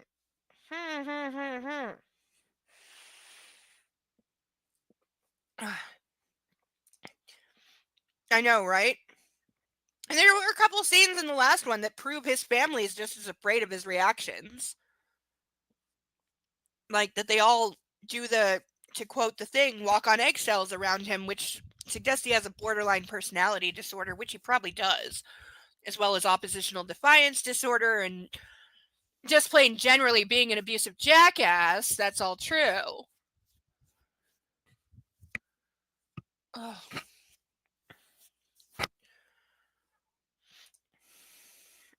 Yeah, true. Right? Like she just bought him like a $4,000 to $5,000 camera setup and tried to do something nice, saying like, you know, I know you liked having those photos. They made you feel secure, so I'm trying to let you take photos of me so you'll feel secure in our marriage. I mean, it's a terrible thing to do and it's reinforcing all the worst things about him, but her being naive and stupid and not knowing any better, I kind of get it. And, you know, it's coming from a good place for her.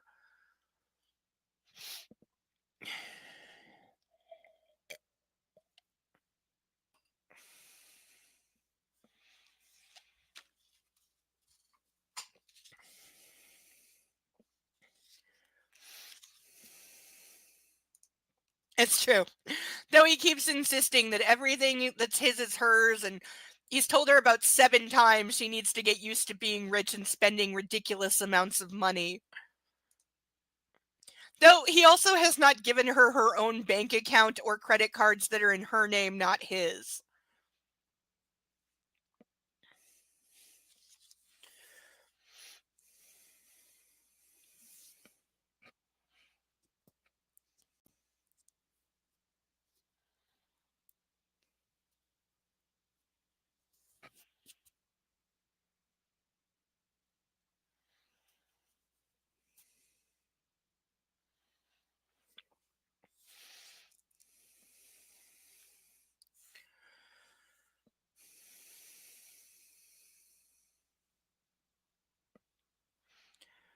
I'll objectify you then, I murmur, pressing the shutter again, because that's a good fucking response. They're both awful. They're both awful. She just, instead of her making him better, you know what it is? You know what it is? One of my favorite episodes of SVU with Martin Short starring, and he's fucking amazing in it.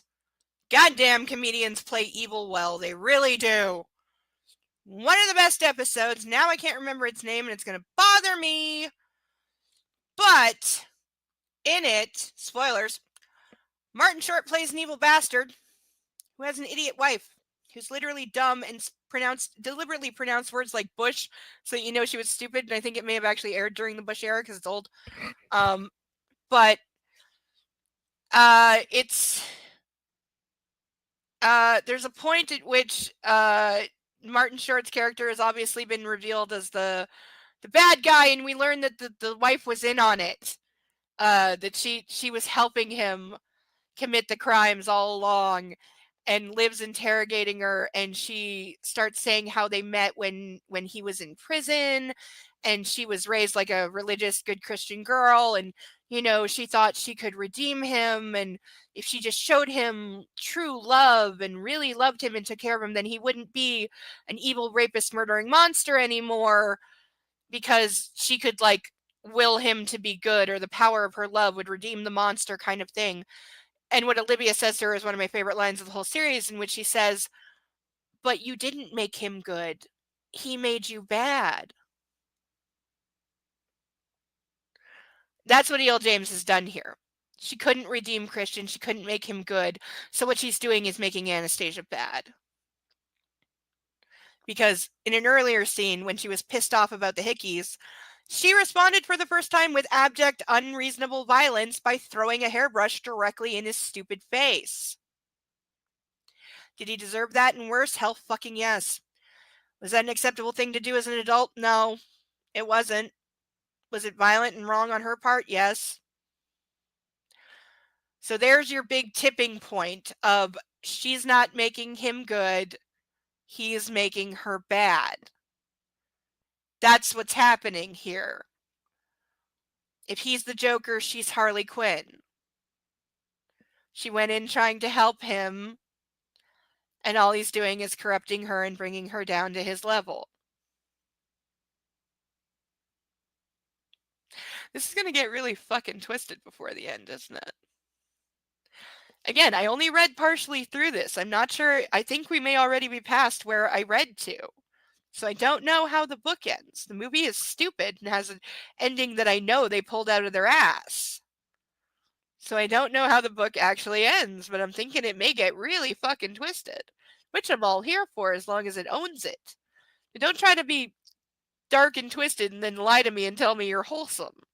You're not bananas at the farmer's market, where it uses organic as a descriptive term because it has no legal definition, so we can lie our asses off. Which, by the way, anything you ever bought that's marked organic, 9 out of 10, it's not, because most places have no legal definition of the word organic, so they can slap it on anything they fucking want.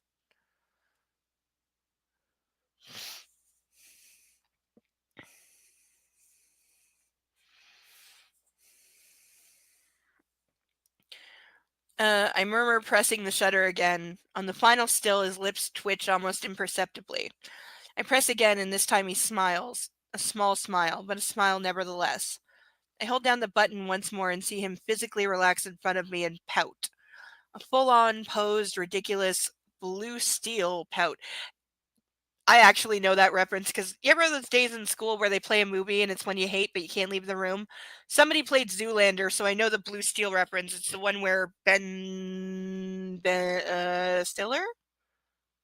Is it Ben Stiller? I don't know. I always found him an obnoxious, useless waste of space. And I'm shocked he hasn't been Me Too'd yet. But yeah, I think it was Ben Stiller in Zoolander. He's like an idiot model with like Owen Wilson. It was one of those incredibly stupid movies that like, oh, it's so dumb, it's funny. No, it's just dumb and you're not funny. Being stupid doesn't mean funny. You know why people laugh at Jackass? It's not because they're funny. Oh, thank heavens, Mr. Mercurial is back and I've been so pleased to see him, which like confirms that he has like bipolar slash borderline personality disorder. Or both. I thought it was my present, he murmurs sulkily, but I think he's teasing. Well, it was supposed to be fun, but apparently it's a symbol of women's oppression. I snap away, taking more pictures of him. This is her being the worst, by the way. Like, she is just being the absolute fucking worst right now. Because he was on the verge of, like, potentially having insight or some kind of a breakthrough of saying, wow, it was really wrong that I did that to those women. I shouldn't have done that. And I don't want to reinforce bad behavior by doing it to my wife. Also, I don't think of you like those other bimbos. But no, she must drink the Kool-Aid and become the worst first. Have her cut off her curls and dye her hair brown and change her name to Charlize Theron. I think I may have just referenced the wrong actress. Did I? No. It was. No, right actress. And I watched the amusement grow on his face in the super close-up, and then his eyes darken and his expression changes to predatory. Something I really want to be able to say about somebody I'm sleeping, that they have a predatory glance. You want to be oppressed? He murmurs silkily. See, here we go. Here we go. Now he's had a dark and creepy evil idea that he's going to tie her up and like take hostage photos or something. Not oppressed, no, I murmur back, snapping again. I could have pressed you big time, Mrs. Gray. He threatens, his voice husky. It's not a threat if it's true. Or it is a threat, or it's not a joke if it's true. It's not funny if it's true. It's not sexy if it's true. And he's being true. I know you can, Mr. Gray, and you do, frequently. Truer words were never said. His face falls. Shit. I lower the camera and stare at him. What's wrong, Christian? My voice oozes frustration. Tell me. She doesn't say this out loud again.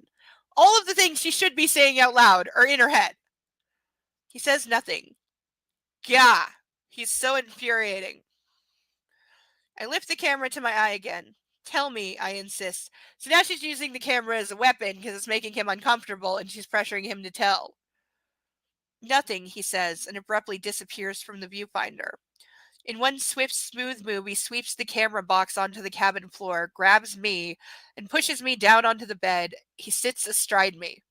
Here we go! Here we go! Here we fucking go! Yep, what did he do? He got pissed off.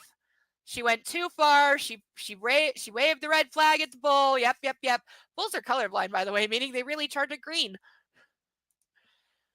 Yes, she is. He has been nothing but a red flag symphony this entire time. Like, so much.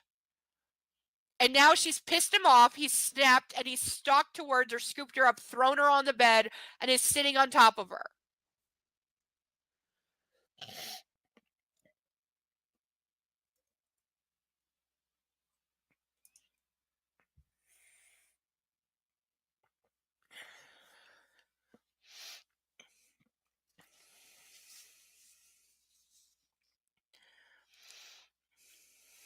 Hey, I exclaim and take more photographs of him, smiling down at me with dark intent. He grabs the camera by the lens, and the photographer becomes the subject as he points the Nikon at me and presses the shutter release down. Never grab an expensive camera by the fucking lens. You will break things! So, you want me to take pictures of you, Mrs. Gray, he says. He's gonna shove the camera like up her vagina or something, I swear to God. All I can see of his face is his unruly hair and broad grin on his sculpted mouth. Well, for a start, I think you should be laughing, he says. and he tickles me ruthlessly under my ribs, making me squeal and giggle and squirm beneath him until I grasp his wrist in a vain attempt to make him stop. His grin widens and he renews his efforts while snapping pictures. No, stop, I scream. By the way, tickling me is something that will get your face broken around me. Because when I was a kid, I had idiot family members that thought it was fun to tickle me without realizing that as a severely asthmatic kid, that the second they did, triggered a massive fucking asthma attack and I couldn't fucking breathe.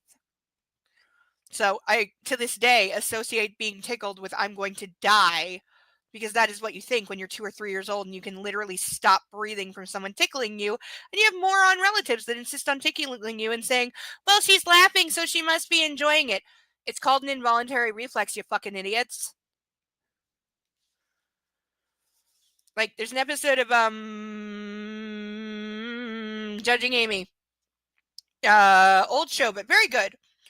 Where same thing, huge family, and one kid is showing emotional signs of abuse, but no physical signs of abuse. And by all accounts, the family is very loving. They love their kid, but they're all a bunch of extroverts. They're all loud and obnoxious and annoying little twits. Mom, dad, and at least 4 of the kids.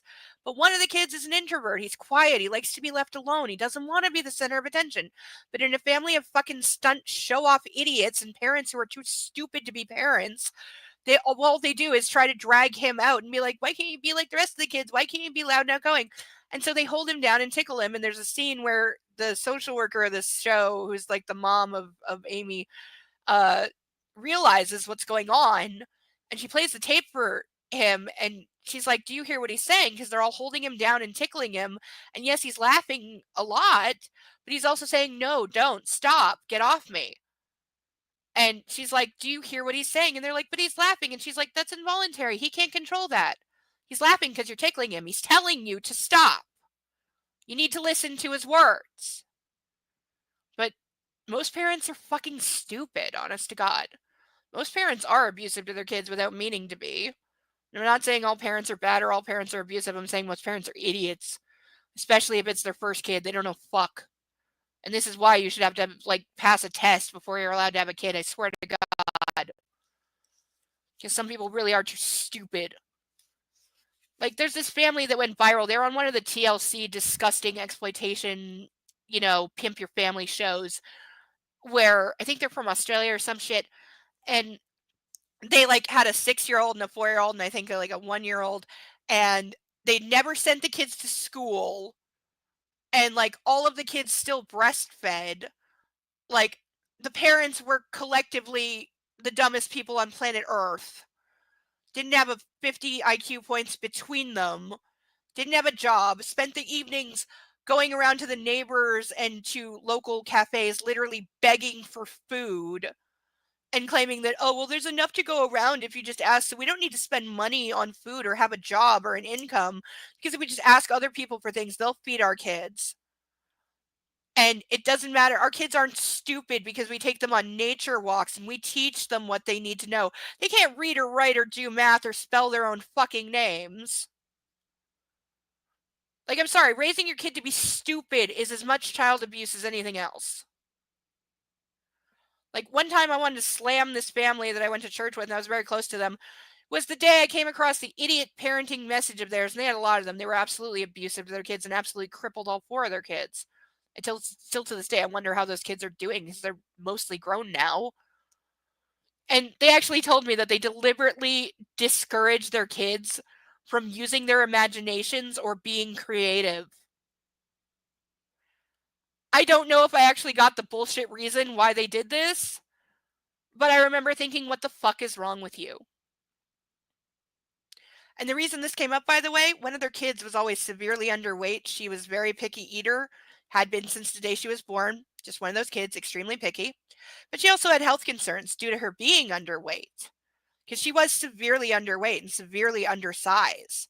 And they did eventually find out she did have like a genetic thing that was causing her to not gain weight the way she should.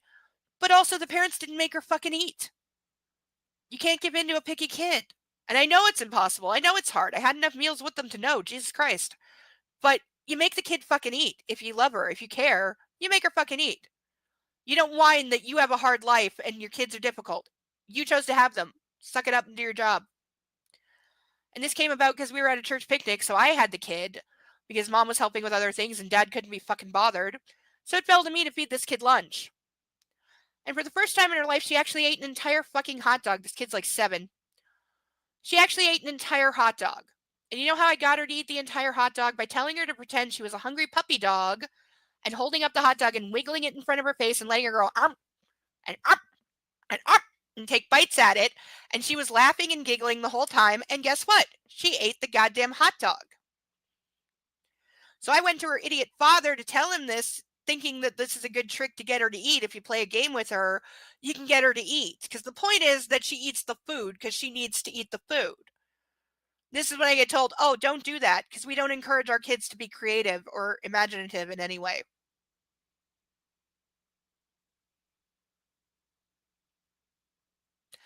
Okay. This is when I started thinking about leaving that church.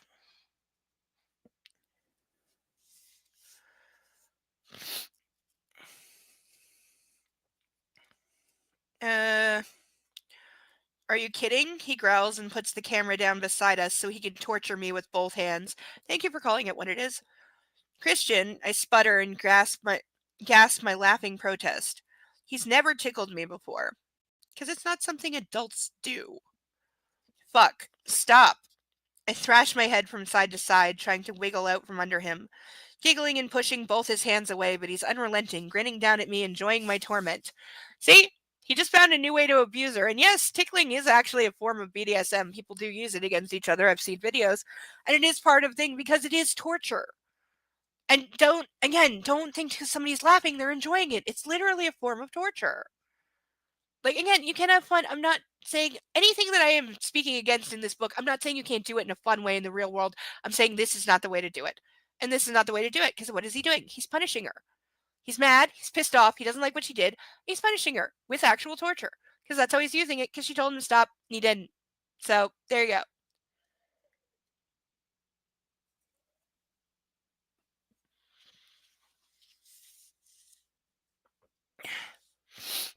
Like, any husband who cared about her would have had her take self-defense lessons since he's all about security and bullshit. But he's never going to do that because God forbid she might use it against him.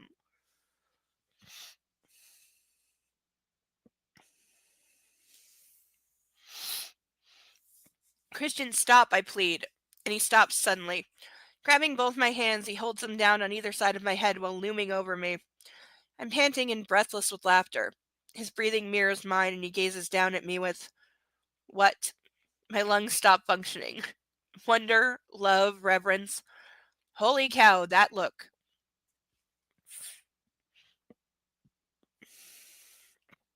You are so beautiful, he breathes. I stare up at his dear, dear face, bathed in the intensity of his gaze, and it's as if he's seeing me for the first time. Leaning down, he closes his eyes and kisses me enraptured. His response is a wake-up call to my libido. What doesn't get this girl horny, honest to God?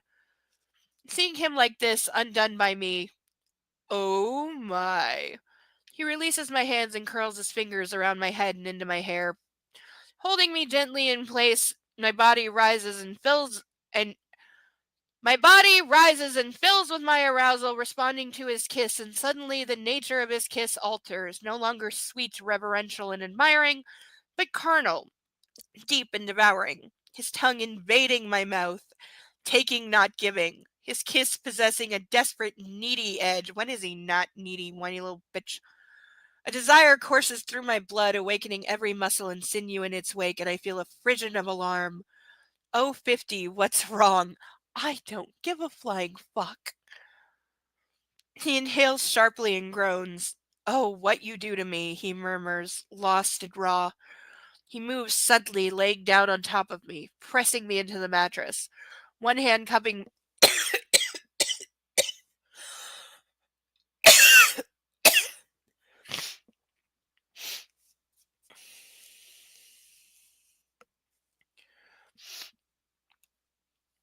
one hand cupping my chin, the other skimming over my body, my breast, my waist, my hip, and around my behind. He kisses me again, pushing his leg between mine, raising my knee and grinding against me, his erection straining against our clothes and my sex. I gasp and moan against his lips, losing myself in his fervent passion. I dismiss the distant alarm bells in the back of my mind, knowing that he wants me, that he needs me, and that when it comes to communicating with me, this is his favorite form of self expression. Okay, if you're dating someone who can only communicate via penis, get the hell out of that relationship. I kiss him with renewed abandon, running my fingers through his hair, fisting my hands, holding tight. He tastes so good and smells of Christian. My Christian. Lord, I'm gonna vomit. Abruptly, he stops, stands up, and pulls me off the bed so that I'm standing in front of him, dazed.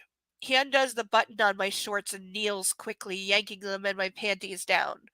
Before I can breathe, I'm back on the bed beneath him, and he's unbuttoning his fly. Get ready for 30-second sex. Whoa, he's not taking off his clothes or my t-shirt. He holds my head, and with no preamble whatsoever, he thrusts himself inside me, making me cry out. More in surprise than anything else, or extreme pain, because she might be kind of wet, but seriously?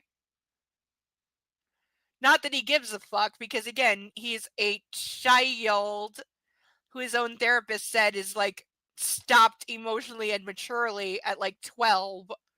So that probably explains why he has sex the way that he does. Exactly like this. Do we think he makes it to 3 thrusts, or is he so excited he'll only make it 1.5?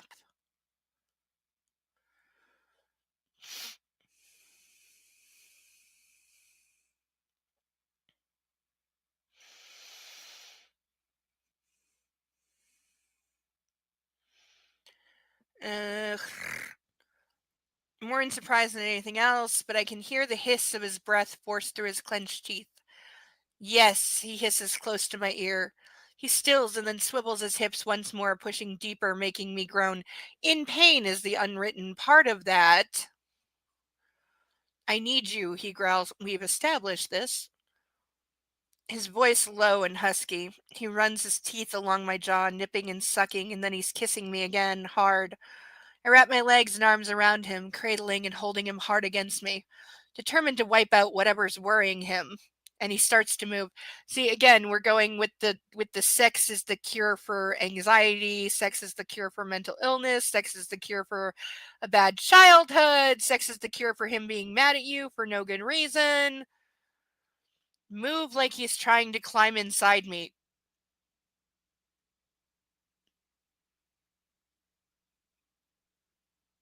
How am I not supposed to say that he's moving like he's trying to climb back in the womb because he's a whiny little man baby that wants to go back inside his mommy, Oedipus called much?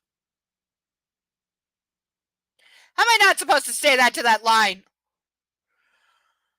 Over and over, frantic, primal, desperate, and before I lose myself in the insane rhythm and pace he's setting, I wonder briefly once more what's driving him, worrying him.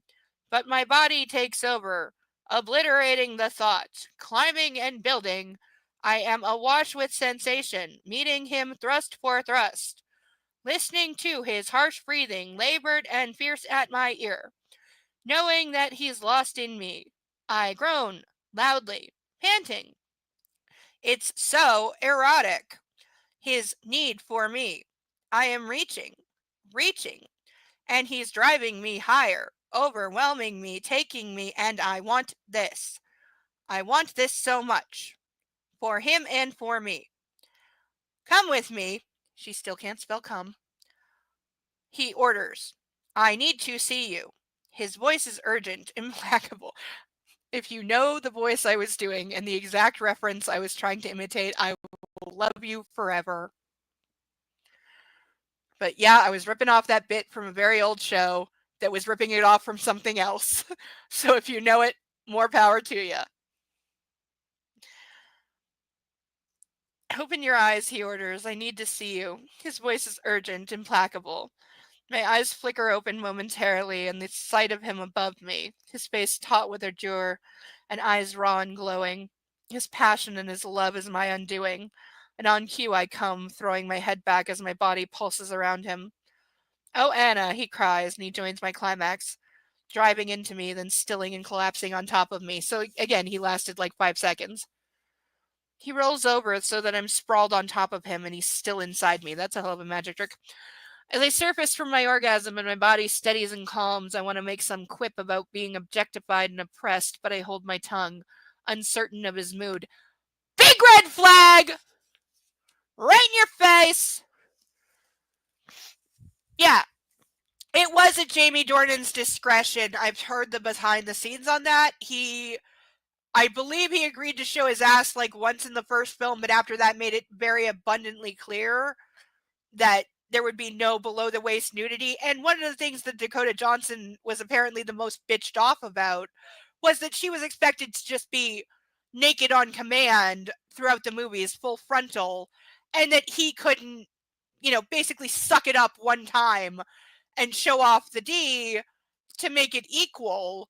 But she was expected to be naked like so often and so blatantly, while he was always like insisting on being covered up and was like reluctant to even show like chest or butt. And it's like, dude, if you didn't want to do that, why the fuck did you sign up for this movie? You knew what you were getting into, but because you're a guy and you're the lead and she's a nobody, even though he's equally a nobody, and if anything, she's more of a somebody because she had, she's Hollywood royalty, he's not. But no, he got to get away with it, and she was expected to, slut for the camera. Like, is it any wonder she hasn't had a fucking career? And it's not like people didn't fucking warn her that if you do this, you will never get respect. You will never get a career. It's same as what's her name in Basic Instinct, who, flashed her vagina at the screen, which granted, the director blatantly lied to her. Sharon Stone, is that her name? Now, the director got her to do it, which makes her an idiot for doing it in a room with cameras on, but he also lied to her and swore that he'd never use the take, and then he did without her knowledge. So she didn't know until her vagina is up on the silver screen at theaters across America. And yeah, it destroyed her career. She's a fucking idiot for doing it. The director should be in jail for, publishing it without her consent. But that's not going to happen, but it's the same thing.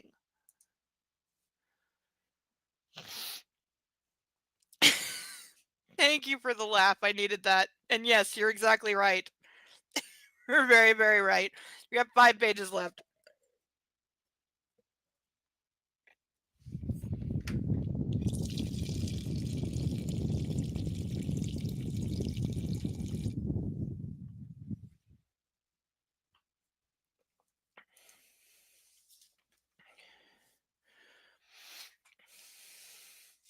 And does he really have daughters?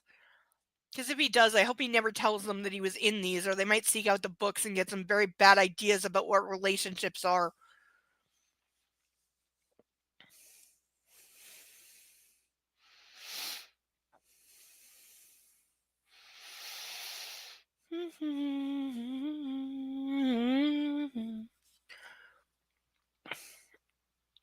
Uncertain of his move, I glance up from Christian's chest to examine his face. His eyes are closed, his arms are wrapped around me, clinging tight. I kiss his chest through the thin fabric of his linen shirt. Excuse me.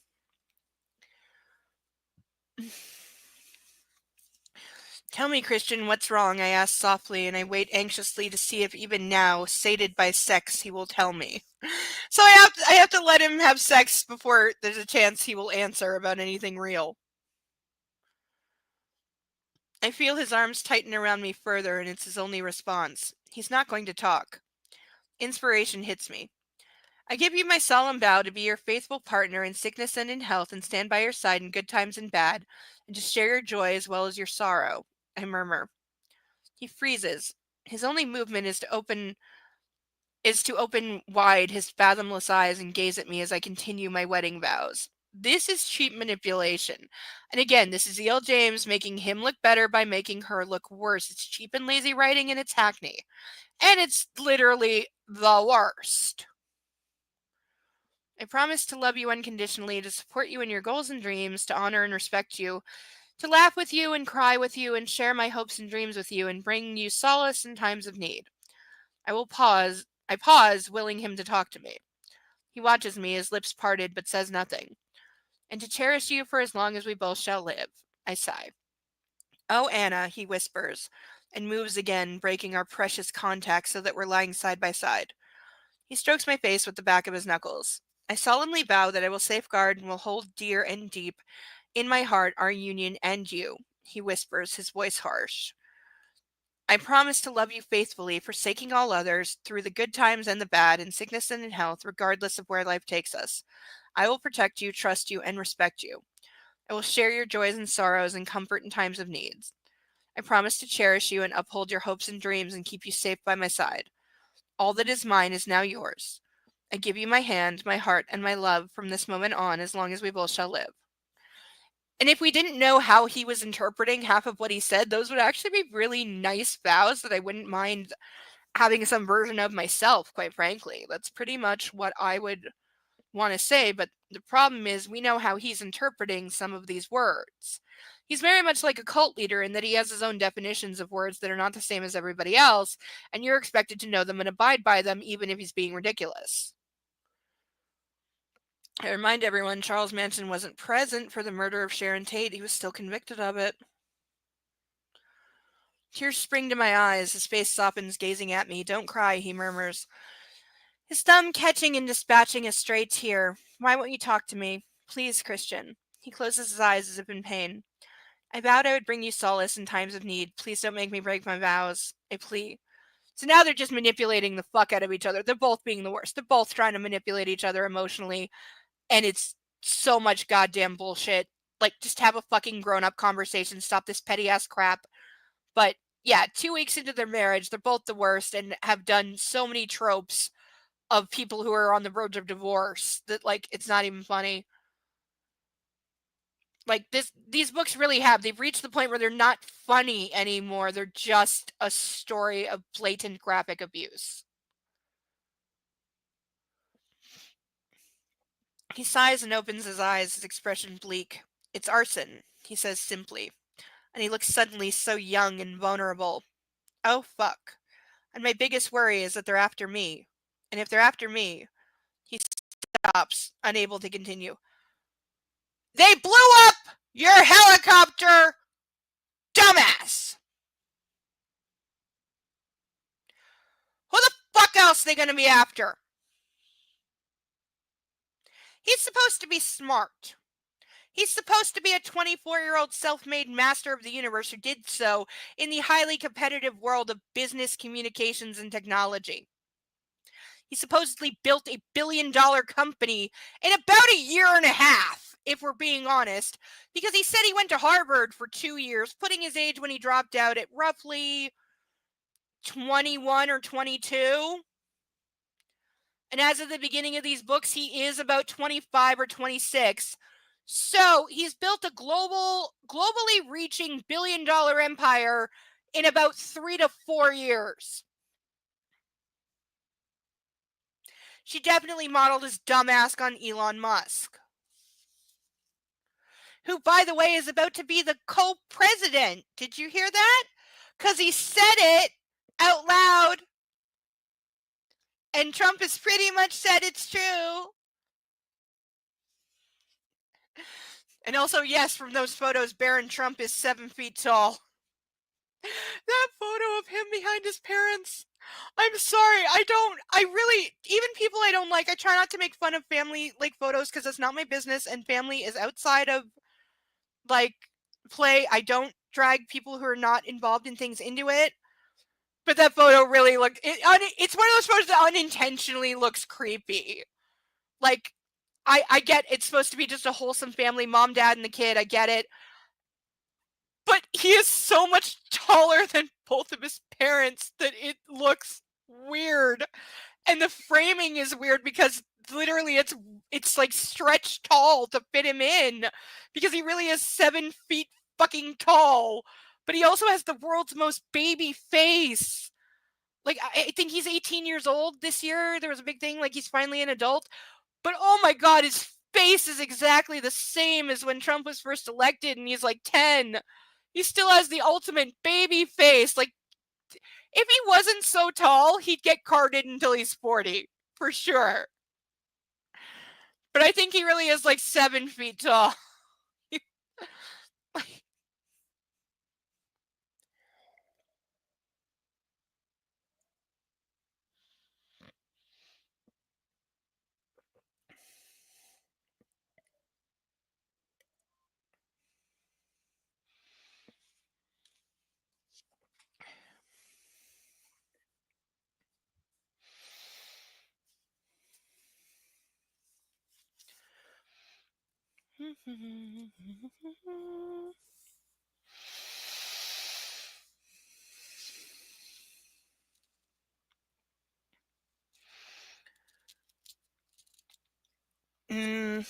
They might get me.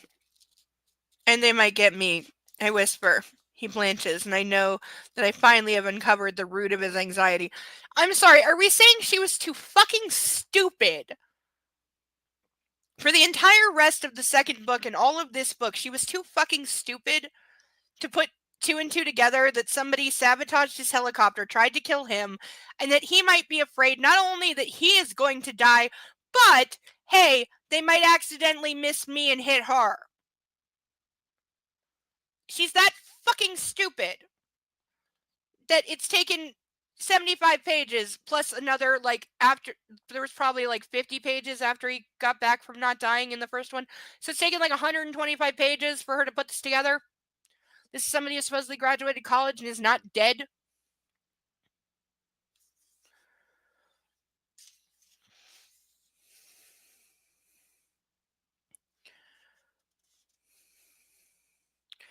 Thank you, I murmur. He frowns. For what? For telling me. He shakes his head and a ghost of a smile touches his lips. You can be very persuasive, Mrs. Gray. When she's willing to ride his dick in exchange for information, you might as well have just left $50 on the nightstand. Quite frankly, I'd rather have the $50. And you can brood and internalize all your feelings and worry yourself to death. You'll probably die of a heart attack before you're 40. And I want you around for far longer than that. You'll be the death of me. The sight of you on the jet ski. I nearly did have a coronary. Get over it. You know, you're like my idiot friend when she nearly fucking broke her neck and did give herself brain damage because she stupidly got talked into by her kid and she wanted to impress the kid going down an icy toboggan hill. The problem is the moron didn't put a fucking helmet on and then didn't realize even afterwards that, hey, you're an idiot, until I screamed at her out of pure frustration because I asked her, I'm like, was the kid wearing a helmet? Your kid, your 6-year-old, was he wearing a helmet? And she's like, yes, of course. I always make sure he has a helmet. He has different helmets for like every sport. Of course, he always has the best safety equipment, and I make sure that he wears it. And I just looked at her and said, so his head's worth protecting and yours isn't? She shut up for like 3 days before she brought it up again.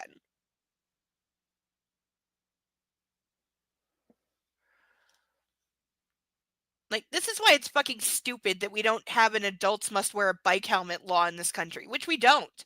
Anytime I see like a line of bicycles where it's like mom or dad on the lead and then there's like 3 little kids after them and all the kids are wearing a helmet but mom and dad isn't, you're a bad parent. I'm not right say it. You're a bad parent if you do that. You're a bad parent. You're setting a bad example and a stupid, reckless, dangerous one at that.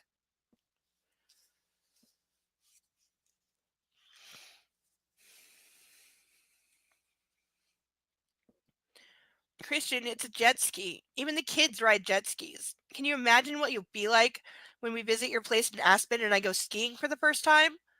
He gasps and turns his face to me, and I want to laugh at the horror on his face. Our place, he says eventually.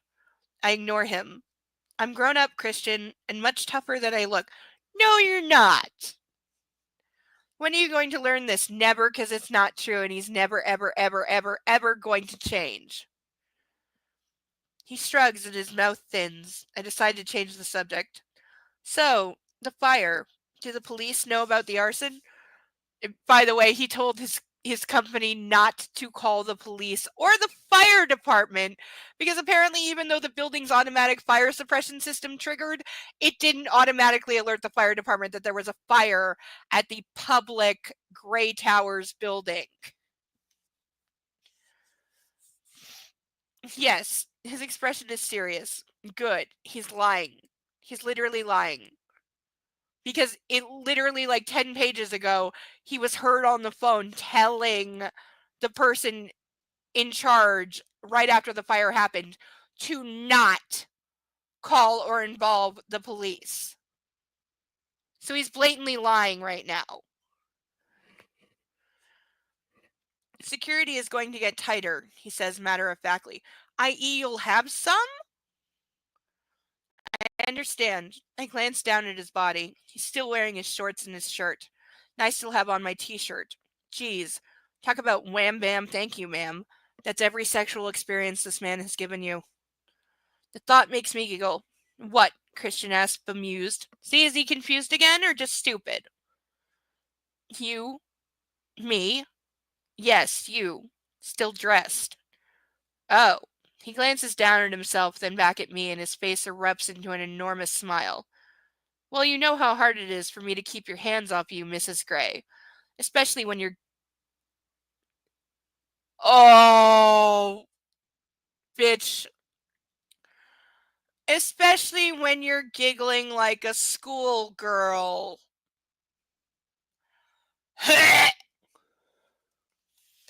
And this is extra creepy when you take into account the behind the scenes thing that I found last week that said when she's looking up at the tower for the first time, looking all imposing like it's a giant dick that's about to crush her, and she's dressed in a retarded fashion, and I didn't know why. And then it's on the behind the scenes that they intentionally dressed her to look like, quote, a little girl on her first day of school. So that's why she looks like she fell into a thrift store reject bin and got spit out in like rural Tennessee. And she never dresses like that the rest of the movie, and it looked ridiculous. And they should have absolutely all been slapped with a fire hose until they stopped. But thank you for confirming that yes, we're opening this relationship by making her dress as a literal elementary school aged child meeting this big powerful man that's about to lure her into an incredibly abusive, sexually abusive relationship until he owns and possesses her and probably fucks her to death. Thank you for just adding that layer of creepy onto the behind the scenes DVD of this supposedly worldwide romance movie. Thank you.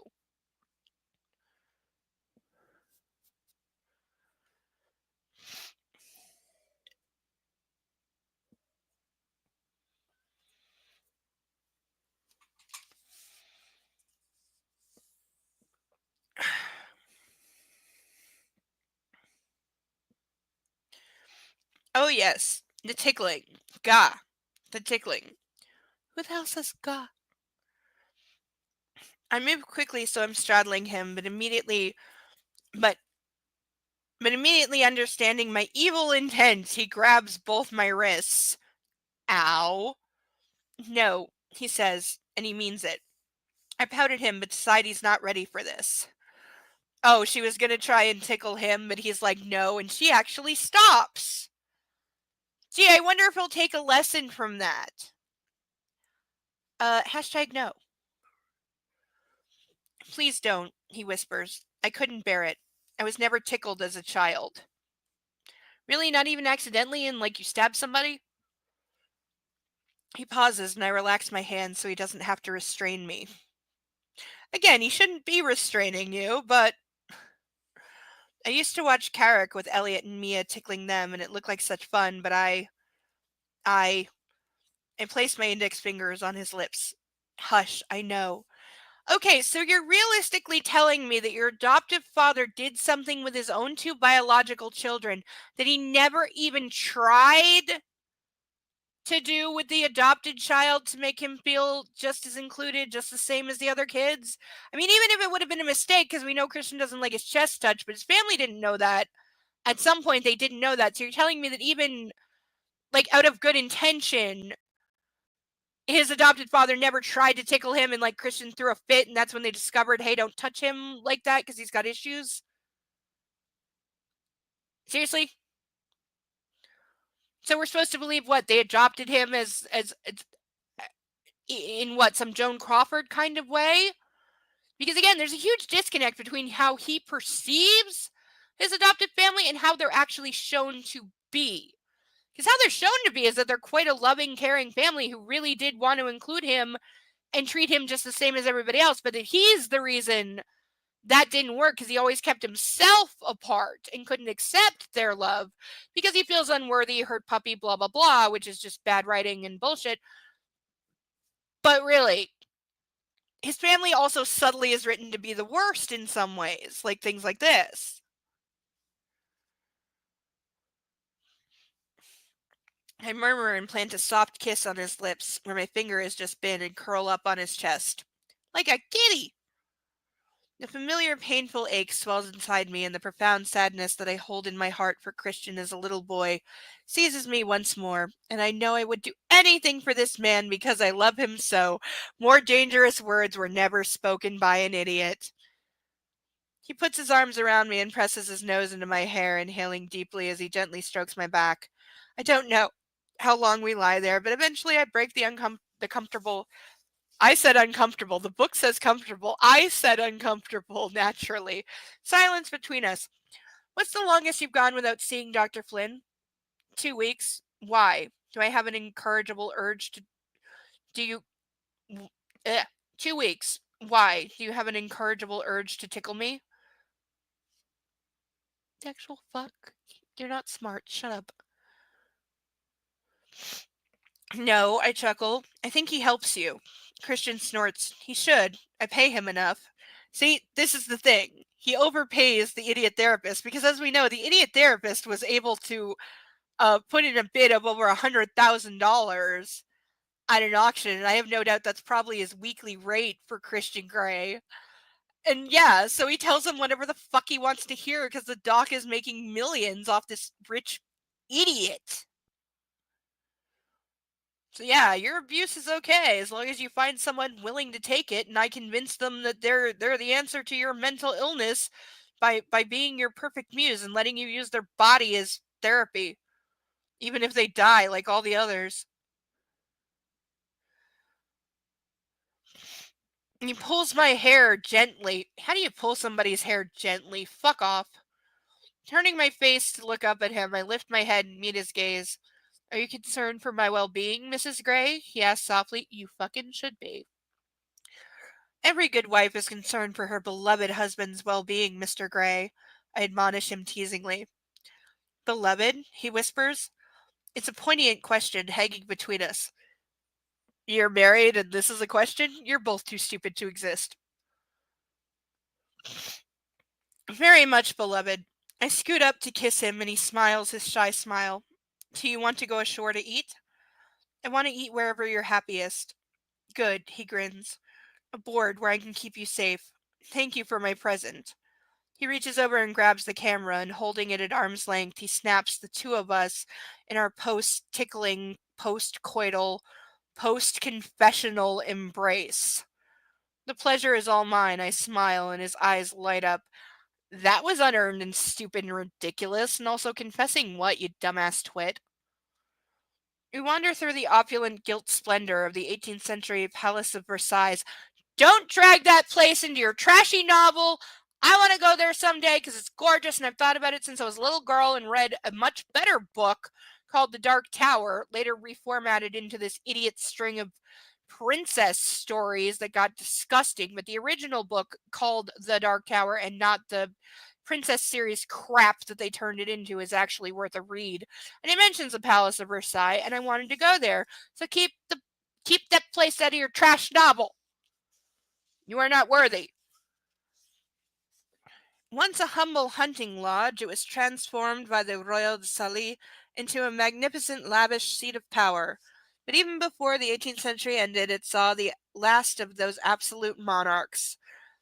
Also, your history needs work, you fucking twit, or you don't know that the 18th century doesn't mean 1800s, moron! The most stunning room by far is the Hall of Mirrors. Gee, the most famous room in the place. You couldn't have possibly done some research and found like some little niche unknown room to say like, hey, this is truly the most spectacular one. Not the one that gets all the headlines and that everybody knows. No. It's this little corner room that nobody knows about that is secretly the most spectacular room in the place. That would have been actually good writing and kind of inspired. Instead of just taking the only room that literally anyone who's even heard of the Palace of Versailles has heard of. Because if they've heard of one, that's the only room they've fucking heard of 9 times out of 10. And most people don't know what it is anyway, you idiot. Again, if you'd gone for like a more obscure choice, this would have been better.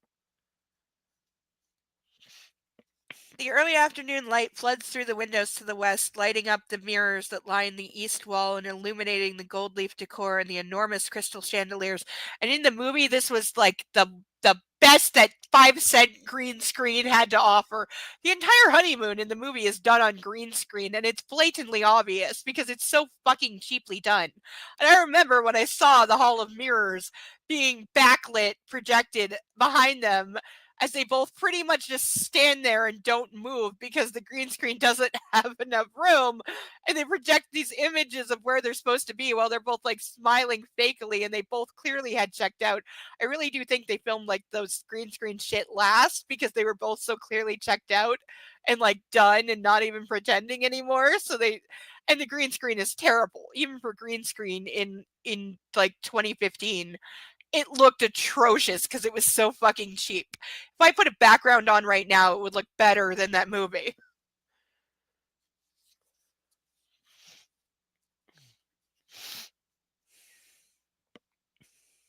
It's breathtaking. Interesting to see what becomes of a despotic megalomaniac who isolates himself in such splendor, I murmur to Christian as he stands at my side. He gazes down and cocks his head to one side, regarding me with humor. Your point, Mrs. Gray. Oh, merely an observation, Mr. Gray. I wave my hand airily at the surroundings, smirking. He follows me to the center of the room where I stand and gawk at the view. The spectacular gardens reflected in the looking glass and the spectacular and the spectacular Christian Grey, my husband, reflected back at me. Get over it! He's not that good looking, Jesus Christ! Reflected back at me, his gaze bright and bold. I would build this for you, he whispers, just to see the way the light burnishes your hair. Right here, right now. He tucks a strand of hair behind my ear. You look like an angel. He kisses me just below my earlobe and takes my hand in his and murmurs, We despots do what we despots do that for the women we love.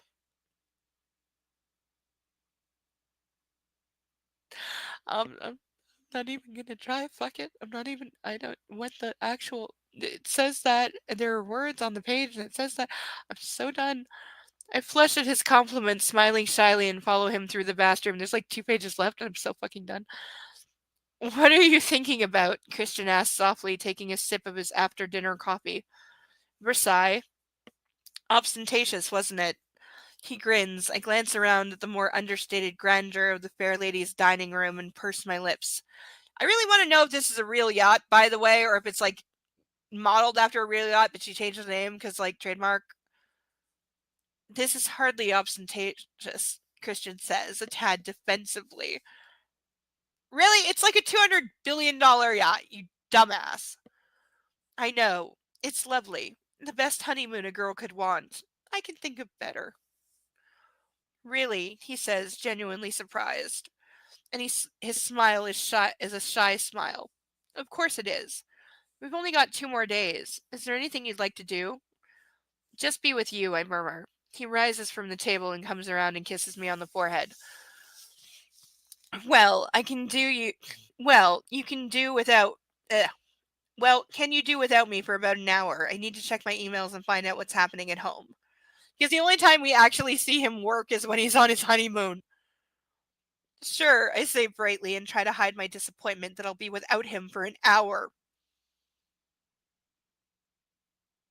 Gag me with a stick. Is it freaky that I want to be with him all the time? Yes! Thank you for the camera, he murmurs and heads for the study. The camera that's going to mysteriously fall overboard because he still hates it. Back in our cabin, I decide to catch up on my own correspondence and open my laptop. There are emails from my mom and from Kate, giving me the latest gossip from home and asking how our honeymoon is going. Well, great. Until someone decided to burn down GEH Inc. Oh, Gray Enterprises Holding. Spell your words, dumbass. Nobody knows or cares what that is.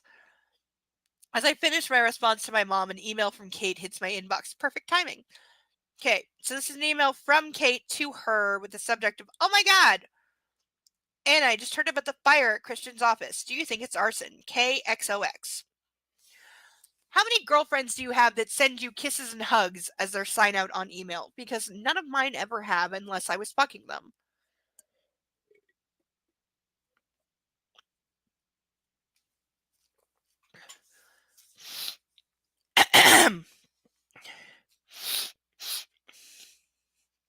Kate is online! Exclamation point. I jump onto my newfound toy.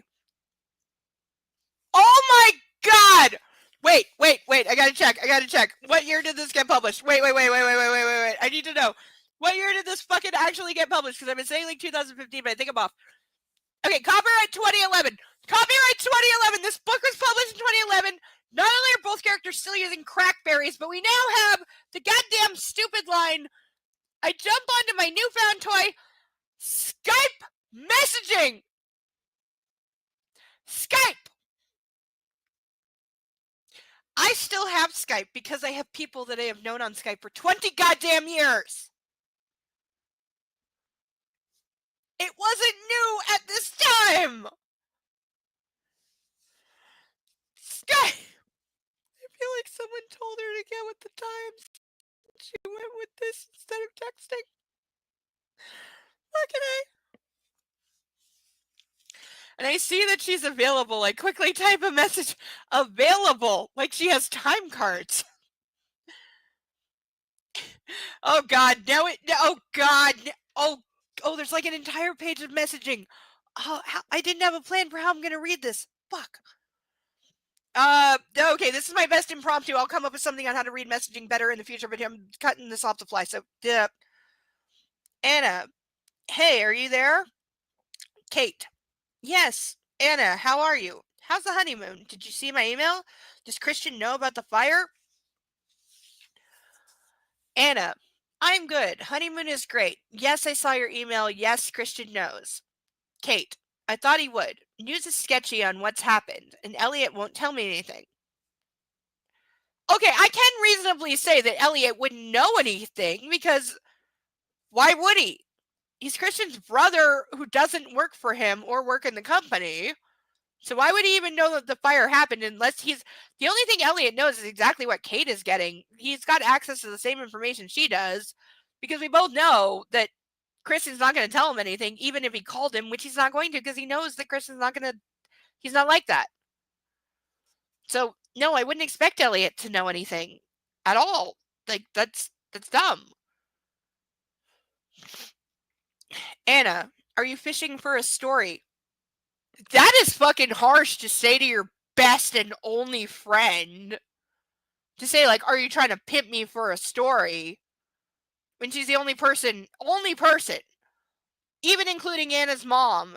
Kate is the only person in this entire series that has ever shown actual, genuine concern for her well-being and her safety. Kate is the only person to say Christian Grey is an abusive bastard and you should get away from him, and he's a walking red flag factory. Kate's the only person who's been there for her as a real person. So, again, this is the author making Anastasia evil. Like, she's Phoebe after she said yes to Cole and became the Dark Queen. This is that. I need to find a meme of that now, but I will. Because that's what it is. She married the devil and now she's his queen. Snickerdoodles, you passed out on top of the dog yet?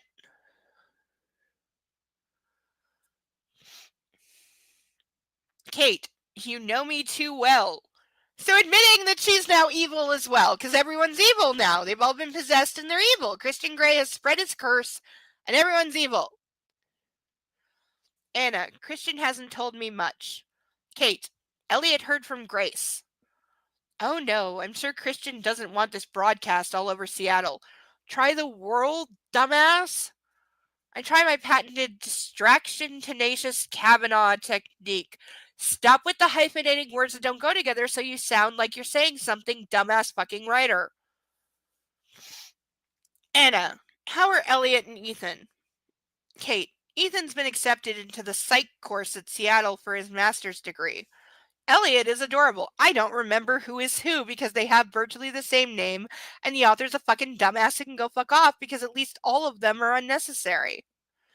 The characters you could cut out of this are Kate, Elliot, Ethan, Jose, Ray, her mom, and the idiot architect, and to some, no, I'm not going to say Taylor, I like him, but the two other bodyguards and literally anybody else. Anna, way to go, Ethan. Kate, how's our favorite ex-dom? How does she know that? She got like 1 page of a contract off the printer and doesn't know fuck about shit. But now we're pretending that she knows, like, that he's a dominant, that he's a sadist, that she doesn't know that. I'm sorry, E.L. James, you're a fucking hack writer, should have read your own goddamn backstory. Because no, Kate doesn't know about the dominatrix shit. That was the fucking point. She doesn't know, so she's not making this joke because it involves information she doesn't have. Deliberately so. Anna, Kate! Exclamation point. Kate, what? Anna, you know what? All caps. Kate, case sorry. Anna, he's fine. More than fine. Happy face emoji. There's an emoji in the book. There's an emoji in a book. There's an emoji in the book.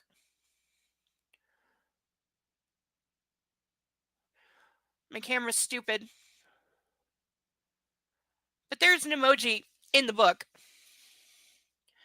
You're right. Persnickety, I apologize. I do apologize. Absolutely apologize for that. I do need an alternate word, though, if you can help me out. Or anyone in the chat or anyone in the comments watching this after.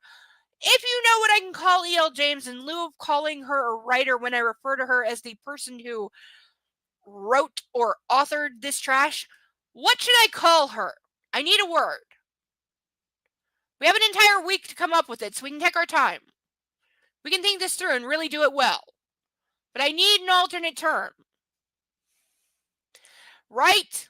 Definitely psych ward. I'm reminded of an old joke that my mom used to make, that our family would never hold a family reunion or nobody'd ever be allowed to leave because everyone would be committed. Yeah, I think I've called her that a few times. The problem is in the States, when you get into America, somebody who's called a hack can also mean an unlicensed cab driver in some states. And I don't want to mistakenly, like, give that impression. Also, that's way too polite and I mean and vindictive.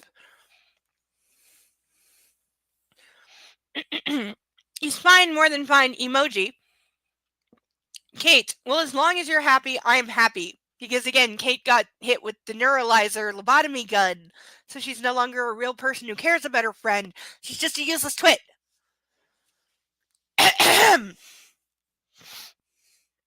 Kate, emoji. I have to run. Can we talk later? Anna, not sure. See if I'm online. Time zones suck. Kate, they do. Love you, Anna. Anna, love you too. Laters, X. Kate, laters, heart. Time zones don't fucking matter. You can still exchange messages. I have at least 20 friends that are in other time zones, and we're not always online at the same time. You know what I do? I message them when they're offline, and they message me back when they are online. Dumbass. This is possible. It's in the running. I will compile a list over the next day or so, and then maybe I'll take a poll or something. Maybe we'll vote on it. What should I refer to E.L. James as if not a writer or author? Because I'm putting both those words on the no list. Ask Sasha what she thinks when she smells her butt after farting. What does she think? Because maybe that's a word. Is she the doggy that smells her own butt after noticing she farts, or she doesn't notice or pretends she doesn't do it? Because I knew a dog once that she was very fluffy, and so she felt her fur move when she farted, so she would always sniff and be confused, like, what was that? What was that? What came out of my butt? What moved my fur? Something touched my butt. What went on? What happened? Person, what's going on? And she would do that for like 10 minutes while like circling and sniffing.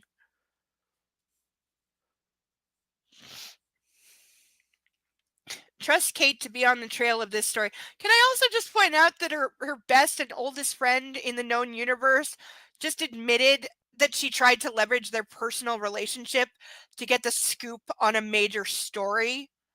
And when getting caught and called out about it, didn't give a flying fuck.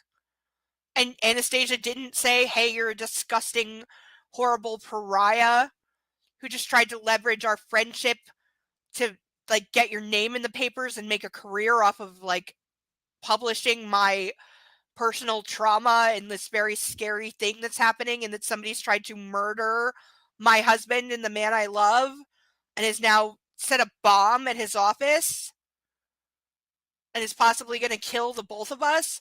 But you're my idiot backstabbing best friend who is just trying to get information out of me to publish yourself. Like, I'm sorry, but what Kate just did is unforgivable. And she admitted it. Yeah, at this point, Taylor is the last real character, and even he has been impugned by this crap because twice now he has almost gotten angry with or let Anastasia know that he is upset or angry with her because Christian is going to be angry with him for something that she did. So even his character is no longer clean and pure, and I can't fully respect him anymore because of that bitch-ass whiny bullshit. He's definitely an assassin. I saw his character on the unit. I know what that man is. Again, he's the best part of the movies. And the fact, again, I love the character. I forget his name. God forgive me. I hate that I'm not good with names sometimes. I forget the name of the guy who played him in the movies, but he's fucking amazing. And I love him in absolutely everything I've ever seen him in. He's in one of the best episodes of Criminal Minds fucking ever. He's a goddamn masterclass in an episode of Criminal Minds. But him in the unit is where it comes from, and he was born to play that character in just everything, and he does play that character in just everything. But he's fucking amazing, and so I was both really glad that he was in the movies, because I hope he got a really big paycheck for standing there and doing nothing and playing a background character, basically. But also, I was like, dude, you're way too good for this. But yeah, they assassinated his character, and this is what they did.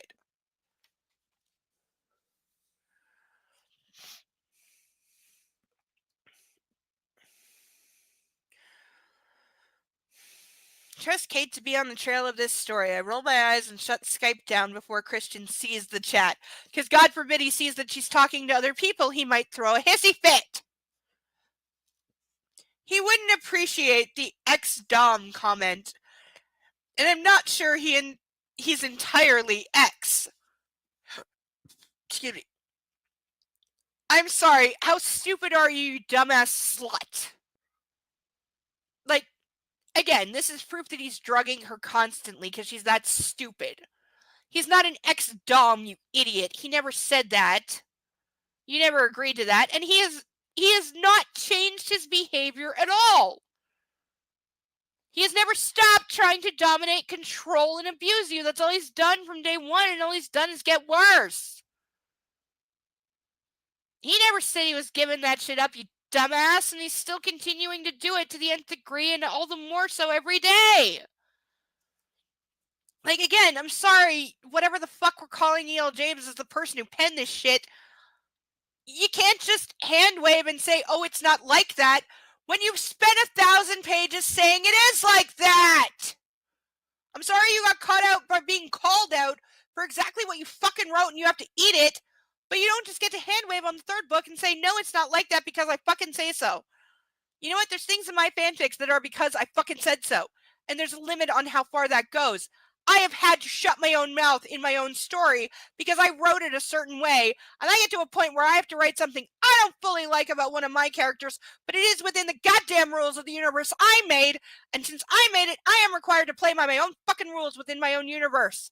I can't just suddenly have a character act radically out of character or do something against every rule I have set for them because I wrote myself into a corner and I want an easy way out. That is when I shut my mouth for 5 days and I work my fucking way out of it in a way that makes sense.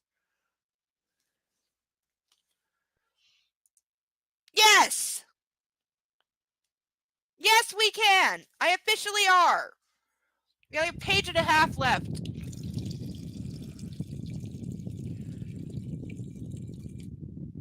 You know, I'm sorry, but I put a lot of goddamn effort into my writing that nobody is reading. I put a lot of fucking time and work and emotional pain and turmoil into it, and I write my way out of my own goddamn problems, and I don't take cheap, easy solutions or commit character assassination just to get where I want. I fucking earn it, and I write it. And I make it work, and I take 5 days to write one page because it's that hard. Because I want it to be good. Can I write this trash in like half an afternoon? Yes. But do I want what I write to be good? Yes. So I put in fucking time and effort to make it so.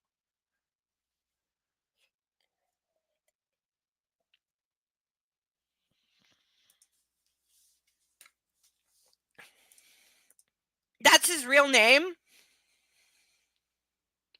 I'm not sure I ever knew his real name. So that's a stage name. I bet you anything. I highly doubt that's his real name. But yeah, props for being named after the James Bond cocktail, which I bet is where he got it. I bet that's where he got it.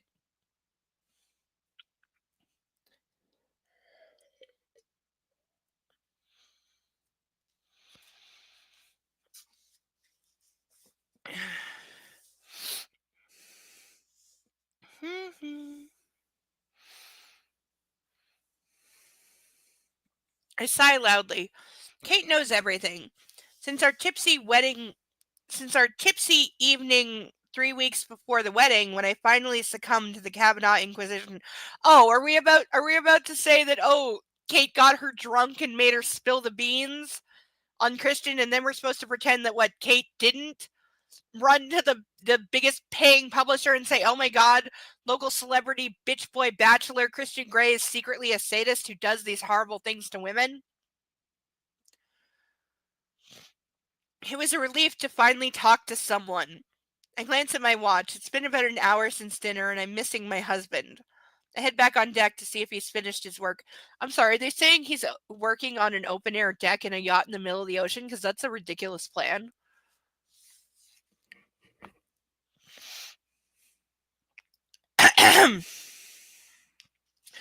There's a scene break there, so I think we've gone back into dream territory. I'm in the hall of mirrors, and Christian is standing beside me, smiling down at me with love and affection. You look like an angel.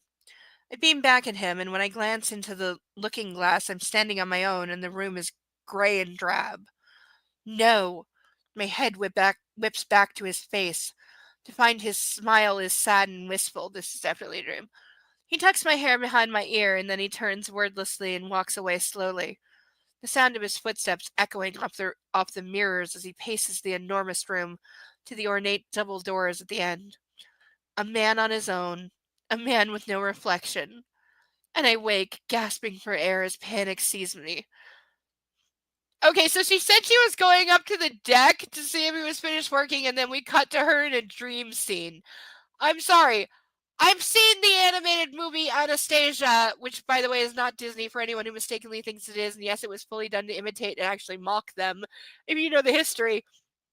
And yeah, there's a scene exactly like this, actually. I'm sorry. Did she rip off Donald Bluth for this? Seriously? We're ripping off rip-offs of Disney now? From people who are pissed off at Disney, and that's why they did it? The history of that movie is actually amazing, and I actually, by the way, I can do a quite stunning rendition of Once Upon a December. I don't know why, but that song hit with me big, so I learned to sing it, and I was in choir and opera at the time, so I learned to sing it quite well. I don't know, what is YouTube policy on publishing covers of songs? Because I would love to, but we know how bitchy they are about music.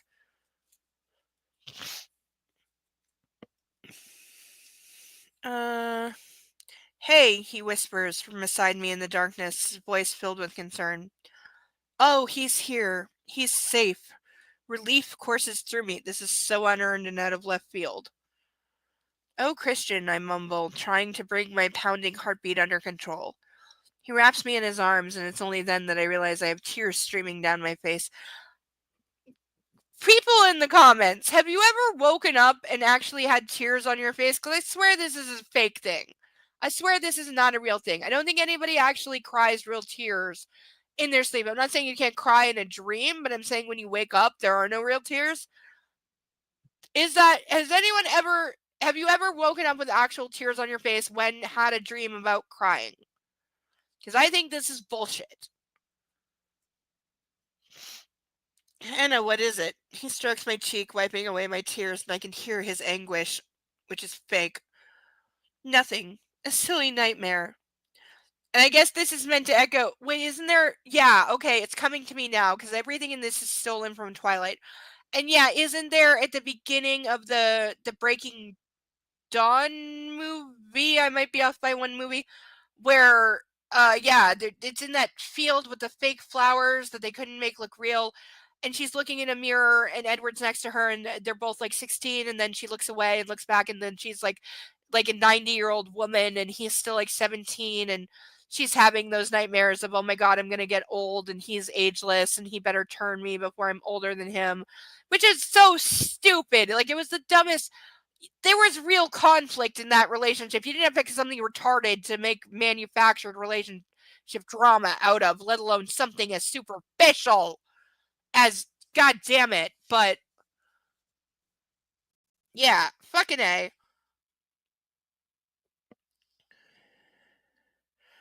Oh, Christian, I mumble, and trying to bring my pounding heartbeat under control, he wraps me in his arms, and it's only then I realize I have tears streaming down my face. And it was a silly nightmare. He kisses my forehead and my tear-stained cheeks, comforting me. It's just a bad dream, baby. He murmurs, I've got you. I'll keep you safe. Keep in mind, last time he had a bad dream, not only did he wake up pissed off at her because he claimed that he only had a bad dream because she had foolishly gotten out of bed to get a glass of water. And apparently leaving him alone in bed while asleep for 90 seconds caused the man baby to have a nightmare, for which he then blamed her for causing, made her feel like shit for causing, and then raped her. And I don't take it back, because he did. Because he, half asleep, got on top of her and started doing sex. She told him not to, told him she wasn't in the mood, and he said, I need this, baby. Give it to me. While blaming her for having his nightmare and basically saying, well, if you let me stick my dick in you, then I'll be able to go back to sleep. So just lay there and take it, because it's your fault I got upset anyway. And she does.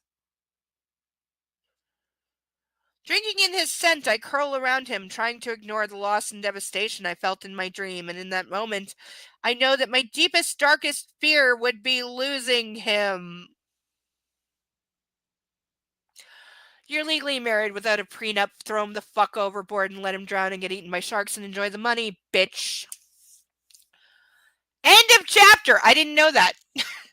I didn't know that. Apparently that's the end of the chapter. It actually cut at a page.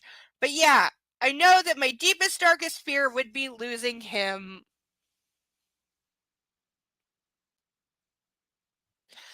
Dumbass bitch, you deserve to be dead.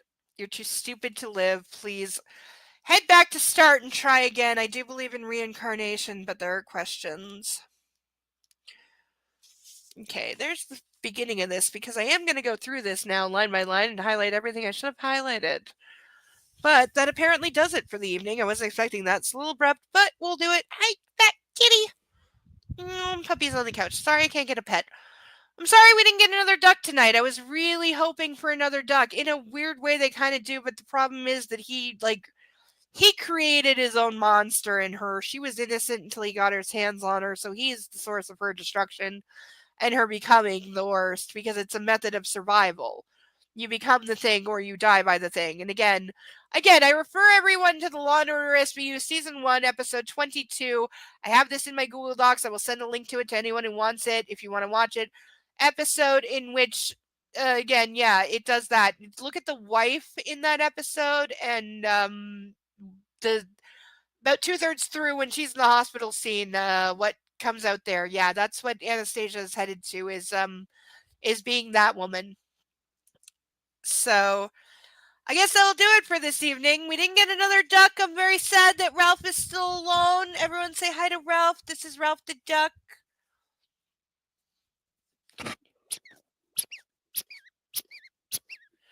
This is Ralph, our unicorn duck, and isn't he spectacular? Yes, he is. I don't care what you say. Yes, he is. He is spectacular. Because he is Ralph the duck, and that's all that matters. And I was really hoping he would get some friends, but he didn't tonight, but hopefully he will soon. We're all holding out for friends for Ralph the duck. Because I want the whole stage filled with ducks, and we got a big old bag of ducks to do it with. So, everyone have a good night. Love on your fur babies. Love yourself. Have some food. Stretch. Take care of you, but especially love on the fur babies and show off pictures of them because we don't have enough pictures of furry animals in the world. And I will add some more too. Have a great time. I hope I'll see you all next week. Please like and share this video with everyone you know on all the social medias. Even if you have no followers, it still helps. So help a girl out. Have a great weekend, everybody. Enjoy yourselves. Love a fur baby. See y'all later. Bye bye.